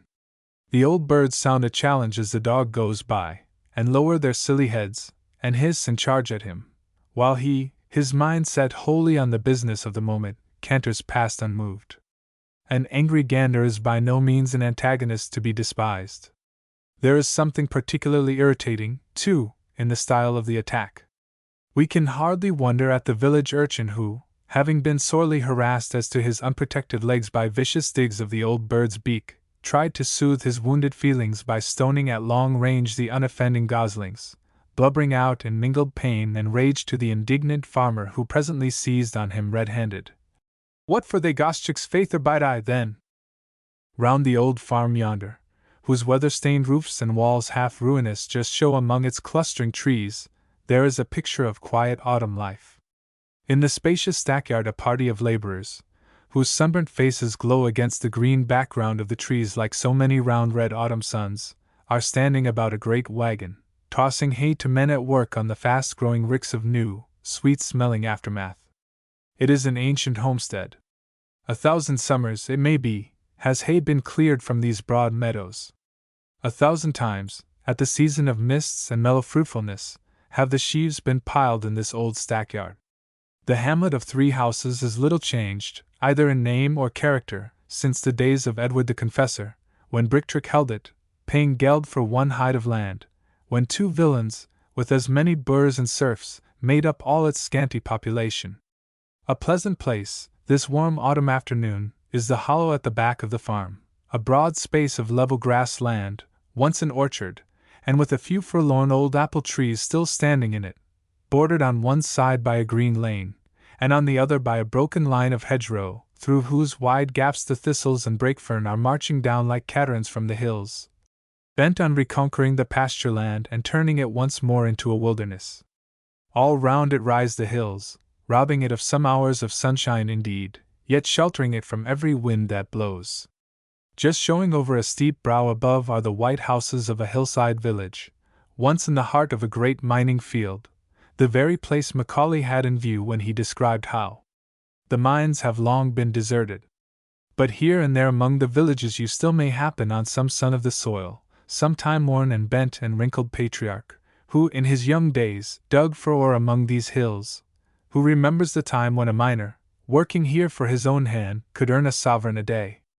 But although the miners have been gone these 50 years, the whole countryside is seamed and scarred with traces of their old workings. There are fields on this farm where the ground is so broken with heaps of rubbish from the pits, and so full of barely covered shafts, that the land is almost valueless. But there are no buildings to spoil the landscape. There was no machinery but the windlass and the bucket. And here, as ever, nature has done her best to hide the traces of man's ravages. The heaps of stone and earth she has changed to grassy knolls, covered them with lotus and burnet and scented clusters of the thyme, and scattered over them little clumps of dark campanula. Under her kindly touch the stony shafts are turned to bowery hollows, green with moss and stonecrop, and long plumes of fern. A bird-haunted spot is this little hollow in the hills. The clump of old Scotch firs looking down from the hill slope yonder is the harbor of crow and magpie, ever the hangers-on of a west country farm. The straggling hedgerows that part these broad fields are full of empty nests. Here, among the red fruit of rowan and whitebeam, the ringaza lingers on his southward journey. In this old apple tree, whose withered arms are hung for once with fruit, like little golden balls, is a woodpecker's hole, with marks of the maker's tool about it yet. That stately oak tree, springing straight and tall in the line of the old hedgerow, touched above with 100 points of light where the pale green acorns hang, and laced below, across its drooping branches, with silver lines of gossamer, is a resting place for all the birds of the air. In the spring the cuckoo alights upon its topmost crown, and calls his name to all the neighborhood. From its leafy crest the magpie looks down, meditating another raid upon the hen coop. The brown squirrels, too, love to frolic in its dim green shadows, playing hide and seek among the branches, and racing headlong down its wrinkled bark to scamper over the short turf of the meadow. At this moment 2 linnets on its topmost spray are filling the air with such a chorus of sweet notes and breezy chattering that you might think a score of birds were in the tree. The sun is sinking low. The shadows of the hedgerow elms are stealing far down the grassy slope. Sparrows that have been gleaning in outlying stubble fields are flying home to roost in the ivy on the old barn wall, or in the sides of the stacks, or in snug tunnels that they have made for themselves in the thatched roof of their thankless lord and suzerain, quarters infinitely cleaner and sweeter and more wholesome altogether than those of their smoke-blackened cousins in the city. The sun is down. A soft blue mist is gathering in the red heart of the pines. And now, Woodspring, a grey old house by the sea. Talk. The heat glimmer is still quivering on the sand, and over the vast mud flats, bared by the retreating tide, a soft haze hangs. Yet the sun, sinking slowly through a cloudless sky, reddens as it nears the low horizon, and the grey grass of the old sea wall is brightening in the glow of sunset. Over the long curve of the sandhills shows a wide sweep of plain, whose level meadows, freshened by the welcome rain, are still a very blaze of gold. Against the sky, where, at the far limit of the bay, the ragged hillocks die away into the shore, stands the white shaft of a lighthouse. Farther still, across the hazy mud flats, rise the faint shapes of shadowy hills. The tide is out. A sea of boulders, shaggy with dark weed, look like a herd of strange monsters come ashore to bask upon the sand. There is no sign of human presence anywhere, save a house roof just showing here and there above the sand hills, the distant hamlets scattered at far intervals over the moor, and the black stakes of fishing nets that stand out on the grey mud like webs of giant spiders. There is no figure on the shore, no stranded boat, no idle sail. Nor is there sound, save the low monotonous murmur of the sea. But here and there over the desolate expanse dark shapes of birds are moving. Now and then a troop of dunlins careers along the sand. Surely they are soon back after their brief northern summer. One can hardly think that they and the brown whimbrels whose musical trill at times falls softly on the ear can have been away at all. Now a party of gulls get up with wild stormy crying, and wheel and eddy in the air, now light, now dark on the grey sky of the horizon. All the while to the cliff ledges overhead clamorous daws are drifting, passing to their nests, or settling on storm-worn pinnacles of rock. That shrill pipe was the cry of a kestrel. 2 rock doves hurrying homeward, cliff-dwellers like the rest, pay no heed. They know him well, too well to fear at any time his beak or claw. Here he comes, wheeling round the headland. With wings and tail spread wide, he pauses a moment to hover in the air, then sails slowly by. No shrill clamor from the cliff answers his challenge. No fierce young eyases yet are on the watch for his return. He alights on a ledge far overhead, where his mate no doubt is brooding on her rich brown eggs. Over the sea, trembling in the sinking sun, lies a gleam as of frosted silver. Suddenly, far out on the grey level, breaks a line of light. A faint sound falls on the ear, the low roar of the returning sea, the first wave of the rising tide. Now troops of daws, rising from the fields along the shore, fly homeward, a gathering cloud of dusky figures sweeping towards the cliff, that echoes with their musical clamor. Right overhead they go, clustering like bees on ledges and pinnacles and grassy slopes, and settle down to gossip over the experiences of the day.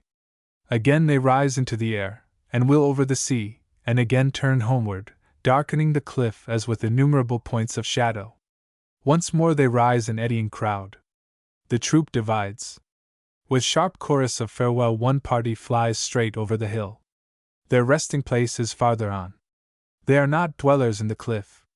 They are making for the low hills to the northward, a ridge of limestone dwindling into such another rocky headland. There, in the shelter of the hills, stand the ruins of a priory, in the niches of whose crumbling tower, or on the dusty floor of its neglected belfry, their sires and they have built for generations their untidy nests. It is an ancient pile. Founded now nearly 7 centuries ago, its grey walls harbored for 300 years a handful of monks, black-stoled, black-hooded, darker even than these daws. It has long been an article of faith in the countryside that the old tower was.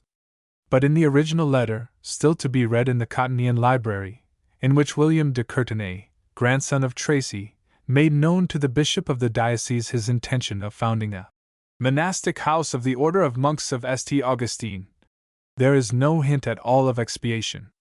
Nor, indeed, have we any evidence that the guilt of murder ever did lie heavy on de Tracy's soul, though there is an old tradition that, after a brief reappearance at court, he spent the remainder of his stormy life in seclusion on his manor near Moorhoe, where in the old churchyard by the sea.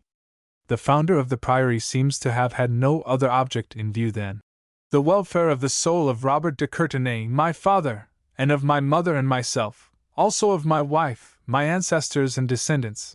For rather more than 3 centuries the Worspring canons, never probably more than 10 in number, lived and died in this grey old house by the sea.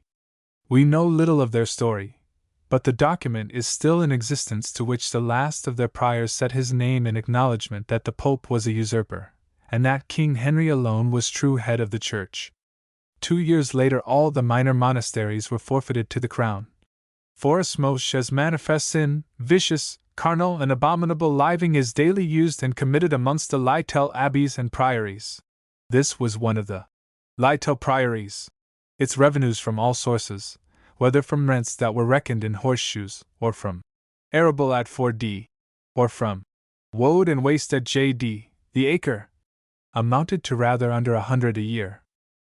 When the little party of friars turned their backs upon their home, they appeared to have carried with them what was probably the most sacred of their relics, one of those small wooden cups which, filled with Canterbury water, that is, with water containing a minute quantity of the martyr's blood, were sold to visitors at Becket's shrine. Marvelous are the tales related by the chroniclers of the time as to the virtue of this wonderful water. By its use sight, hearing, speech, reason, and even life were restored. The pavement was in fact still sprinkled with his blood when those supernatural manifestations began, which were to make the martyr's shrine the richest in the world. On the very day of the murder, a blind man on his way to seek aid at the church of St. Nicholas was accosted by an appearance in the form of a man, who warned him to betake himself to the new martyr of Christ. He groped his way to Becket's body. He touched his own sightless eyes with the sacred blood, and his vision was immediately restored. This was the first of many miracles. The pious chroniclers record how men, women, and children flocked to the shrine from every corner of the kingdom, some to ask aid, others to return thanks for favors granted, as Chaucer puts it. Captives, who had been taken by the Saracens, traveled all the way from Damascus, to return thanks at the shrine of Canterbury, because St. Thomas had appeared to them in the visions of the night, and helped them to escape. 5 writers of the time did their best to record for the benefit of future ages the miracles of the blessed martyr.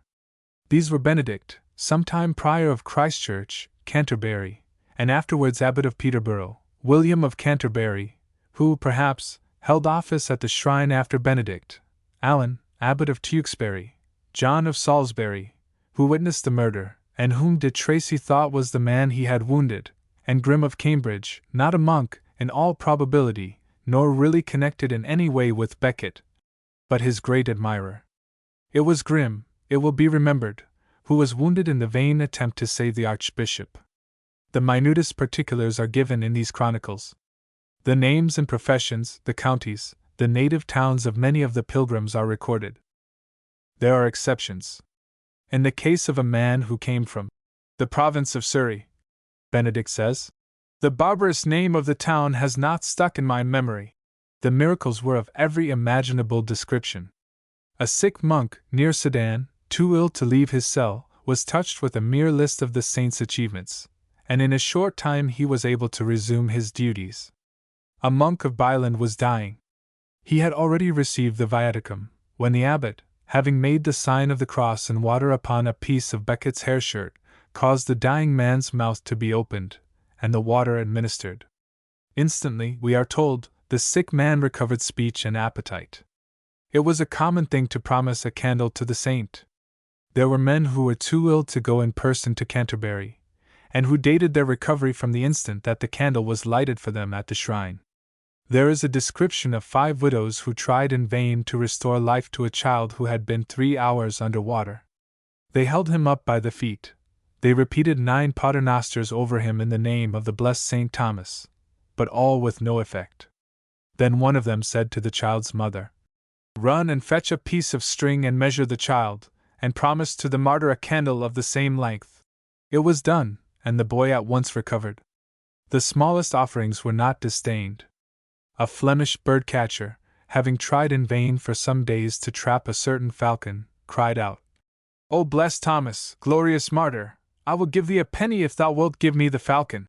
Benedict tells us that it came instantly to the bird-catcher, as if used to his hand. "We both saw the falcon," he goes on, "and received the money." Even more marvelous still are the legends that passed current as to the wonders wrought by the martyr's blood, which in quantities about the bulk of a hazelnut, and largely diluted, were sold to pilgrims under the name of Canterbury water. A man, journeying home after visiting the shrine, was belated at Rochester. In vain he sought shelter for the night. At door after door he was refused admittance. At last, for the sake of the blessed martyr, he was taken in. In the night the town caught fire. When the citizens were fleeing, panic-stricken, the pilgrim, whose faith was more fervent than the material flame, remaining boldly on the roof, called for a spear, or something long. A hayfork, perhaps, was handed up to him.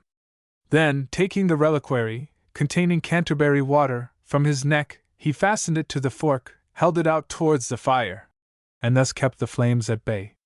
4. The fire, as if fearing a contrary element, turned aside. Finally the whole town was burnt, with the single exception of its one hospitable house. A few drops of Canterbury water swallowed or administered externally sufficed to cure the most desperate diseases, and were quite as efficacious as the pilgrimage itself. By its use the blind, the deaf, the lame, the palsied, were cured, and even the dead brought back to life. The precious liquid was sold at first in small wooden vessels, fitted with lids, in which mirrors were sometimes fixed. Speculum mulierum, as the monkish writer puts it. But as the wood was apt to split, flasks of lead or earthenware were used instead. These were hung from the neck, and came to be regarded, like the palm branch of Jerusalem or the escallop shell of Compostela, as an emblem of the pilgrimage. It was not an uncommon practice, in old days, to place in a martyr's tomb a small vessel filled with his blood. Many such have been discovered in the catacombs. In the Kircher Museum at Rome there is an agate cup, containing the remains of blood, which was found in the catacombs of St. Calixtus. A special point of interest attaches to these legends in that there is reason to think that one of these very reliquaries, one of the earliest and most primitive form and still actually containing traces of blood, has been preserved to the present day. 40 years ago, or rather more, the actual date was 1849, some workmen, while repairing the interior of a little West Country church, at Cewstoke in Somersetshire, had occasion to remove an old carved stone, which had been built into the masonry. It was apparently the head of a column, worked in kinstone, a material not used elsewhere in the building, and the style was earlier than anything else in the church. In front of this capital is a niche enclosing a battered effigy, apparently the half-length figure of a veiled woman. At the back, where it was embedded in the wall, is an arched cavity, about 8 inches high, closed by an oaken panel, and containing a small cylindrical wooden vessel, 3 inches in diameter, and but slightly more in height, broken and decayed, and containing at the bottom a layer of some dark substance, pronounced, after careful examination, to be the remains of blood. It is a bold guess, but still a guess that has much to support it, that this cup was one of the very reliquaries dispersed through the country after Becket's martyrdom, that it once held no less precious a relic than Canterbury water. In short, that the dark layer at the bottom is what passed, 7 centuries ago, for the blood of the blessed St. Thomas himself. The monastery is now a dwelling house. The windows of a modern farm look out through the walled-up arches of the priory. Quaint gargoyles peer through the mantling creepers of the ruined cloister. Gray stems of ivy have sapped right through the crumbling masonry. Wallflowers bloom on the worn crowns of the turrets. It is a quiet spot. Here, at the farthest limit of the world, Yet it is not strange that a corner so remote should have been chosen for the site of a monastery dedicated to God, the Blessed Mary, and the Blessed Martyr Thomas. All four of Becket's murderers were men of the West Country. De Brito and Fitzurse were landowners of this district. De Tracy and de Morville belonged, at farthest, to the neighboring county.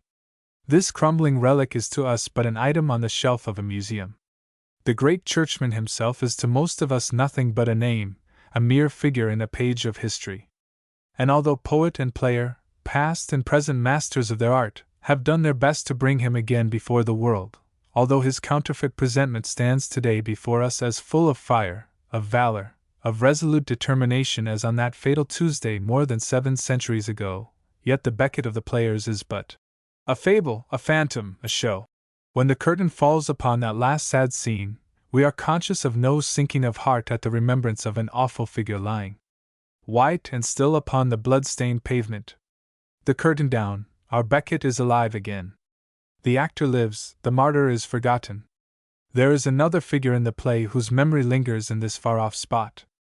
At the foot of the low blue hills yonder lies the village which was the ancient home of the Cliffords. Rosamond herself, the fair girl over whose tomb at Godstow her royal lover wrote, was born almost within sight of Courtenay's tower. When the fair fugitive pleaded, in excuse for wandering out unguarded, that she was, it may be, thinking of the hamlet where, in quiet cloisters, long since gone to ruin, she passed her girlish days. There may have come to her in visions some glimmer of the coming time, some forerunning shadow of the Custoke, the Monk's Steps. Talk. A grey November day, with sad-colored clouds hanging low over a grey and sullen sea.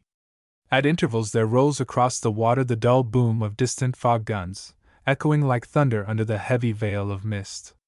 From the shore below comes the ceaseless fret of waves sweeping swiftly in across the sand.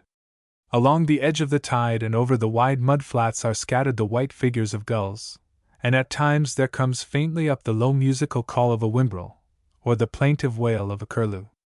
At times, too, there rises in the air a great flock of sandpipers, like a thin smoke cloud drifting down the shore, until, as they wheel, their snowy breasts and upturned wings gleam for a moment silver-white on the grey sky behind them. It is a grey world altogether, grey sea, grey shore, grey shingle. Grey, too, are the ragged sand hills, whose shifting ramparts the gales of many winters have piled so high over the old sea wall. Below this hollow, a narrow gorge worn deep into the hill, there lies a little hamlet, still half hidden by the trees, thinned and tattered though they are, and nestling close under the shelter of the hill, a score or so of white-walled houses, with roofs of red tiles weathered to soft shades of brown and russet, with plumes of blue smoke all trailing seawards, and with a fringe of orchards round it, where the mellow fruit is still glowing on the boughs. High over the roofs of the village rises the grey tower of the church, its turrets just clear above the clustering elms, in whose shadow lies the crowded graveyard. A wide stretch of pasture land divides the village from the sea. Yet, in old days, before the coming of the friars to the priory yonder, whose tower shows faintly against the low green hill that dies in a rocky headland by the sea, perhaps even before the legionaries stormed the great stronghold whose ruins crown this breezy hilltop, the little hamlet, now so far above the tide line, was, if antiquaries read its name aright, a place of boats. The fields about it are still below high water mark. A high spring tide, before a gale from the westward, would even now reach right up to the village, were it not for the sea wall and the sand hills. The sand hills are mere desert now. Yet they are pleasant enough in the summer time, when their short turf is bright with rest harrow and crowfoot, when the great bells of the sea convolvulus open wide on the hot sand, when tufts of pale thrift blossom in the shingle, and clumps of white campion, and frail flowers of yellow poppy. Pleasant then is the sweet breath of thyme and clover. Pleasanter still the smell of the sea, blown by soft summer airs over the wide mud flats and the trampled sand. The little hamlet, high and dry this many a day, is a port no longer. The only harvest of the sea that the villagers can glean in our time is that which wind and wave bring ashore upon this sandy beach.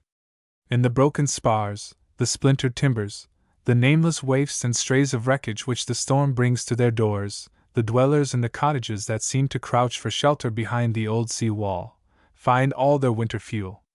There are traditions that many a cargo of spirits was run ashore here in smuggling days. Tales are still current of the hiding places where the goods were stored. It is said that even the church tower has in its time afforded sanctuary to bales of lace and kegs of liquor that never paid the king his due. This narrow pass may well have served the free traders as a secret way into the hills. But the long flight of rude stone steps that leads down it towards the village dates from an earlier time. To its use and history no clue remains. It is likely enough that it was the pathway to the camp from the long-vanished port below. There is a legend in the countryside that it led up to the cell of an anchorite, a solitary who inhabited this ravine, and who, with his own hands, hewed and fitted the stones of the old stairway, now worn smooth by the feet of many centuries. Halfway up the pass, under the shelter of the limestone cliff, is his traditional dwelling place, a chamber hollowed in the living rock and roughly faced with masonry. Who was he? A monk from the old priory yonder, an outlaw with blood upon his soul. It is a quiet spot. The crumbling walls look down through the rocky gateway of the gorge to the village at its foot, over the grey curve of shingle to the wet sands that, as the cloud veil lifts and scatters, are beginning now to shine like silver in the sunlight, to the grey sea, with sails showing ghost-like here and there, to the far shore, whose rugged outline looms faintly through the haze. The brown elms of the village redden in the sunshine. There is a flush of color on the belfry walls, on the limestone battlements above the pass, on the worn steps of the old stairway winding downward to the sea. Yes, a quiet spot. There is no sound but the slumbrous music of the waves, at times the bark of a sheepdog, a cattle call from distant meadows, or the chatter of linnets on the hill. On such a scene the old monk looked down. Such sounds were in his ears. Such rest and calm brooded over his rude dwelling, beast and bird his sole companions, the busy world shut out.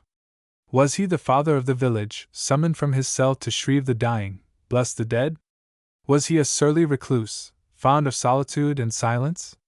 From the rocky brow above the hermit's chamber the eye looks out over a wider world. A world no longer cold and colorless. The clouds have lifted from the sea, the sky has cleared, a flood of sunshine covers the whole landscape. It kindles on the red roofs of the village, it gilds the somber leafage of the elms, it brightens the green meadows, turning all their straight-cut waterways to lines of silver. A tall beech that lifts its stately head above its fellows in the wood yonder reddens in the sunset. And the bright foliage of a row of Spanish chestnuts along the path that winds upwards from the shore flames like a river of light among the quiet-colored elms and larches. A passing sail gleams white upon an opal sea. Over the wide west is spread a soft and golden glow, while far hills, range beyond range, are wrought in amethyst upon the lighted sky. By coach to Tintagel. Talk. The traveller from Clovelly, making his way by coach towards the northern coast of Cornwall, pays no slight penalty, in the early stages of his ride at any rate, for the ease and comfort of his journey. It is but a dull and featureless road that crosses the miles of wind-swept moorland which fill so wide a stretch of the Devonshire marches. We have to leave unseen some of the grandest coast scenery in the county. We miss altogether the pleasant vale of Hartland and the precipitous rocks of Blackmouth, and above all, we see nothing of the world-forgotten nook of Hartland Quay, nestling close under its mighty wall of cliff. It is a pleasant mode of traveling. There is a much greater charm about the box seat of a coach than there is in the coziest corner of a railway carriage. There is the charm of freshness and the open air, of hills and meadows and deep country lanes. But a man on a coach is not entirely his own master. The coach ride gives no opportunity for anything like a leisurely survey. There is little time for exploring church or manor house or abbey ruin. The old encampment, the cluster of grave mounds, or the ancient cross of which perhaps the traveller may have caught a glimpse in passing, appeals to him in vain. Morwenstow is among the spots we have to pass unseen. Yet it is well worth a pilgrimage. No picture, either of pen or pencil, can give a fair idea of that grey old tower by the sea, among its gnarled and storm-beaten trees, and set round with old figureheads, the sorrowful memorials of lost ships and of drowned mariners. And as at Clovelly, Kingsley is the central figure of all legends, old or new, so Morwenstow is haunted by memories of Hawker, for 40 years the vicar of the parish. He left his mark there in many ways. He built the vicarage, and above the vicarage door he traced these lines: Morwenstow we have to take on trust. But the coach goes through Kilcampton, and here again it is the church that is the centre of interest. Outside the old grey walls we are reminded of Hervey, sometime curate in Bideford, who in this quiet churchyard wrote his once famous meditations. Within the building lie the ashes of a line of Grenvilles. The greatest of them, indeed, rests not here, but somewhere in the Spanish Main. One monument is in memory of Sir Bevil Grenville, who, after routing on Stamford Hill a Roundhead army twice as numerous as his own, was killed, a few weeks later, in the fight on Lansdowne. The field of battle is only 4 miles to the southward, and there, on the wall of the village inn, may still be seen this inscription, from the monument, long since destroyed, which was set up on the scene of conflict. As we drove out of Kilcampton a brilliant sunset was flaming in the west, and the shadow of the coast was strangely lengthened on the grassy fringes of the road. By the time we had entered on the last league of the journey, the air, that all day long had been sweetened by the breath of wide sheets of gorse and heather, was blowing cool across the moors. And as we slowly descended the long hill to Bude, darkness was fairly settling down over the landscape. Morning broke almost without a cloud. It was still summer, but there was a sign of coming change in the great flights of swallows that had assembled in the village street, clustering in thousands on roofs and telegraph wires, as if pausing for rest, or waiting until some coming storm should be overpast. The sea was in quiet mood as we stood on the grassy brow of the cliff that skirts the shore, and they were the very gentlest of waves that rolled lazily in across the shining sand. But on every side there were tokens, only too plain to read, that this is among the most perilous of shores. Here a party of men were breaking up the iron framework of a wreck. There the lifeboat crew, cleaning and painting and overhauling, stood ready by their gear. In many of the gardens by the canal are the battered figureheads of ships, half hidden among shrubs and flowers. And in the churchyard above the village the white effigy of a turbaned warrior that once looked proudly down from the bows of the Bencullen, now guards the grave of 13 of her crew, lost when she came ashore here on these smooth sands some 35 years ago. In one of the houses of the village are preserved some arms, cutlasses and muskets, that have been recovered from the wreck, so corroded and so encrusted with sand that their original shapes are hardly recognizable. The sun went down behind an ominous-looking bank of cloud. That night the wind roared in the chimneys of the inn, and clouds of driving sand rattled like shot against the windows. Next morning found the sea in another temper altogether. Great green rollers were thundering up the beach, and leaping over the breakwater in sheets of spray. Heavy clouds were rolling up from the southward, and altogether it was sufficiently clear that the swallows were well advised to put in for calmer weather. The day's ride began under no pleasant conditions. Cold squalls of pitiless rain drove fiercely in our faces as we sat huddled together on the coach, glad to make use of every wrap and rug we had, and forcibly reminded of the old fisherman, who, surveying the prostrate forms of his party of holiday makers, lying helpless in the boat, overcome by dire extremity of sickness, muttered softly to himself, "And they calls this goin' a pleasurin'!" But the sun came out again as we went down the long slope into Boscastle, and at length, when we drew up before the inn, the sky was clear. But the wind was blowing harder than ever as we made our way along the strange little harbor, and by the lookout station on the cliff it was as much as we could do to hold our own against the gale. A tremendous sea was breaking on the reefs outside, and thundering against the rocky wall below. Before us, far as eye could reach, stretched away the sunlit levels of the Atlantic, touched with 1,000 twinkling points of light, and shot with changing tones of green and blue and amethyst. Boscastle Minster lies in an ideal setting in its quiet woodland valley.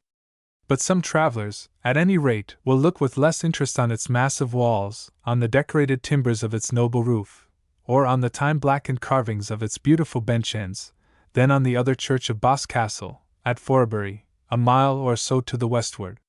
For this is the silent tower of Bottrose, whose bells lie at the bottom of the sea, just outside the harbor. All the world knows the story. How, when the church was first built, the village folk petitioned the Lord of Botros for a peal of bells to hang in the new tower. How the bells were cast, and were on their way by sea from London. How, as the ship drew near Boscastle Harbour, the pilot, a Tintagel man, heard the chimes of his own village ringing, and thanked God for fine weather and a prosperous voyage. How the captain scoffed. "Thank your own skill," said he, "and our stout craft and able seamanship." How the words were hardly uttered, when a sudden storm caught the vessel and dashed her to pieces on the rocks.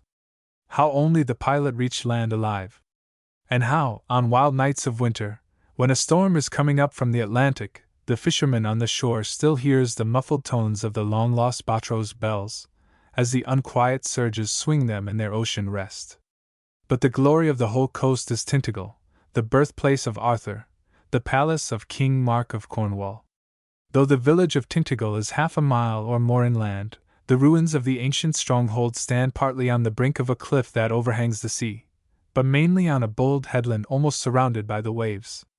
Some of the masonry is older even than the days of the Round Table, for in St. Juliet's chapel there are, it is said, traces of Roman workmanship. Tintagel was still inhabited, either as a fortress or a prison until early Tudor times, but Leland describes it as having wholly gone to ruin. "It hath been he says in his gossiping itinerary, a marvelous strong and notable fortress, and almost cite loci inexpugnable, especially for the dungeon that is on the great high terrible crag. But the residue of the buildings of the castle be sore weather-beten and wyen mine." Standing on the brink of the tremendous cliff, with the waves and the wave-girt rock before, with the wind-swept downs behind, where the lonely church seems to crouch upon the short turf like a storm-driven sea-bird, and with the whole air full of the fretful murmur of the sea, we look down upon a page of old romance. His must be a dull soul who, when the stern lines of the headland are dark against the glowing west, cannot people the old halls with shadowy figures, with the shapes of Arthur and his knights, who, more than all other heroes, have been so. As we look over the perilous verge we have no eyes for the dark hues of the rock, for the whiteness of the leaping foam cloud, or for the beauty of the blue levels of the unquiet, bright Atlantic main. We have no ears for the croak of the raven, or the wail of the herring gull, or even for the thunder of the sea. Our souls are with the past. As we climb the steep pathway to the summit of the headland, we think of Uther Pendragon and of Merlin. We see Sir Bedivere stooping beneath his burden. We hear the clink of when. We see in fancy the prostrate figure of the guilty queen. We hear the shock of that last battle in the west when. And when at length we stand within the windswept ruin we remember that it was here King Mark of Cornwall kept his court. It was to this sea-girt rock that Tristram of Lyonesse, the peerless hunter, harper, knight, brought home his master's bride, Iseult of Ireland. Within these very walls stood the two hapless lovers, caught all unaware in the fatal mesh of the enchanter. For among the treasures on board the ship that brought them to Tintagel was a golden cup, with a love potion in it, prepared by the bride's mother, for Iseult and King Mark to drink upon their marriage day, and forever love each other. But, alas, Iseult and Sir Tristram, in all innocence, drained the magic cup. The subtle potion fired their veins. In fancy we see that other chamber, far off upon the coast of Brittany, where, after long years the knight lay dying. We see him. We see Iseult standing in the moonlight, the spray of the sea voyage on her cloak and hair. We hear her singing, in sweet voice and low, the promised. We catch the last low murmur of the dying night,